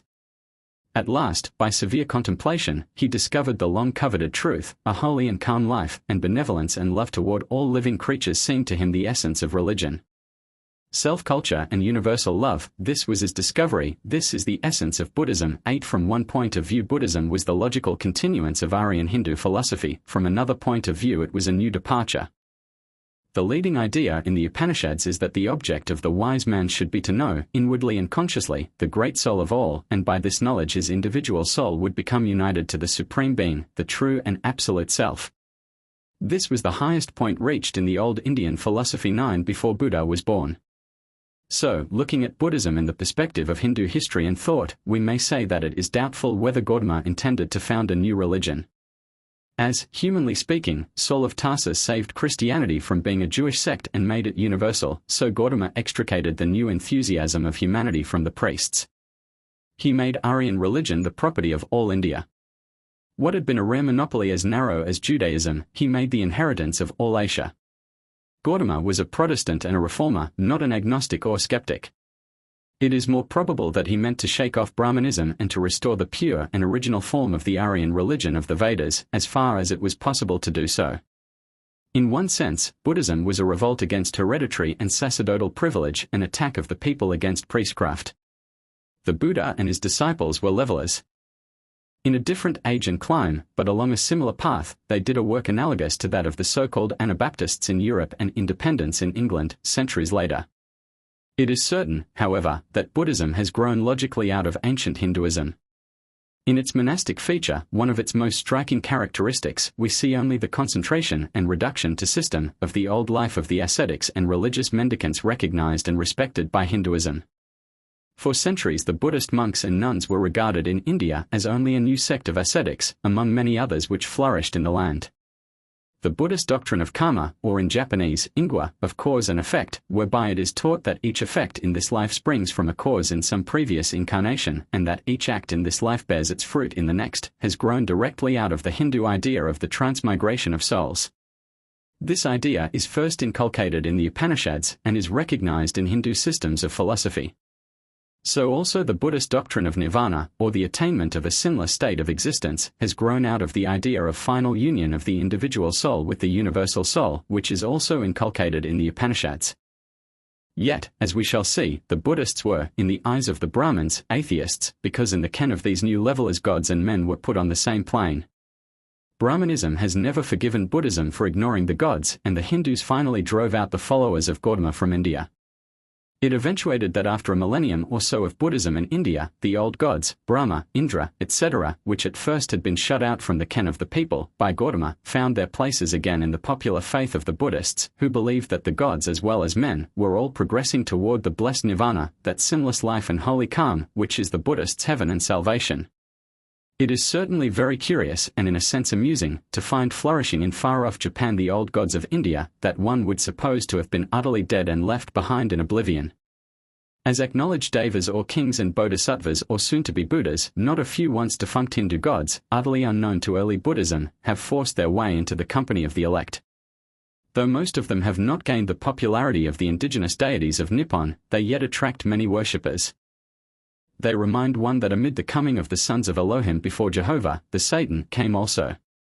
10. From another point of view, Buddhism was a new religion, for it swept away and out of the field of its vision the whole of the world or universal soul theory. It proclaimed a salvation which each man could gain for himself and by himself, in this world during this life, without the least reference to God, or to gods, either great or small. It placed the first importance on knowledge, but it was no longer a knowledge of God, it was a clear perception of the real nature as they supposed it to be of men and things. In a word, Gautama never reached the idea of a personal self-existent God, though toward that truth he groped. He was satisfied too soon. 11. His followers were even more easily satisfied with abstractions. When Gautama saw the power over the human heart of inward culture and of love to others, he obtained peace, he rested on certainty, he became the Buddha, that is, the enlightened. Perhaps he was not the first Buddhist. It may be that the historical Gautama, if so he is worthy to be called, merely made the sect or the new religion famous. Hardly a religion in the full sense of the word, Buddhism did not assume the role of theology, but sought only to know men and things. In one sense Buddhism is atheism, or rather, atheistic humanism. In one sense, also, the solution of the mystery of God, of life, and of the universe, which Gautama and his followers attained, was one of skepticism rather than of faith. Buddhism is, relatively, a very modern religion, it is one of the new faiths. Is it paradoxical to say that the Buddhists are religious atheists? The Buddhist millennium in India. Let us now look at the life of the founder. Day after day, the pure-souled teacher attracted new disciples while he with almsbowl went around as mendicant and teacher. Salvation merely by self-control and love without any rites, ceremonies, charms, priestly powers, gods or miracles, formed the burden of his teachings. Thousands of people left their homes, embraced the holy order, and became monks, ignoring caste and relinquishing all worldly goods except the bare necessaries of life, which they possessed and enjoyed in common. Probably the first monastic system of the world was that of the Indian Buddhists. The Buddha preached the good news during 45 years. After his death, 500 of his followers assembled at Rajagriha and chanted together the teachings of Gautama to fix them in memory. 100 years later, in 377 BC, came the great schism among the Buddhists, out of which grew the divisions known as Northern and Southern Buddhism. There was disagreement on 10 points. A second council was therefore called, and the disputed points determined to the satisfaction of one side. Thereupon the seceders went away in large numbers, and the differences were never healed. On the contrary, they have widened in the course of ages. The separatists began what may be called the northern Buddhisms of Nepal, Tibet, China, Korea and Japan. The orthodox or southern Buddhists are those of Ceylon, Burma and Siam. The original canon of southern Buddhism is in Pali, that of northern Buddhism is in Sanskrit. The one is comparatively small and simple, the other amazingly varied and voluminous. The canon of southern scripture is called the Hinayana, the little or smaller vehicle. The canon of northern Buddhism is named the Mahayana or great vehicle. Possibly, also, besides the southern and northern Buddhisms, the Buddhism of Japan may be treated by itself and named Eastern Buddhism. In the Great Council called in 242 BC, by King Asoka, who may be termed the Constantine of Buddhism, the sacred texts were again chanted. It was not until the year 88 BC, in Ceylon, 600 years after Gautama, that the three pitakas, boxes or baskets, were committed to writing in the Pali language. In a word, Buddhism knows nothing of sacred documents or a canon of scripture contemporary with its first disciples. The splendid Buddhist age of India lasted nearly 1,000 years and was one of superb triumphs in civilization. It was an age of spiritual emancipation, of freedom from idol worship, of nobler humanity and of peace. 12. It was followed by the Puranic epoch and the Dark Ages. Then Buddhism was, as some say, driven out from the land of its birth, finding new expansion in Eastern and Northern Asia, and again, a still more surprising development in the Ultima Thule of the Asiatic continent, Japan. There is now no Buddhism in India proper, the faith being represented only in Ceylon and possibly also on the mainland, by the sect of the Jains, and peradventure in Persia by Babism, which contains elements from three religions. 13. Like Christianity, Buddhism was driven out of its old home to bless other nations of the world. It is probably far nearer the truth to say that Buddhism was never expelled from India, but rather that it died by disintegration and relapse. 14. It had become Brahmanism again. The old gods and the old idol worship came back. It is in Japan that the ends of the earth, Eastern and Western civilization, and the freest and fullest, or at least the latest developments of Christianity and of Buddhism, have met. In its transfer to distant lands and its developments throughout Eastern Asia, the faith which had originated in India suffered many changes. Dividing into two great branches, it became a notably different religion according as it moved along the southern, the northern, or the eastern channel. By the vehicle of the Pali language it was carried to Ceylon, Siam, Burma, Cambodia and the islands of the south, that is, to southern or peninsular and insular Asia. Here there is little evidence of any striking departure from the doctrines of the Pali Pitakas, and, as southern Buddhism does not greatly concern us in speaking of the religions of Japan, we may pass it by. For although the books and writings belonging to southern Buddhism, and comprehended under the formula of the Hinayana or smaller vehicle, have been studied in China, Korea and Japan, yet they have had comparatively little influence upon doctrinal, ritualistic, or missionary development in Chinese Asia. Astonishingly different has been the case with the northern Buddhisms, which are those of Nepal, Tibet, Mongolia, Manchuria, China, Korea and Japan.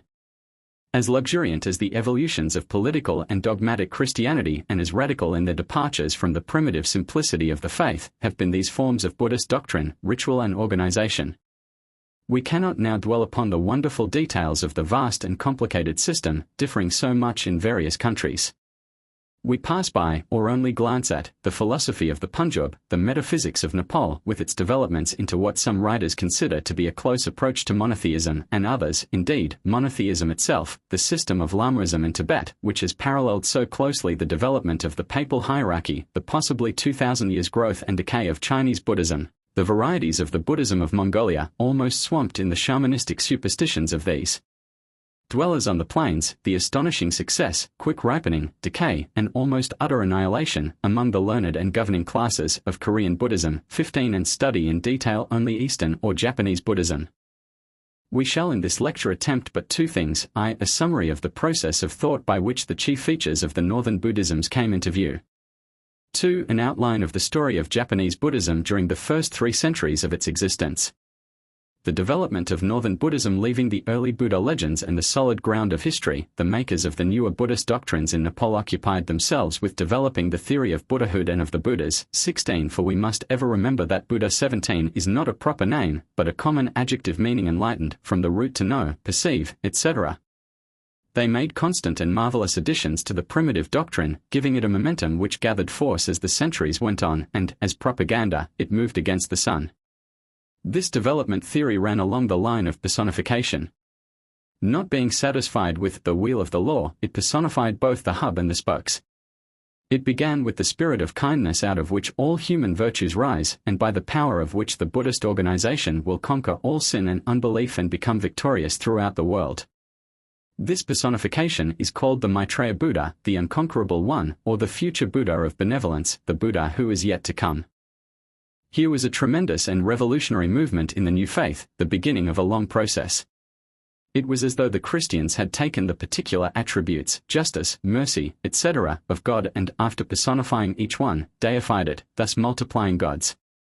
What was the soil for the new sowing, and what was the harvest to be reaped in due time? With many thousands of India Buddhists whose minds were already steeped in Brahmanistic philosophy and mythology, who were more given to speculation and dreaming than to self-control and moral culture, and who mourned for the dead gods of Hinduism, the soil was already prepared for a growth wholly abnormal to true Buddhism, but altogether in keeping with the older Brahmanistic philosophies from which these dreamers had been but partially converted to Buddhism. 18. The seed is found in the doctrine which already forms part of the system of the little vehicle when it tells of the personal Buddhas and the Buddha's elect, or future Buddhas. In the Jataka stories, or birth tales, the Buddha elect is the title given to each of the beings, man, angel, or animal, who is held to be a bodhisattva, or the future Buddha in one of his former births. The title Bodhisattva 19 is the name given to a being whose karma will produce other beings in a continually ascending scale of goodness until it becomes vested in a Buddha. Or, in the more common use of the word, a bodhisattva, Japanese bosatsu, is a being whose essence has become intelligence and who will have to pass through human existence once more only before entering nirvana. In southern Buddhist temples, the pure white image of Maitreya is sometimes found beside the idol representing Gautama or the historical Buddha. While in southern Buddhism the idea of this possibility of development seems to have been little seized upon and followed up, in northern Buddhism as early as 400 AD, the worship of two Buddhas elect named Manjushri and Avalokiteshvara, or personified wisdom and power, had already become general. Manjushri, 20 the great being or prince royal, is the personification of wisdom and especially of the mystic religious insight which has produced the great vehicle or canon of northern Buddhism, or, as a Japanese author says, the third collection of the Tripitaka was that made by Manjushri and Maitreya. Avalokiteshvara, 21 the Lord of View or all-sided one, is the personification of power, the merciful protector and preserver of the world and of men. Both are frequently and voluminously mentioned in the Saddharma Pundarika, 22, in which the good law is made plain by flowers of rhetoric, and of which we shall have occasion frequently to speak. Manjushri is the mythical author of this influential work, 23, the 24th chapter being devoted to a glorification of the character, the power, and the advantages to be derived from the worship of Avalokiteshvara. The creation of gods. Possibly the name of Manjushri may be derived from that of the Indian mendicant, the traditional introducer of Buddhism and its accompanying civilization into Nepal. The Tibetans identify him with the minister of a great King Strongstun, who lived in the 7th century of our era and who was the great patron of Buddhism into Tibet. He is the founder of that school of thought which ended in the great vehicle, the literature of northern Buddhism. 24 From Nepal to Japan, in the books of the northern Buddhists there is certainly much confusion between the metaphysical being and the legendary civilizer and teacher of Nepal. The other name, Avalokiteshvara, which means the Lord of View, the Lord who looks down from on high, instead of being a purely metaphysical invention, may he only an adaptation of one epithet of Shiva, which meant master of view. Later, and by degrees the attributes were separated and each one was personified. For example, the power of Avalokiteshvara was separated from his protecting care and providence. His power was personified as the bearer of the thunderbolt, or the lightning-handed one, and this new personification, added to the two other Buddhas elect, made a triad, the first in northern Buddhism. In this triad, the thunderbolt holder was Vajrapani, Manjushri was the deified teacher, and Avalokiteshvara was the spirit of the Buddhas present in the church. Before many centuries had elapsed, these imaginary beings, with a few others, had become gods to whom men prayed, and thus Buddhism became a religion with some kind of theism, which Gautama had expressly renounced. If anyone wants proof of this reversion into the old religions of India, he has only to notice that the name, given to the new god made by personification of the attribute of power, Vajrapani, or Vajradhara, or the bearer of the thunderbolt, had formerly been used as an epithet of the old fire god of the Vedas, Indra. It were tedious to recount all the steps in the further development of Northern Buddhism. 25 Suffice it to say that out of ideas and principles set forth in the earlier Buddhism and under the generating force reborn from old Brahmanism, the Jnani Buddhas, that is the Buddhas evolved out of the mind in mystic trance, were given their elect Buddhas, and so 3 sets of 5 were coordinated. 26 That is, first, 5 pre-penultimate Buddhas, then their Bodhisattvas or penultimate Buddhas, and then the ultimate or human Buddhas, of which Gautama was one. Or, first abstraction, then pre-human effluence, then emanation. All this multiplication of beings is unknown to Southern Buddhism, unknown to the Saddharma Pundarika, and very probably unknown also to the Chinese pilgrims who visited India in the 5th and 7th centuries. Professor Rhys Davids, in his compact little manual of Buddhism, says, 27, among those hypothetical beings, the creations of a sickly scholasticism, hollow abstractions without life or reality, the fourth Amitabha, immeasurable light, whose bodhisattva is Avalokiteshvara, and whose emanation is Gautama, occupies of course the highest and most important rank. Surrounded by innumerable bodhisattvas, he sits enthroned under a bo tree in Sukhavati, i.e., the blissful, a paradise of heavenly joys, whose description occupies whole tedious books of the so-called Great Vehicle. By this theory, each of the 5 Buddhas has become 3, and the fourth of these 5 sets of 3 is the second Buddhist Trinity, the belief in which must have arisen after the 7th century of our era. Buddhism has been called the light of Asia, and Gautama its illuminator, but certainly the light has not been pure, nor the products of its illumination wholesome. Pardon an illustration. In Christian churches and cathedrals of Europe, there is still a great prejudice against the use of pipes and of gas made from coal, because of the machinery and of the impure emanations. The prejudice is a wholesome one, for we all know that most of the elements forming common illuminating gas are worthless except to convey the very small amount of light-giving material, and that these elements in combustion vitiate the air and give off deleterious products which corrode, tarnish and destroy. Now though Buddhist doctrine may have been the light of India, yet to reach the northern and eastern nations of Asia it had, apparently, to be adulterated for conveyance as much as is the illuminating gas in our cities. From the first, Northern Buddhism showed a wonderful affinity, not only for Brahmanistic superstitions and speculations, but for almost everything else with which it came in contact in countries beyond India. Instead of combating, it absorbed. It adapted itself to circumstances, and finding certain beliefs prevalent among the people, it imbibed them, and thus gained by accretion, until its bulk, both of beliefs and of disciples, was in the inverse ratio of its purity. Even today, the occult theosophy of Isis unveiled, and of the school of writers such as Blavatsky, Alcott, etc., seems to be a perfectly logical product of the Northern Buddhisms and may be called one of them, yet it is simply a repetition of what took place centuries ago. Most of the primitive beliefs and superstitions of Nepal and Tibet were absorbed in the ever-hungry and devouring system of Buddhistic scholasticism. The making of a pantheon. Let us glance again at this Nepal Buddhism. In the 10th century we find what at first seems to be a growth out of polytheism into monotheism, for a new being, to whom the attributes of infinity, self-existence and omniscience are ascribed, is invented and named Adibuddha, or the primordial Buddha. According to the speculations of the thinkers, he had evolved himself out of the 5 jhana Buddhas by the exercise of the 5 meditations, while each of these had evolved out of itself by wisdom and contemplation, the corresponding Buddhas elect. Again, each of the latter evolved out of his own essence a material world, our present world being the fourth of these, that is of Avaloki. One almost might consider that this setting forth of the primordial Buddha was real monotheism, but on looking more carefully one sees that it is as little real monotheism as was possible in the system of Gnosticism.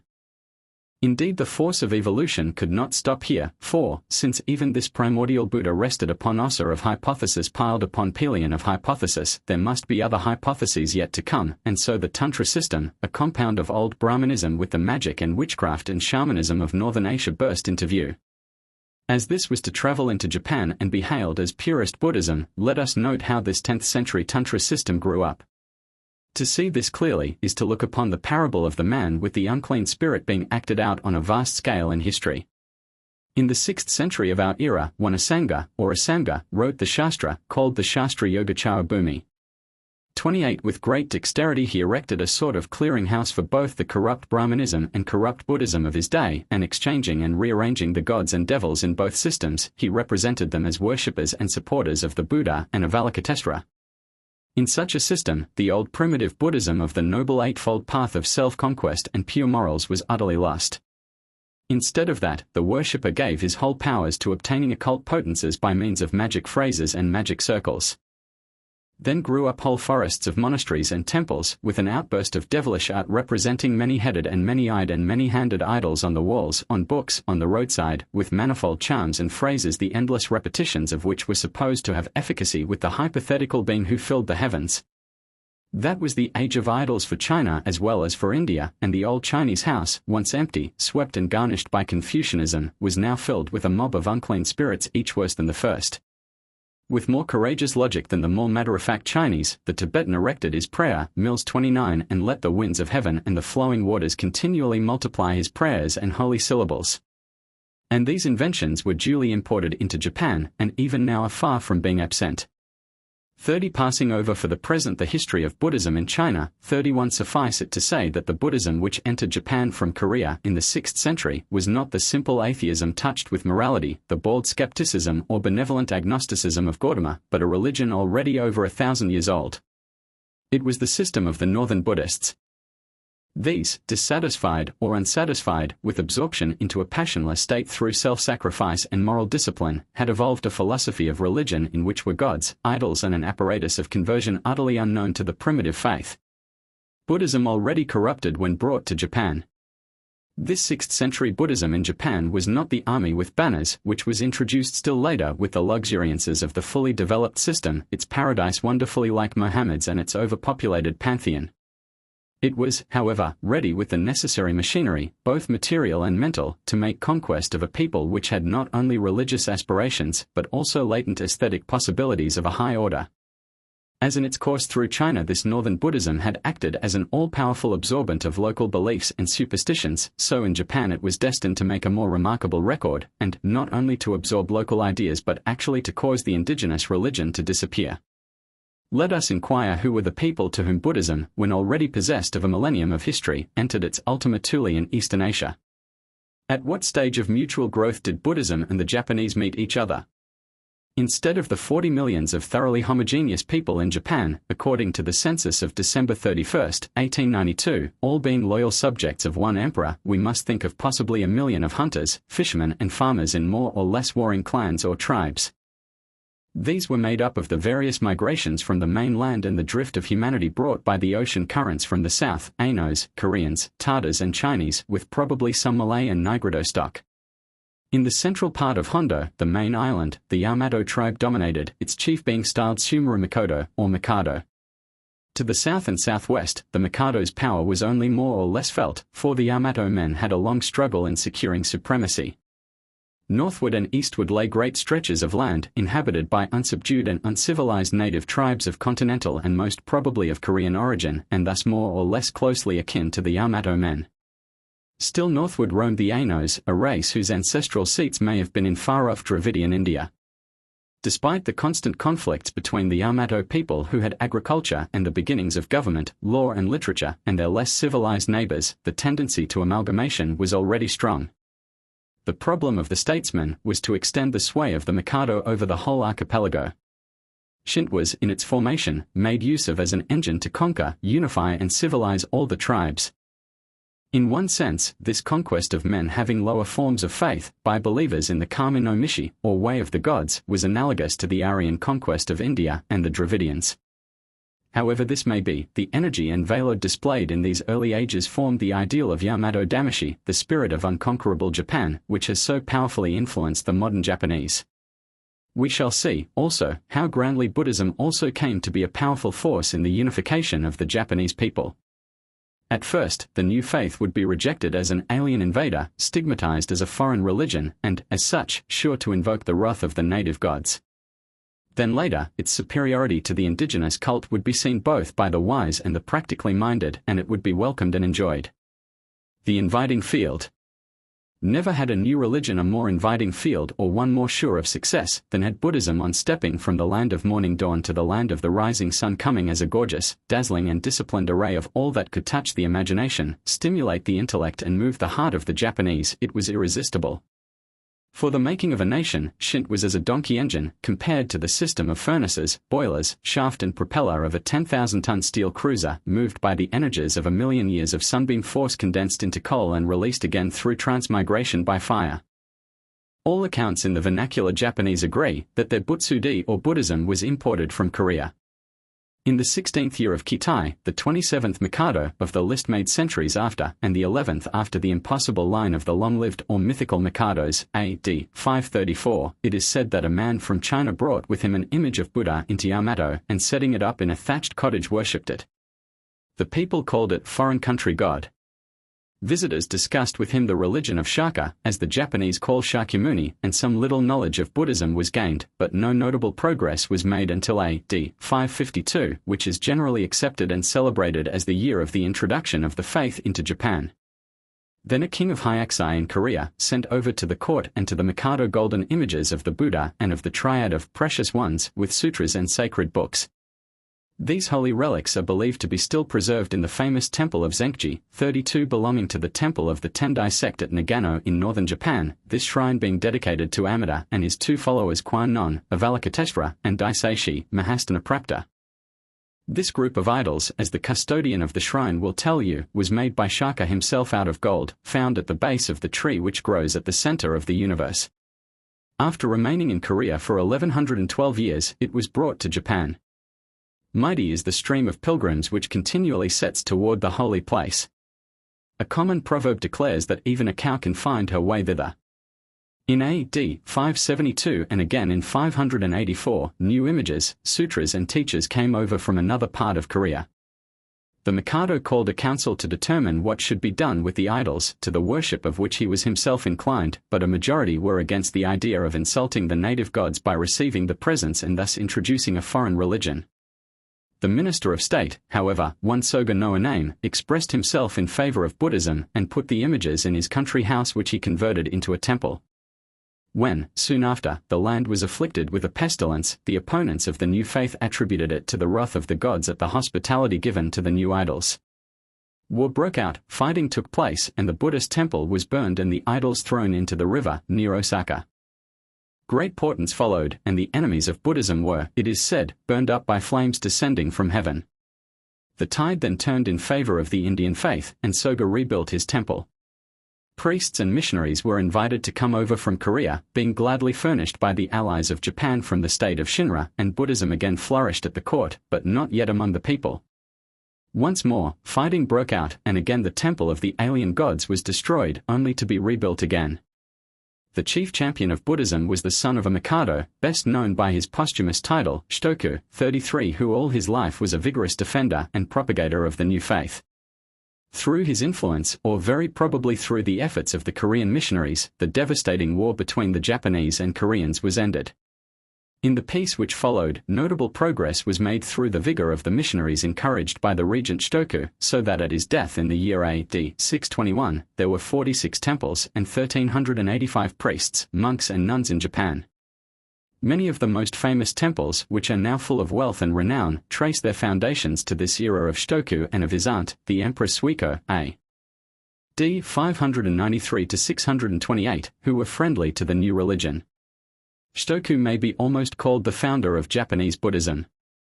Although a layman, he is canonized and stands unique in the pantheon of Eastern Buddhism, his image being prominently visible in thousands of Japanese temples.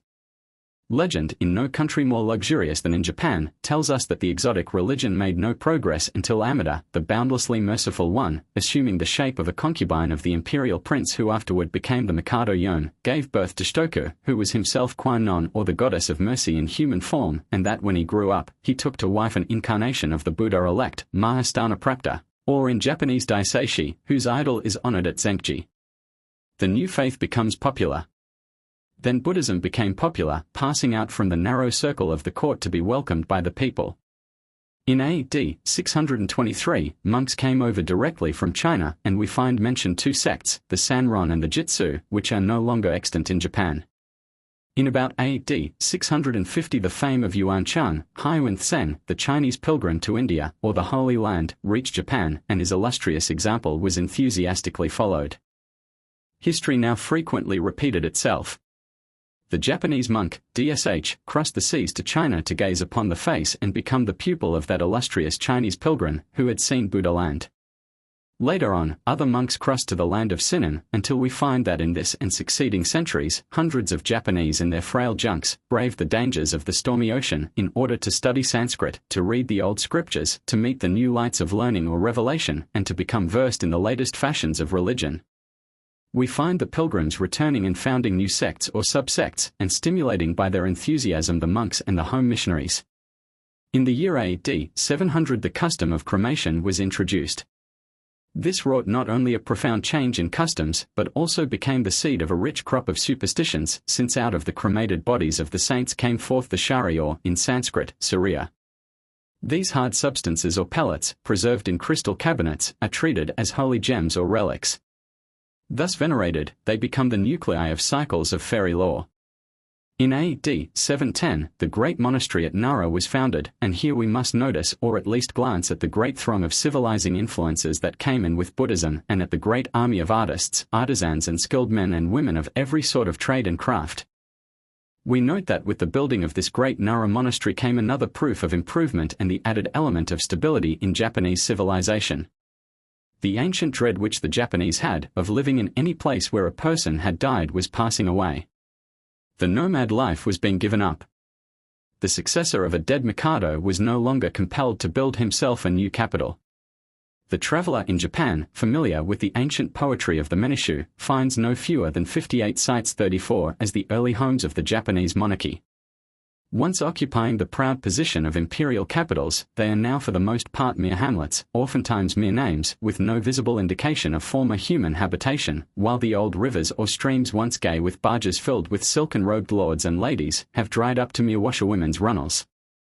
For the first time after the building of this Buddhist monastery, the capital remained permanent, Nara being the imperial residence during 75 years. Then beautiful Quito was chosen and remained the residence of successive generations of emperors until 1868. In AD 735, we read of the Kegon sect. 2 years later a large monastery, with a 7-storied pagoda alongside of it, was ordered to be built in every province. These, with the temples and their surroundings, and with the wayside shrines beginning to spring up like exotic flowers, made a striking alteration in the landscape of Japan. The Buddhist scriptures were numerously copied and circulated among the learned class, yet neither now nor ever, except here and there in fragments, were they found among the people. For, although the Buddhist canon has been repeatedly imported, copied by the pen and in modern times printed, yet no Japanese translation has ever been made. The methods of Buddhism in regard to the circulation of the scriptures are those, not of Protestantism but of Roman Catholicism. In the same year, the Mikado called for contributions from all the people for the building of a colossal image of the Buddha, which was to be of bronze and gilded. Yet, fearing that the Shinto gods might be offended, a skillful priest named Gyoku, probably the same man who introduced the potter's wheel into Japan, was sent to the shrine of the sun goddess in ice to present her with a shari or relic of the Buddha and find out how she would regard his project. After 7 days and nights of waiting, the chapel doors flew open and the loud-voiced oracle was interpreted in a favorable sense. The night following the return of the priest, the Mikado dreamed that the sun goddess appeared to him in her own form and said, "The sun is Birushana, Vairocana." This meant that the chief deity of the Japanese proclaimed herself an avatar or incarnation of one of the old Hindu gods. 35 She also approved the project of the image, and in this same year, 759, native gold was found in Japan, which sufficed for the gilding of the great idol that, after 1100 years and many vicissitudes, still stands, the glory of a multitude of pilgrims. In AD 754 a famous priest, who introduced the new Ritsu sect, was able to convert the Mikado and obtained 400 converts in the imperial court. 13 years later, another tremendous triumph of Buddhism was scored and a deadly blow at Shinto was struck.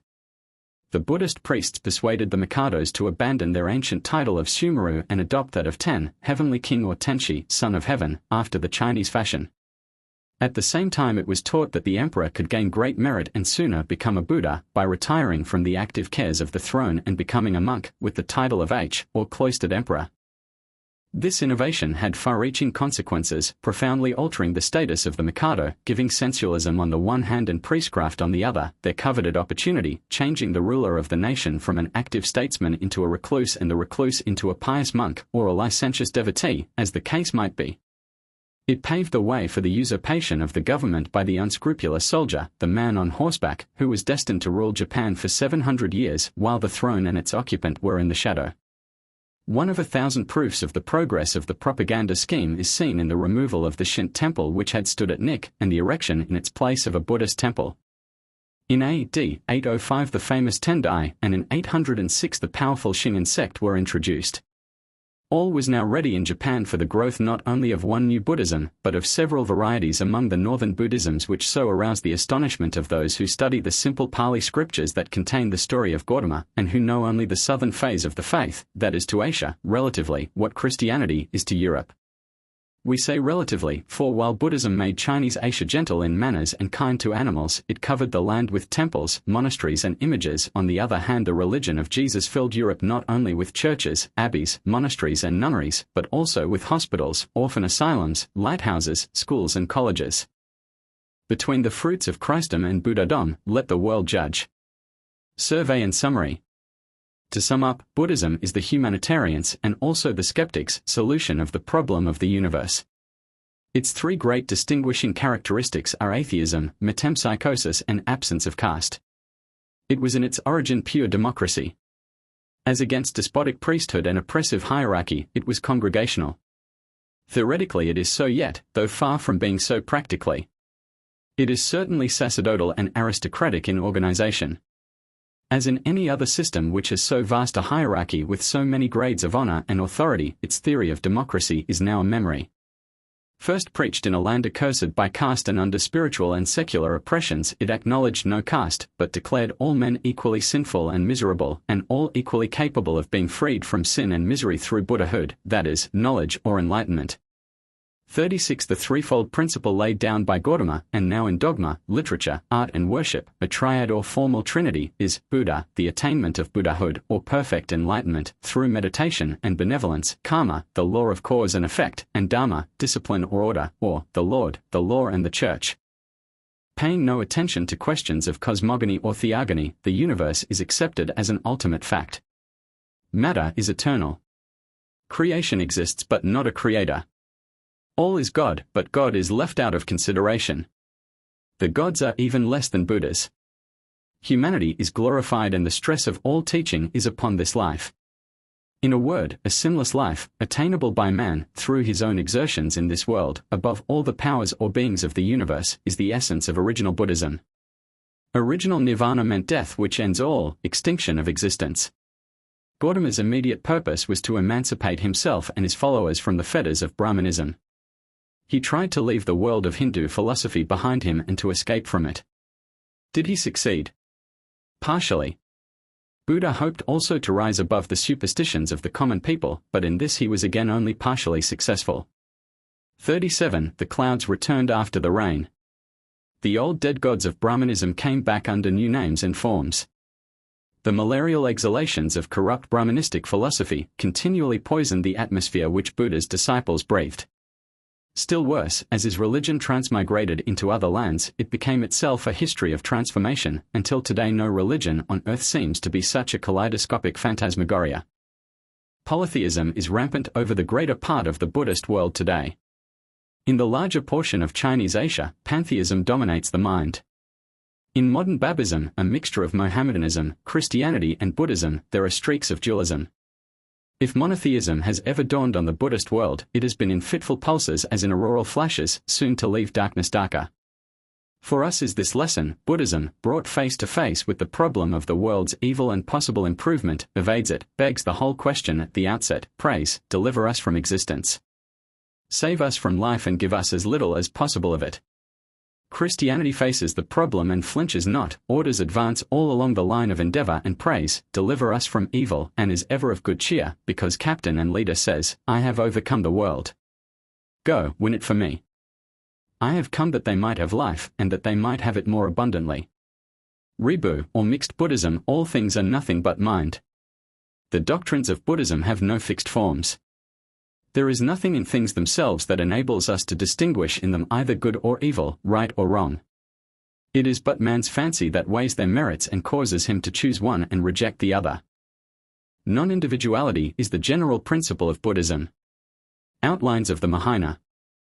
Shinto was smothered before reaching maturity, but Buddhism and Confucianism had to disguise and change in order to enter Japan. Life has a limited span and naught may avail to extend it. This is manifested by the impermanence of human beings. But yet whenever necessary I will hereafter make my appearance from time to time as a god, a sage, or a Buddha. Last words of Shaka the Buddha in Japanese biography. It is our opinion that Buddhism cannot long hold its ground and that Christianity must finally prevail throughout all Japan. Now, when Buddhism and Christianity are in conflict for the ascendancy, this indifference of the Japanese people to the difference of sects is a great disadvantage to Buddhism. That they should worship Jesus Christ with the same mind as they do Inari or Majin is not at all inconsistent in their estimation or contrary to their custom. Fukuzawa, of TKI. How long halt ye between two opinions? If the Lord be God, follow him, but if Baal, then follow him. Elijah. Do men gather grapes of thorns or figs of thistles? Jesus. Doth a fountain send forth at the same place sweet water and bitter? James.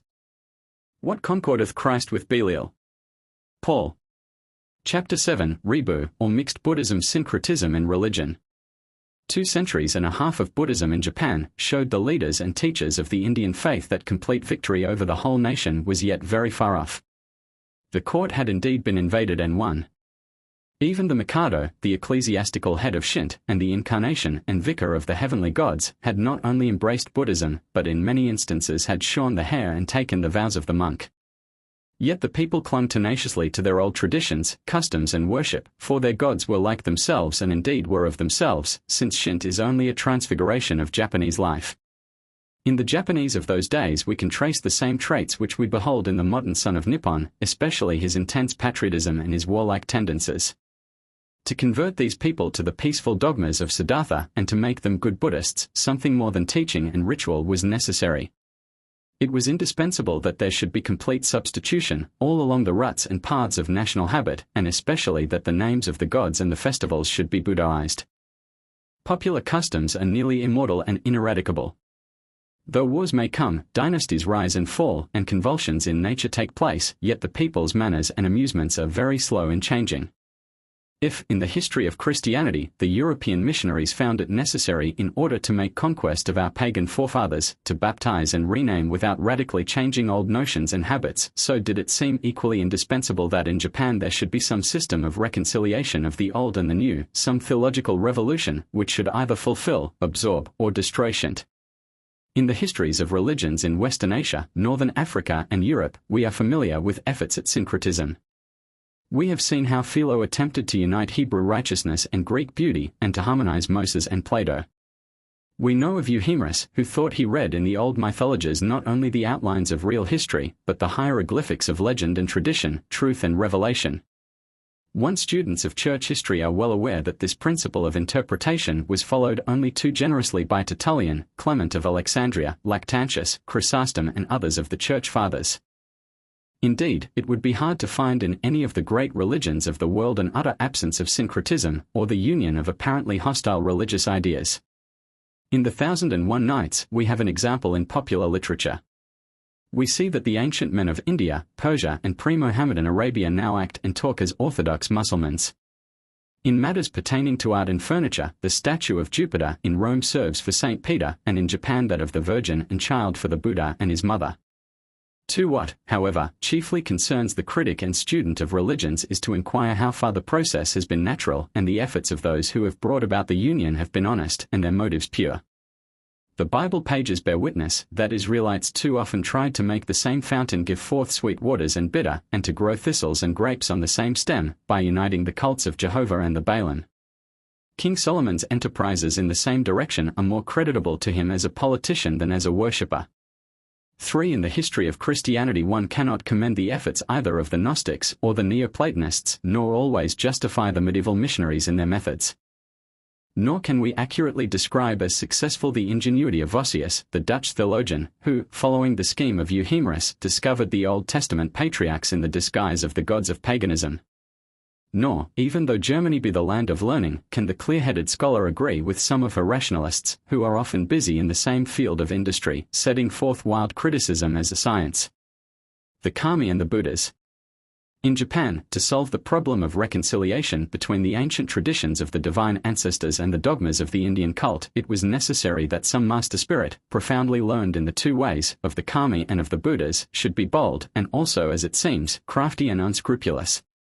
To convert a line of theocratic emperors, whose authority was derived from their alleged divine origin and sacerdotal character, into patrons and propagandists of Buddhism, and to transform indigenous Shinto gods into Buddhas elect, or Buddhas to come, or Buddhas in a former state of existence, were tasks that might appall the most prodigious intellect, and even strain the capacities of what one might imagine to be the universal religion for all mankind. Yet from such a task continental Buddhism had not shrunk before and did not shrink then, nor indeed from it do the insular Japanese sects shrink now. Indeed, Buddhism is quite ready to adopt, absorb and swallow up Japanese Christianity. With all-encompassing tentacles and with colossal powers of digestion and assimilation, Northern Buddhism had drawn into itself a large part of the Brahmanism out of which it originally sprang, for reversing the old myth of Kronos by swallowing its parents. It had gathered in pretty much all that was in the heavens above and the earth beneath and the waters that were under the earth in Nepal, Tibet, China, and Korea. Thoroughly exercised and disciplined, it was ready to devour and digest all that the imagination of Japan had conceived. We must remember that, at the opening of the 9th century, the Buddhism rampant in China and indeed throughout Chinese Asia was the Tantra system of Yogacara. 5. This compound of polytheism and pantheism, with its sensuous paradise, its goddess of mercy and its pantheon of every sort of worshipable beings, was also equipped with a system of philosophy by which Buddhism could be adapted to almost every yearning of human nature in its lowest or its highest form, and by which things apparently contradictory could be reconciled. Furthermore, and this is not the least important thing to consider when the work to be done is for the ordinary man as an individual and for the common people in the mass, it had also a tremendous apparatus for touching the imagination and captivating the fancy of the unthinking and the uneducated. For example, consider the equipment of the Buddhist priests of the 9th century in the matter of art alone. Shinto knows next to nothing of art, 6, and indeed one might almost say that it knows little of civilization. It is like ultra-Puritanic Protestantism and iconoclasm. Buddhism, on the contrary, is the mother of art, and art is her ever-busy child and handmaid. The temples of the kami were bald and bare. The Kojiki told nothing of life hereafter, and kept silence on 100 points at which human curiosity is sure to be active, and at which the yoga system was voluble. Buddhism came with a set of visible symbols which should attract the eye and fire the imagination, and within ethical limits, the passions also. It was a mixed and variegated system, a resultant of many forces. 7. It came with the thought of India, the art influence of Greece, the philosophy of Persia, the speculations of the Gnostics, and, in all probability, with ideas borrowed indirectly from Nestorian or other forms of Christianity, and thus furnished, it entered Japan. The mission of art. Thus far the insular kingdom had known only the monochrome sketches of the Chinese painters, which could have a meaning for the educated few alone.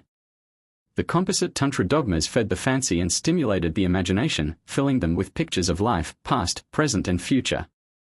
The sketch was replaced by the illumination. Whole schools of artists, imported from China and Korea, multiplied their works and attracted the untrained senses of the people, by filling the temples with a blaze of glory. This result was sought by a gorgeous but studied play of gold and color, and a lavish richness of mounting and accessories, that appear strangely at variance with the begging bowl and patched garments of primitive Buddhism. 8. The change in the Japanese temple was as though the grey clouds had been kissed by the sun and made to laugh rainbows. The country of the fertile plain of sweet flags was transformed. It suddenly became the land wherein gods grew not singly but in whole forests. Like the Shulamite, when introduced among the jeweled ladies of Solomon's harem, so stood the boar amid the sheen and gold of the new temples. Gold was the one thing essential to the Buddhist altarpiece, and sometimes, when applied on a black ground, was the only material used. In all cases it was employed with an unsparing hand.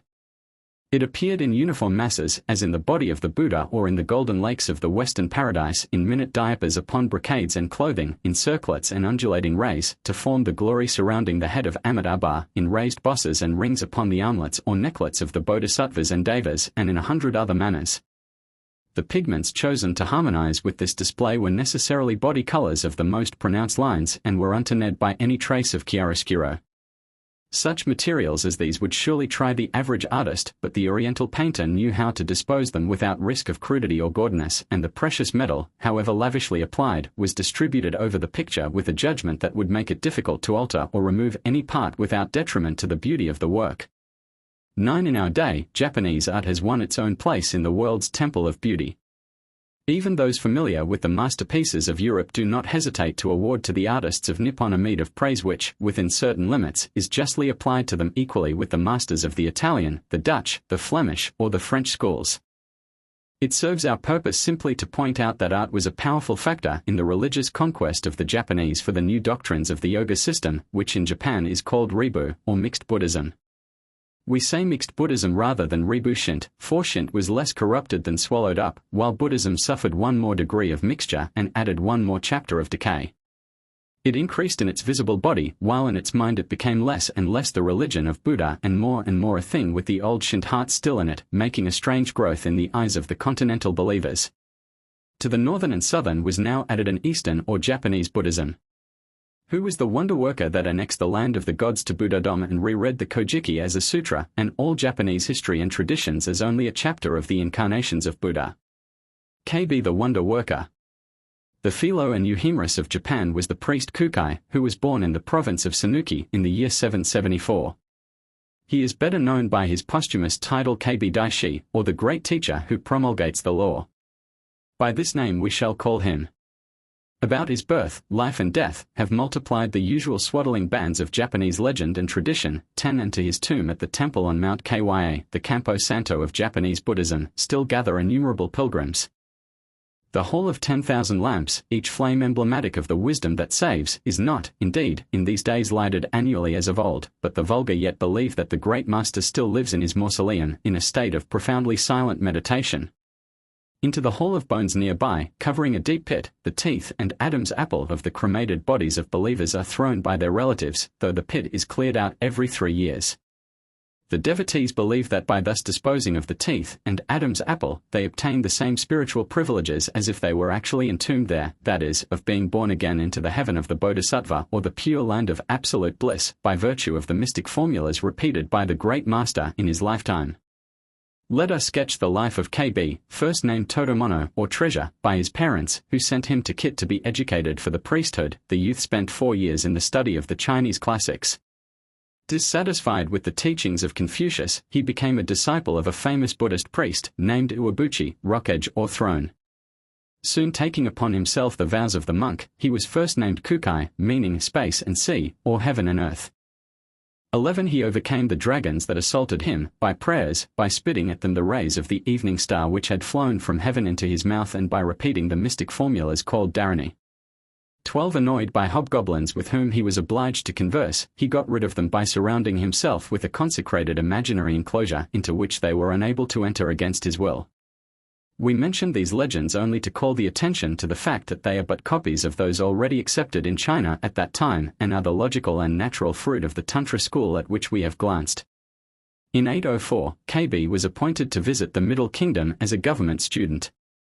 By means of his clever pen and calligraphic skill he won his way into the Chinese capital. He became the favored disciple of a priest who taught him the mystic doctrines of the yoga. Having acquired the whole of the system and equipped himself with a large library of Buddhist doctrinal works and still more with every sort of ecclesiastical furniture and religious goods, he returned to Japan. Multitudes of wonders are reported about KB, all of which show the growth of the Tantra school. It is certain that his erudition was immense and that he was probably the most learned man of Japan in that age, and possibly of any other age. Besides being a Japanese Ezra in multiplying writings, he is credited with the invention of the hiragana, or running script, and if correctly so, he deserves on this account alone an immortal honor equal to that of Cadmus or Sequoia. The kana 13 is a syllabary of 47 letters, which by diacritical marks may be increased to 70. The katakana is the square or print form, the hiragana is the round or grass character for writing. Though not as valuable as a true phonetic alphabet, such as the Koreans and the Cherokees possess, the Iroha, or kana script, even though a syllabary and not an alphabet, was a wonderful aid to popular writing and instruction. Evidently the idea of the Iroha, or Japanese ABC, was derived from the Sanskrit alphabet, or what some modern Anglo-Indian has called the Devanagari or the God alphabet. There is no evidence, however, to show that KB did more than arrange in order 47 of the easiest Chinese signs then used in such a manner that they conveyed in a few lines of doggerel the sense of a passage from a sutra in which the mortality of man and the emptiness of all things are taught, and the doctrine of nirvana is suggested. 14 Hokusai, the artist, in a sketch which embodies the popular idea of this bonze's immense industry, represents him copying the Shastras and Sutras. KB is on a seat before a large upright sheet of paper. He holds a brush pen in his mouth and one in each of his hands and feet, all moving at once.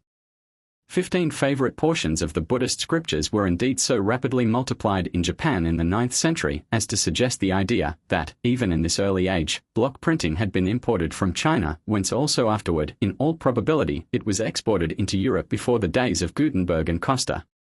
16 The popular imagination, however, was more easily moved on seeing 5 brushes kept at work and all at once by the muscles in the fingers, toes and mouth of one man. Yet, had his life lasted 600 years instead of 60, he could hardly have graven all the images, scaled all the mountain peaks, confounded all the skeptics, wrought all the miracles and performed all the other feats with which he is popularly credited. 17 KB Arenikon. KB indeed was both the Philo and Euhemerus of Japan, plus a large amount of priestly cunning and what his enemies insist was dishonesty and forgery. Soon after his return from China, he went to the temples of Ice, 18 the most holy place of Shinto. 19 Taking a reverent attitude before the chief shrine, that of Toko Yukbaim no Kami or abundant food lady god, or the deified earth as the producer of food and the upholder of all things upon its surface, the suppliant waited patiently while fasting and praying. In this, KB did but follow out the ordinary Shinto plan for securing God possession and obtaining revelation, that is, by starving both the stomach and the brain. 20 After a week's waiting he obtained the vision. The food-possessing goddess revealed to him the yoke, or yoga, by which he could harness the native and the imported gods to the chariot of victorious Buddhism. She manifested herself to him and delivered the revelation on which his system is founded, and which, briefly stated, is as follows: all the Shinto deities are avatars or incarnations of Buddha.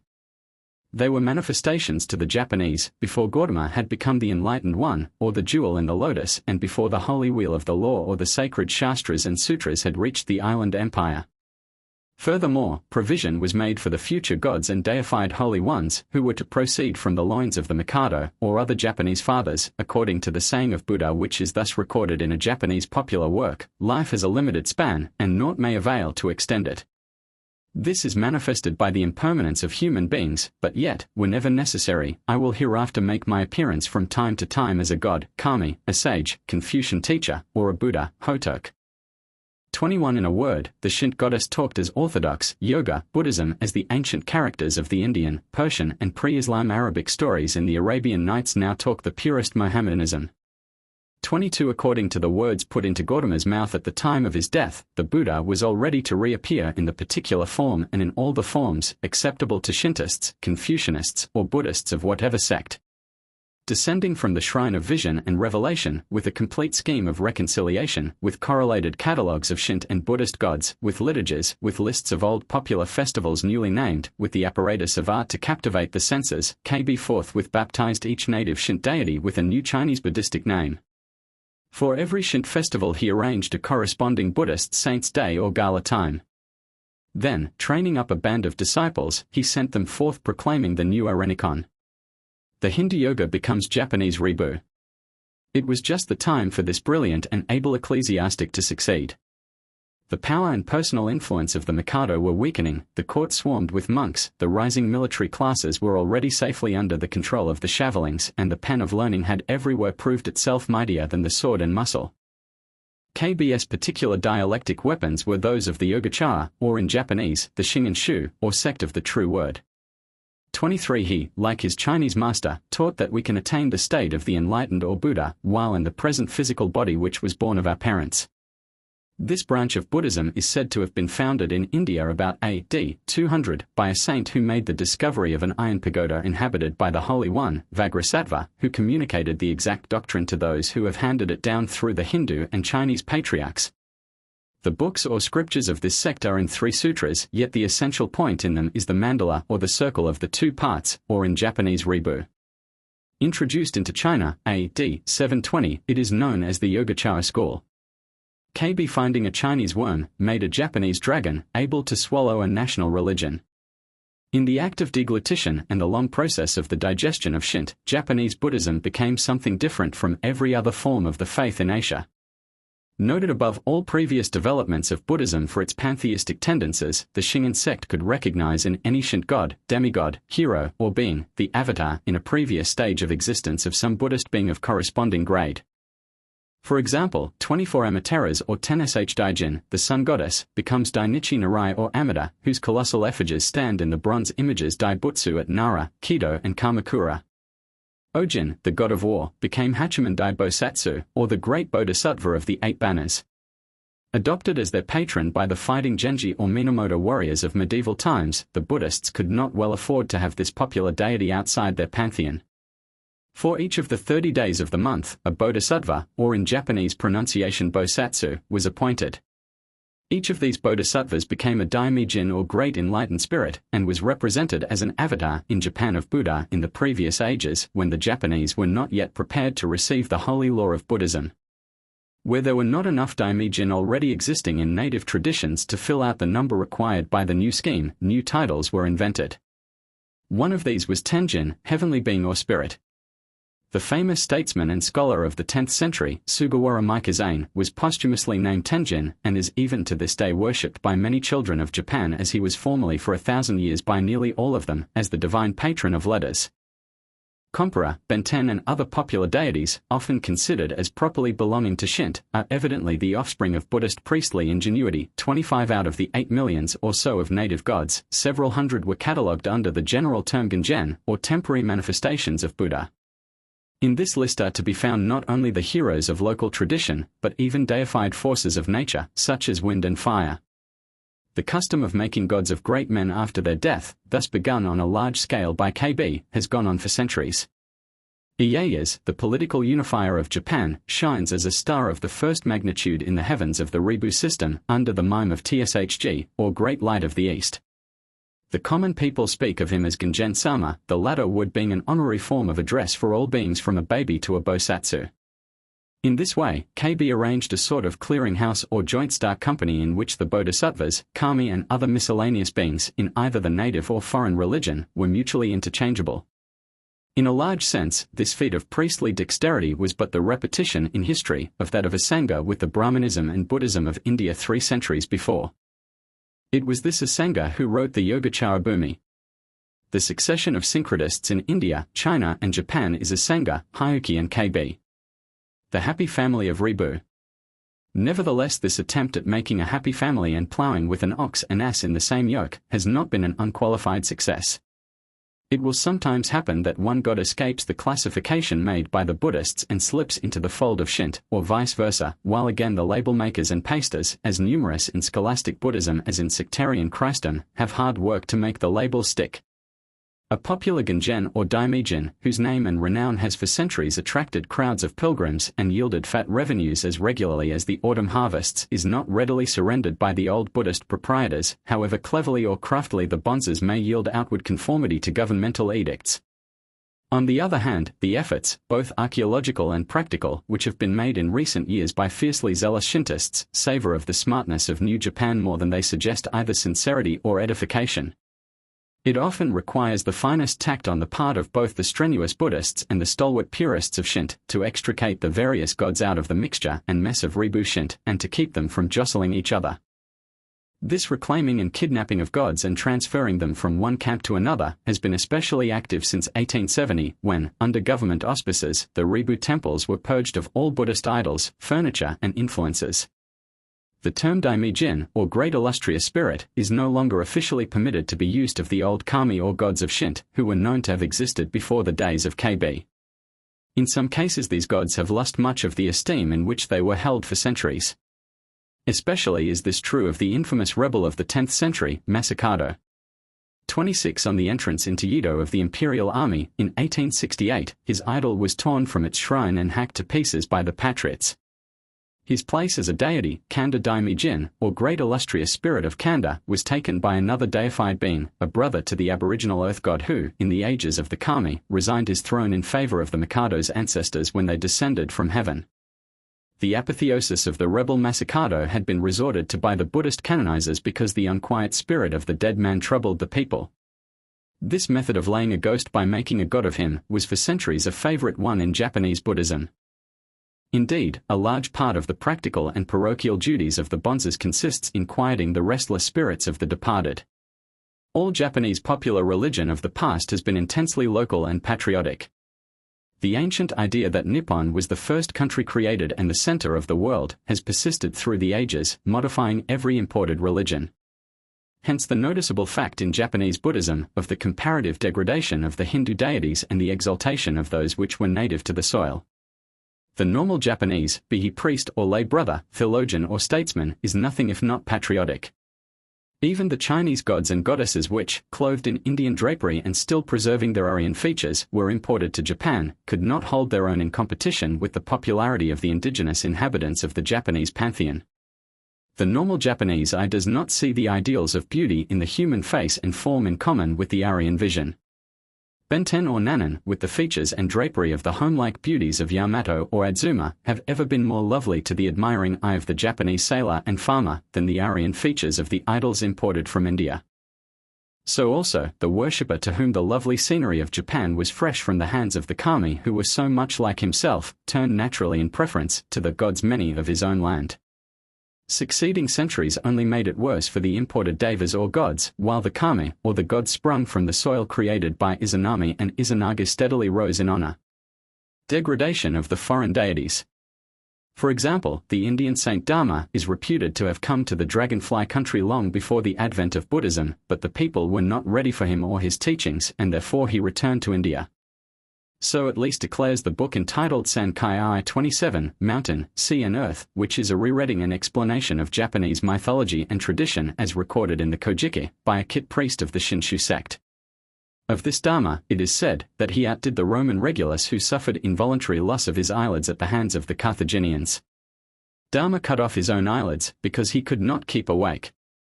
28 Throwing the offending flesh upon the ground, he saw the tea plant arise to help holy men to keep vigil.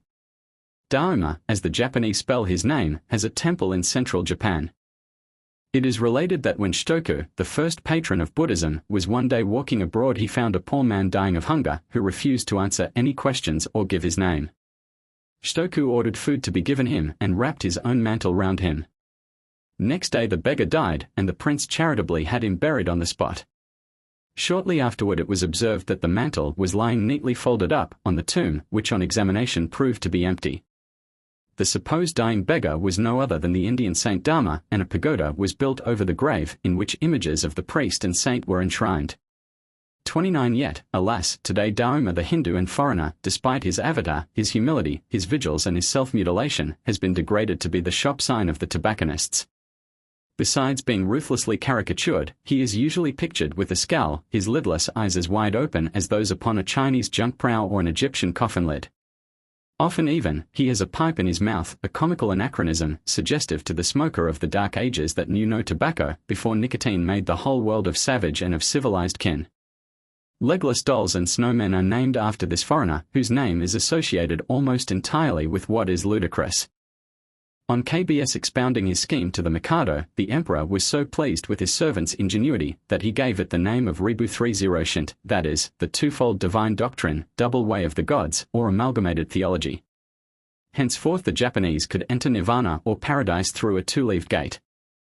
As for the people, they also were pleased, as they usually are when change or reform does not mean abolition of the old festivals, or of the washings, sousings and fun at the tombs of their ancestors in the graveyards, or the merrymakings, or the pilgrimages, 31 which are usually only other names for social recreation, and often for sensual debauch.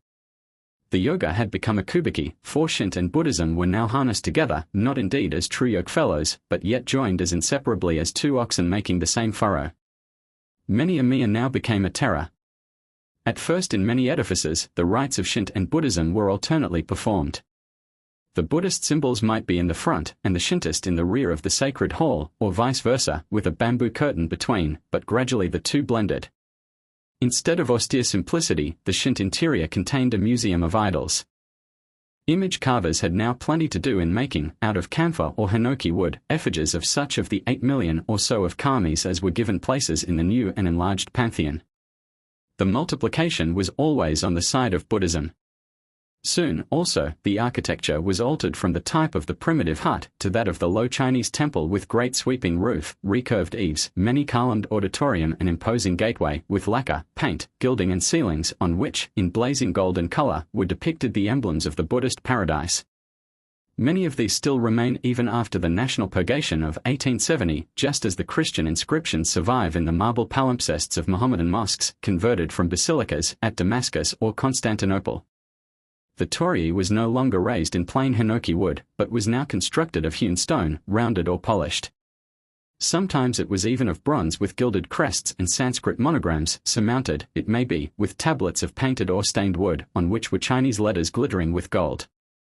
This departure from the primitive idea of using only the natural trunks of trees, somewhat on the principle of Exodus 20:25-32, was a radical one in the 9th century. The elongated barrels with iron hoops, or the riveted boilerplate and stovepipe pattern in this era of Meiji is a still more radical and even scandalous innovation. Shinto buried in Buddhism. So complete was the victory of Ribuism that for nearly 1,000 years Shinto as a religion, except in a few isolated spots, ceased from sight and sank to a mere mythology or to the shadow of a mythology.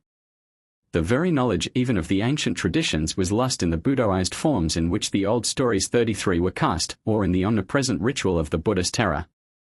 Yet, after all, it is a question as to which suffered most, Buddhism or Shinto. Who can tell which was the base and which was the true metal in the alloy that was formed?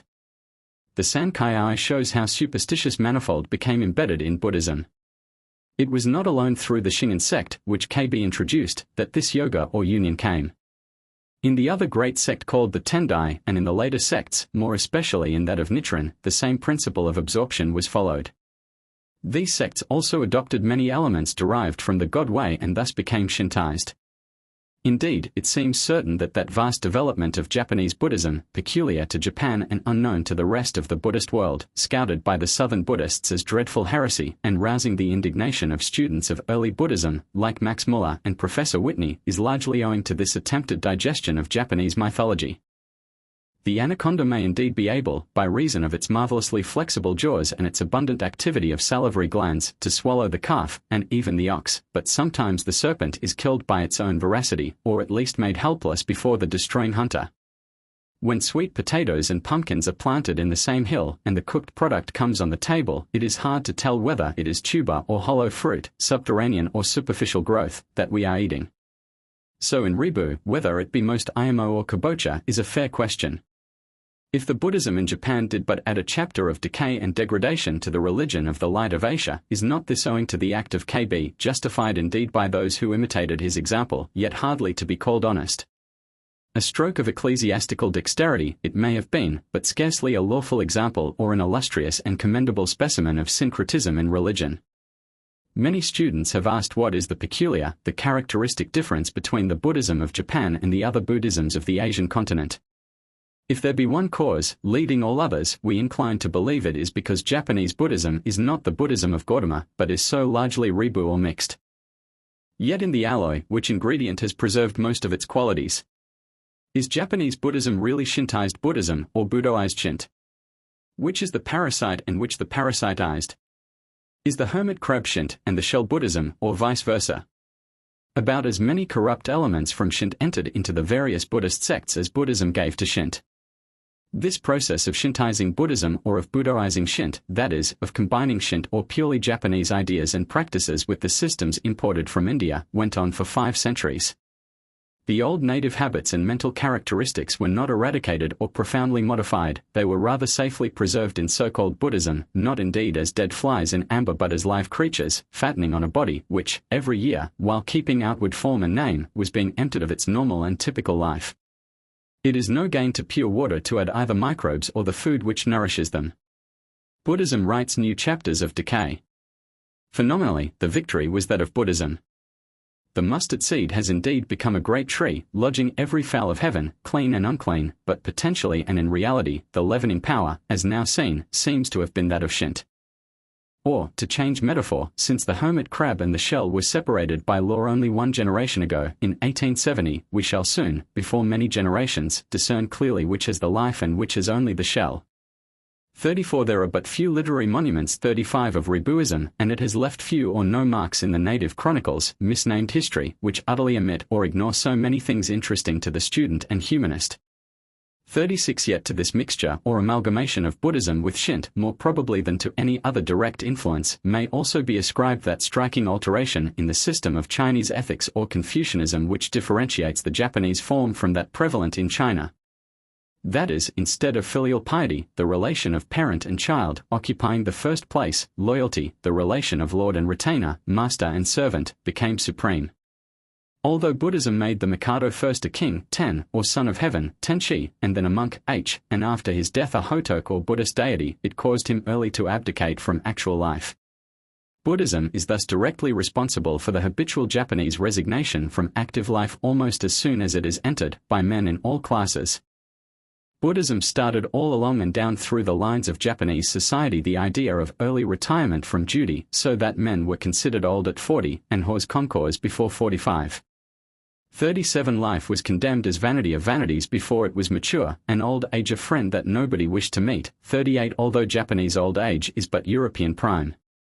In a measure, Buddhism is thus responsible for the paralysis of Japanese civilization, which, like off-tapped maple trees, began to die at the top. This was in accordance with its theories and its literature. In the Bible there is, possibly, one book which is pessimistic in tone, Ecclesiastes. In the bulky and dropsical canon of Buddhism there is a whole library of despondency and despair. Nevertheless, the ethical element held its own in the Japanese mind, and against the pessimism and puerility of Buddhism and the religious emptiness of Shinto, the bond of Japanese society was sought in the idea of loyalty. While then, as we repeat, everything that comes to the Japanese mind suffers as it were a sea change into something new and strange, is it not fair to say that the change made by KB was at the expense of Buddhism as a system, and that the thing that suffered reversion was the exotic rather than the native plant? For, in the emergence of this new idea of loyalty as supreme, Shinto and not Buddhism was the dictator. Even more after KB's death than during his life, Japan improved upon her imported faith, and rapidly developed new sects of all degrees of reputableness and disreputableness. Had KB lived on through the centuries, as the Boers still believe, 39 he could not have stopped, had he so desired, the workings of the leaven he had brought from China. From the 6th to the 12th century was the missionary age of Japanese Buddhism. Then followed 2 centuries of amazing development of doctrine. Novelties in religion blossomed, fruited and became monuments as permanent as the age-enduring forests Hakone or Nick. Gautama himself, were he to return to Red Earth again, could not recognize his own cult in Japan. In China today Buddhism is in a bad state. One writer calls it the emasculated descendant that now occupies the land with its drone of priests and its temples, in which scarce a worthy disciple of the learned patriarchs of ancient days is to be found. Received with open arms, persecuted, patronized, smiled upon, tolerated, it with the last phase of its existence, has reached, not the halcyon days of peace and rest, but its final stage, foreshadowing its decay from rottenness and corruption. 40 So also, in a like report, agree many witnesses. The common people of China are today Taoists rather than Buddhists. 41 If this be the position in China, something not very far from it is found in Japan today. Whatever may be the Buddhism of the few learned scholars who have imbibed the critical and scientific spirit of Christendom, and whatever be the professions and representations of its earnest adherents and partisans, it is certain that popular Buddhism is both ethically and vitally in a low state. In outward array the system is still imposing. There are yet, it may be, millions of stone statues and whole forests of wayside effigies, outdoors and unroofed, irreverently called by the Japanese themselves, wet gods. Hosts upon hosts of lacquered and gilded images in wood, sheltered under the temple tiles or shingles, still attract worshippers. Despite shiploads of copper Buddhas exported as old metal to Europe and America, and thousands of tons of gods and imps melted into coin or cannon, there are myriads of metal reminders of those fruits of a religion that once educated and satisfied, but these are, in the main, no longer to the natives instruments of inspiration or compellers to enthusiasm. In this time of practical charity, they are poor substitutes for those hospitals and orphan asylums which were practically unknown in Japan until the advent of Christianity. KB's smart example has been followed only too well by the people in every part of the country. One has but to read the stacks of books of local history to see what an amazing proportion of legends, ideas, superstitions and revelations rests on dreams, how incredibly numerous are the apparitions, how often the floating images of Buddha are found on the water, how frequently flowers have rained out of the sky, how many times the idols have spoken or shot forth their dazzling rays. In a word, how often art and artifices have become alleged and accepted reality. Unfortunately, the characteristics of this literature, an undergrowth of idle lore, are monotony and lack of originality, for nearly all are copies of KB's model. His cartoon has been constantly before the busy weavers of legend. It may indeed be said, and said truly, that in its multiplication of sects and in its growth of legend and superstition, Buddhism has but followed every known religion, including traditional Christianity itself. Yet popular Buddhism has reached a point which shows that, instead of having a self-purgative and self-reforming power, it is apparently still treading in the steps of the degradation which Kbe began. The 7 gods of good fortune. We repeat it, Reboot Buddhism is Japanese Buddhism with vengeance. It is today suffering from the effect of its own sins. Its ingwa is manifest. Take, for example, the little group of divinities known as the 7 gods of good fortune, which forms a popular appendage to Japanese Buddhism and which are a direct and logical growth of the work done by KB, as shown in his Reboot system. Not from foreign writers and their fancies, nor even from the books which profess to describe these divinities, do we get such an idea of their real meaning and of their influence with the people, as we do by observation of everyday practice and a study of the idols themselves and of Japanese folklore, popular romance, local history and guidebooks. Those familiar divinities, indeed, at the present day owe their vitality rather to the artists than to priests, and, it may be, have received, together with some rather rude handling, nearly the whole of their extended popularity and influence from their lay supporters. The 7 happy gods of fortune form nominally a Buddhist assemblage, and their effigies on the Karmadana or God shelf, found in nearly every Japanese house, are universally visible. The child in Japan is rocked to sleep by the soothing sound of the lullaby, which is often a prayer to these gods. Even though it may be with laughing and merriment, that, in their name the evil gods and imps are exorcised annually on New Year's Eve, with showers of beans which are supposed to be as disagreeable to the Buddhist demons as drops of holy water to the devil, yet few households are complete without one or more of the images or the pictures of these favorite deities. The separate elements of this conglomerate, so typical of Japanese religion, are from no fewer than 4 different sources: Brahmanism, Buddhism, Taoism and Shintoism. Thus, Bishman is the Buddhist Vajramana and the Brahmanic Kuvara, Benten is Sarasvati, the wife of Brahma, Daikoku is an extremely popularized form of Mahakala, the black-faced temple guardian, Hotei has Taoist attributes, but is regarded as an incarnation of Maitreya, the Buddhist Messiah, Fukurokuju is of purely Taoist origin, and is perhaps a personification of Lao Tse himself. Jurojin is almost certainly a duplicate of Fukurokuju, and, lastly, Ibisu, as the son of Izanagi and Izanami, is a contribution from the Shinto worship. 43. If Reboot Buddhism be twofold, here is a texture or amalgam that is Shibu, fourfold. Let us watch lest Gobu, with Christianity mixed in, be the next result of the process. To play the Japanese game of Goban, with Christianity as the 5th counter, and Jesus as a Palestinian avatar of some Jani Buddha, crafty priests in Japan are even now planning. This illustration of the 7 gods of happiness, whose local characters, functions and relations have been developed especially within the last 300 or 400 years, is but one of many that could be adduced, showing what proceeded on a larger scale. The Reboot process made it almost impossible for the average native to draw the line between history and mythology. It destroyed the boundary lines, as pantheism invariably does, between fact and fiction, truth and falsehood. The Japanese mind, by a natural, possibly by a racial, tendency, falls easily into pantheism, which may be called the destroyer of boundaries and the maker of chaos and ooze. Pretty much all early Japanese history is ooze, yet there are grave and learned men, even in the constitutional Japan of the Meiji era, masters in their arts and professions, graduates of technical and philosophical courses, who solemnly talk about their first emperor ascending the throne, c. 660, and to whom the dragon-born, early Mikados and their fellow tribesmen, seen through the exaggerated mists of the Kojiki, are divine personages. The Genjen in the processions. While living in Japan between 1870 and 1874, the writer used to enjoy watching and studying the long processions which celebrated the foundation of temples, national or local festivals, or the completion of some great public enterprise, such as the railway between Tokyo and Yokohama. In rich costume, decoration, and representation, most of the cultus objects were marvels of art and skill. Besides the gala dresses and uniforms, the fantastic decorations and personal adornments, the dances which represented the comedies and tragedies of the gods, and the striking scenes in the Kojiki, there were colossal images of kami, bodhisattvas, ginjen, daimijin, and of imps, oni, mythical animal forms and imaginary monsters. 44 More interesting than anything else, however, were the male and female figures, set high upon triumphal cars having many tiers, and arrayed in characteristic primeval, ancient, medieval, or early modern dress. Some were of scowling, others of benign visage. In some years, every one of the 808 streets of Yedo sent its contribution of men, money, decorations, or vehicles. As seen by 4 kinds of spectators, the average ignorant native, the Shintist, the learned Buddhist, and the critical historical scholar, these effigies represented 3 different characters or creations. Especially were those divine personages called ginjen worth the study of the foreign observer. 1. The common boor or streetman saluted, for example, this or that daimijin, as the great illustrious spirit or god of its particular district. To this spirit and image he prayed, in his honor he made offerings, his wrath he feared, and his smile he hoped to win, for the ginjen was a divine being.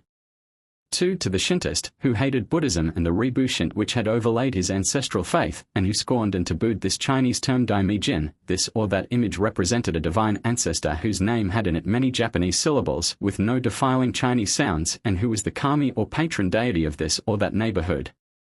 3. To the Buddhist, this or that personage, in his lifetime, in the early ages of Japanese history, had been an avatar of Buddha who had appeared in human flesh and brought blessings to the people and neighborhood, yet the people of the early ages being unprepared to receive his doctrine or revelation, he had not then revealed or preached it, but now, as for 1,000 years since the time of the illustrious and saintly KB, he had his right name and received his just honors and worship as an avatar of the eternal Buddha. So, although Buddhist and Shintist might quarrel as to his title and divide, even to anger, on minor points, they would both agree in letting the common people take their pleasure, enjoy the festivals and merriment, and preserve their reverence and worship. 4. Still another spectator studied with critical interest the swaying figure high in air. With a taste for archaeology, he admired the accuracy of the drapery and associations. He was amused, it may be, with occasional anachronisms as to garments or equipments. He knew that the original of this personage had been nothing more than a human being, who might indeed have been conspicuous as a brave soldier in war, or as a skillful physician who helped to stop the plague, or as a civilizer who imported new food or improved agriculture. In a word, had this subject of the ancient Mikado lived in modern Christendom, he might be honored through the government, patent office, privy council, the admiralty, the university, or the academy, as the case or worth might be. He might shine in a plastic representation by the sculptor or artist, or be known in the popular literature, but he would never receive religious worship, or aught beyond honor and praise. In this swamping of history and legend and of fact in dogma, we behold the fruit of KBS work, Ribu Buddhism. KBS work undone. Buddhism calls itself the jewel in the lotus. Japanese poetry asks of the dewdrop, why, having the heart of the lotus for its home, does it pretend to be a gem?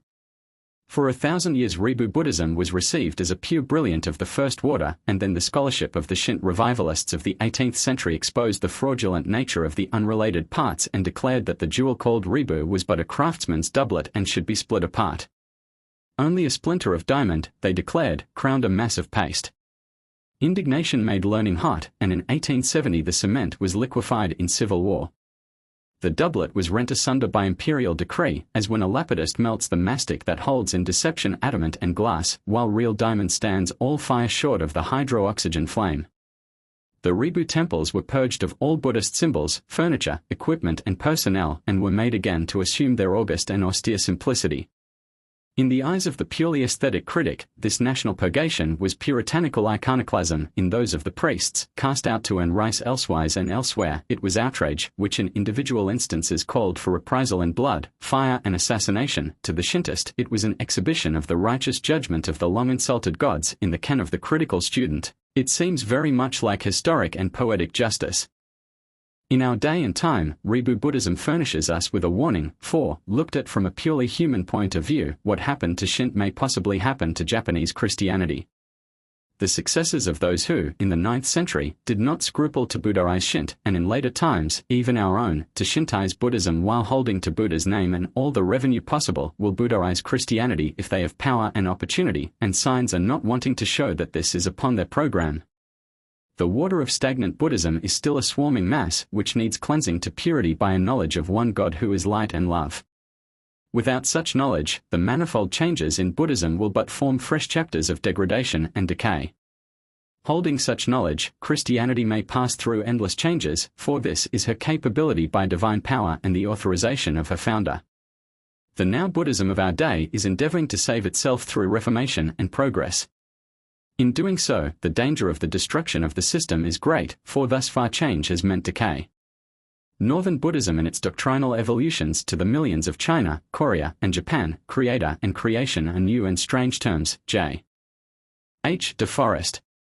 The law of our Lord, the Buddha, is not a natural science or a religion, but a doctrine of enlightenment, and the object of it is to give rest to the restless, to point out the master, the inmost man, to those that are blind and do not perceive their original state. The Saddharma Pundarika Sutra teaches us how to obtain that desirable knowledge of the mind as it is in itself, universal wisdom. Mind is the one reality, and all scriptures are the micrographic photographs of its images. He that fully grasps the divine body of Sakyamuni holds ever, even without the written sutra, the inner Saddharma Pundarika in his hand. He ever reads it mentally, even though he would never read it orally. He is unified with it though he has no thought about it. He is the true keeper of the sutra. Zitsuzana Shitsu of the Tendai sect. It of Buddhism is idealistic. Everything is as we think it. The world is my idea. Beyond our faith is naught. Hold the Buddhist to his creed and insist that such logic destroys itself, and he triumphs smilingly, self-destructive. Of course it is. All logic is. That is the center of my philosophy. It of Buddhism denounces all desire and offers salvation as the reward of the murder of our affections, hopes, and aspirations. It is possible where conscious existence is believed to be the chief of evils. George William Knox. Swallowing the device of the priests, the people well satisfied dance their prayers. Japanese proverb. The wisdom that is from above is without variance, without hypocrisy. James. The mystery of God, even Christ in whom are all the treasures of wisdom and knowledge. Paul. Chapter 8, Northern Buddhism and its Doctrinal Evolutions Chronological Outline. In sketching the history of the doctrinal developments of Buddhism in Japan, we note that the system, greatly corrupted from its original simplicity, was in 552 AD, already a millennium old. Several distinct phases of the much-altered faith of Gautama were introduced into the islands at various times between the 6th and the 9th century. From these and from others of native origin have sprung the larger Japanese sects. Even as late as the 17th century, novelties in Buddhism were imported from China, and the exotics took root in Japanese soil, but then, with a single exception, only to grow as curiosities in the garden, rather than as the great forests, which had already sprung from imported and native specimens. We may divide the period of the doctrinal development of Buddhism in Japan into 4 epochs. The first, from 552 to 805 AD, will cover the first 6 sects which had for their center of propagation, Nara, the southern capital. 2. Then follows Rebo Buddhism, from the 9th to the 12th centuries. 3. This was succeeded by another explosion of doctrine wholly and peculiarly Japanese, and by a wide missionary propagation. 4. From the 16th to the 19th century, there is little that is doctrinally noticeable, until our own time, when the new Buddhism of today claims at least a passing notice.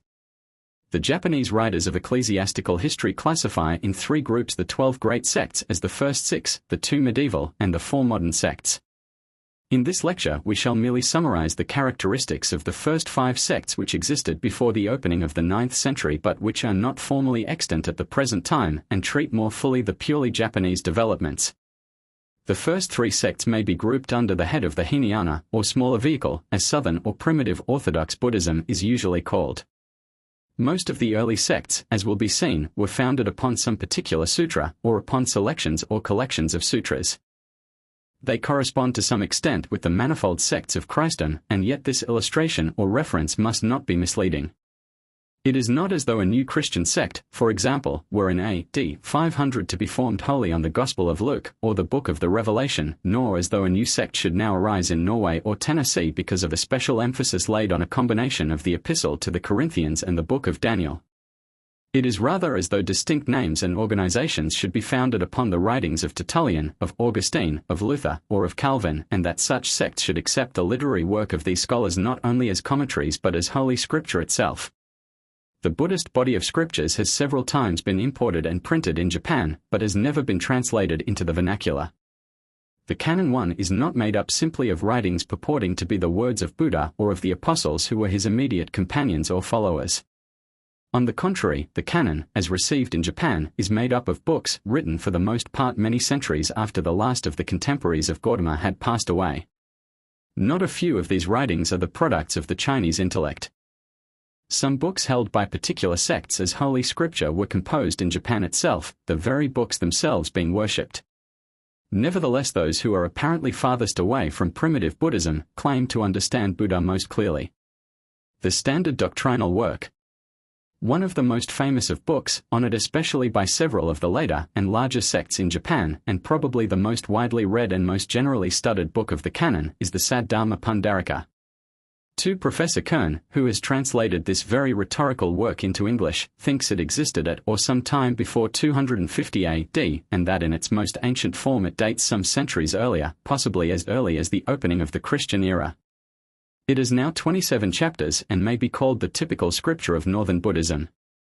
It is overflowingly full of those sensuous images and descriptions of the paradise in which the imagination of the Japanese Buddhist so revels, and in it both rhetoric and mathematics run wild. Of this book, the cream of the revealed doctrine, we shall hear often again. It is the standard of orthodoxy in Japanese Buddhism, the real genius of which is monastic asceticism in morals and philosophical skepticism in religion. In most of the other sutras the burden of thought is ontology. Doctrinally, Buddhism seems to be less a religion than a system of philosophy. Hundreds of volumes in the canon concern themselves almost wholly with ontological speculations. The Japanese mind, as described by those who have studied most acutely and profoundly its manifestations in language and literature, is essentially averse to speculation. Yet the first forms of Buddhism presented to the Japanese were highly metaphysical. The history of thought in Japan shows that these abstractions of dogma were not congenial to the islanders. The new faith won its way among the people by its outward sensuous attractions and by appeals to the imagination, the fancy and the emotions, though the men of culture were led captive by reasoning which they could not answer, even if they could comprehend it. Though these early forms of dogma and philosophy no longer survive in Japan, having been eclipsed by more concrete and sensuous arguments, yet it is necessary to state them in order to show, first, what Buddhism really is, second, doctrinal development in the farthest East, and, third, the peculiarities of the Japanese mind. In this task, we are happy to be able to rely upon native witness and confession. For the foreigner may easily misrepresent, even when sincerely inclined to utter only the truth. Each religion, in its theory at least, must be judged by its ideals and not by its failures. Its truth must be stated by its own professors. In the History of the 12 Japanese Sects, by Bunyan Angio, M.A. Oxen, and in Le Buddhisme Japonaeus, by Ryoan Fujishima, we have the untrammeled utterances of 9 living lights of the religion of Shaka as it is held and taught in Dai-Nippon. The former scholar is a master of texts and the latter of philosophy, each editor excelling in his own department, and the two books complement each other in value. Buddhism, being a logical growth out of Brahmanism, used the old sacred language of India and inherited its vocabulary. In the Tripitaka, that is, the 3 book baskets or boxes, we have the term for canon of scripture, in the complete collection of which are Sutra, Vinaya and Abhidharma. We shall see, also, that while Gautama shut out the gods, his speculative followers who claimed to be his successors, opened the doors and allowed them to troop in again. The democracy of the congregation became a hierarchy and the empty swept and garnished house, a pantheon.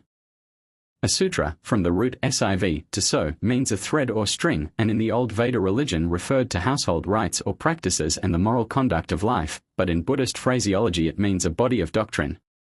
A shastra or shastra, from the Sanskrit root kas, to govern, relates to discipline. Of those shastras and sutras we must frequently speak. In India and China some of those sutras are exponents of schools of thought or opinion, or of views or methods of looking at things, rather than of organizations. In Japan, these schools of philosophy, in certain instances, become sects with a formal history. In China of the present day, according to a Japanese traveler and author, the Chinese Buddhists seem to unite all different sects so as to make one harmonious sect. The chief divisions are those of the Blue Robe, who are allied with the Lamaism of Tibet and whose doctrine is largely esoteric, and those of the Yellow Robe, who accept the three fundamentals of principle, teaching and discipline. Dhyana or contemplation is their principle, the Kegan or Avatamsaka Sutra and the Hoki or Saddharma Pundarika Sutra, etc., form the basis of their teaching, and the Vinaya of the four divisions, Dharmagupta, is their discipline. On the contrary, in Japan there are vastly greater diversities of sect, principle, teaching and discipline. Buddhism as a system of metaphysics. The date of the birth of the Buddha in India, accepted by the Japanese scholars, is B.C. 1027, the day and month being also given with suspicious accuracy. About 9 centuries after Gautama had attained nirvana, there were 18 schools of the Hinayana, or the doctrine of the smaller vehicle. Then a Shastra or Institute of Buddhist Ontology in 9 chapters was composed, the title of which in English is Book of the Treasury of Metaphysics. It had such a powerful influence that it was called an intelligence-creating, or as we say, an epoch-making book. This Kusha Shastra, from the Sanskrit kosa, a store, is eclectic, and contains 9 chapters embodying the views of one of the schools, with selections from those of others. It was translated in A.D. 563 into Chinese by a Hindu scholar, but about 100 years later the famous pilgrim, whom the Japanese call Genjie, but who is known in Europe as Haiwen Tseng, 5 made a better translation, while his disciples added commentaries. In A.D. 658, 2 Japanese priests 6 made the sea journey westward into China, as Genjie had before made the land pilgrimage into India, and became pupils of the famous pilgrim. After long study they returned, bringing the Chinese translation of this Shastra into Japan. They did not form an independent sect, but the doctrines of this Shastra, being eclectic, were studied by all Japanese Buddhist sects. This Kusha scripture is still read in Japan as a general institute of ontology, especially by advanced students who wish to get a general idea of the doctrines. It is full of technical terms and is well named the storehouse of metaphysics. The Kusha teaches control of the passions and the government of thought. The burden of its philosophy is materialism, that is, the non-existence of self and the existence of the matter which composes self, or, as the Japanese writer says, the reason why all things are so minutely explained in this Shastra is to drive away the idea of self, and to show the truth in order to make living beings reach nirvana. Among the numerous categories, to express which many technical terms are necessary, are those of forms, 11 in number, including the 5 senses and the 6 objects of sense, the 6 kinds of knowledge, the 46 mental qualities, grouped under 6 heads, and the 14 conceptions separated from the mind, thus making in all 72 compounded things and 3 immaterial things. These latter are conscious cessation of existence, unconscious cessation of existence, and space. The Reverend Shuzan Emura, of the Shinshu sect of Japan, after specifying these 75 dharmas, or things compounded and things immaterial, says, 7. The former include all things that proceed from a cause. This cause is karma, to which everything existing is due, space and nirvana alone excepted. Again, of the 3 immaterial things the last 2 are not subjects to be understood by the wisdom not free from frailty. Therefore the conscious cessation of existence is considered as being the goal of all effort to him who longs for deliverance from misery. In a word, this one of the many Buddhisms of Asia is vastly less a religion, in any real sense of the word, than a system of metaphysics. However, the doctrine to be mastered is graded in 3 yanas or vehicles, for there are now, as in the days of Shaka, 3 classes of being, graded according to their ability or power to understand the truth. These are I, the shomon or lowest of the disciples of Shaka, or hearers who meditate on the cause and effect of everything.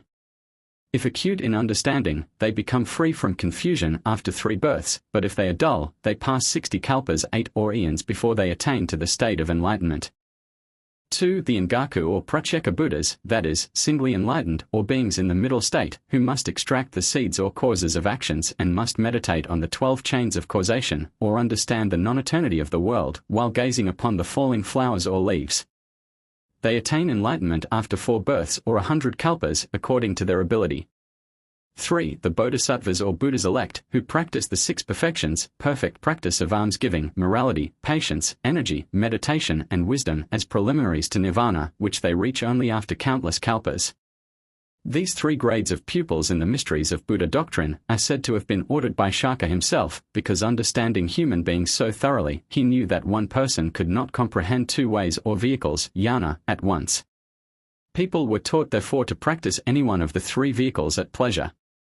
We shall see how the later radical and democratic Japanese Buddhism swept away this gradation and declaring but the one vehicle, eka, opened the kingdom to all believers.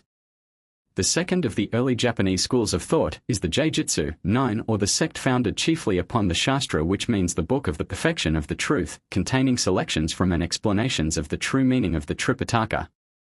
This Shastra was the work of a Hindu whose name means lion armor and who lived about 9 centuries after Gautama. Not satisfied with the narrow views of his teacher, who may have been of the Dharmagupta school of the 4 disciplines, he made selections of the best and broadest interpretations then current in the several different schools of the smaller vehicle. The book is eclectic and attempts to unite all that was best in each of the Hinayana schools, but certain Chinese teachers consider that its explanations are applicable to the great vehicle also. Translated into Chinese in 406 AD, the commentaries upon it soon numbered hundreds, and it was widely expounded and lectured upon. Commentaries upon this Shastra were also written in Korean by DZ. From the peninsula it was introduced into Japan. This Jaijutsu doctrine was studied by Prince Shitoku and promulgated as a division of the school called Sanron. The students of the Jaijutsu school never formed in Japan a distinct organization. The burden of the teachings of this school is pure nihilism, or the non-existence of both self and of matter. There is an utter absence of substantiality in all things. Life itself is a prolonged dream. The objects about us are mere delusive shadows or mirage, the product of the imagination alone. The past and the future are without reality, but the present state of things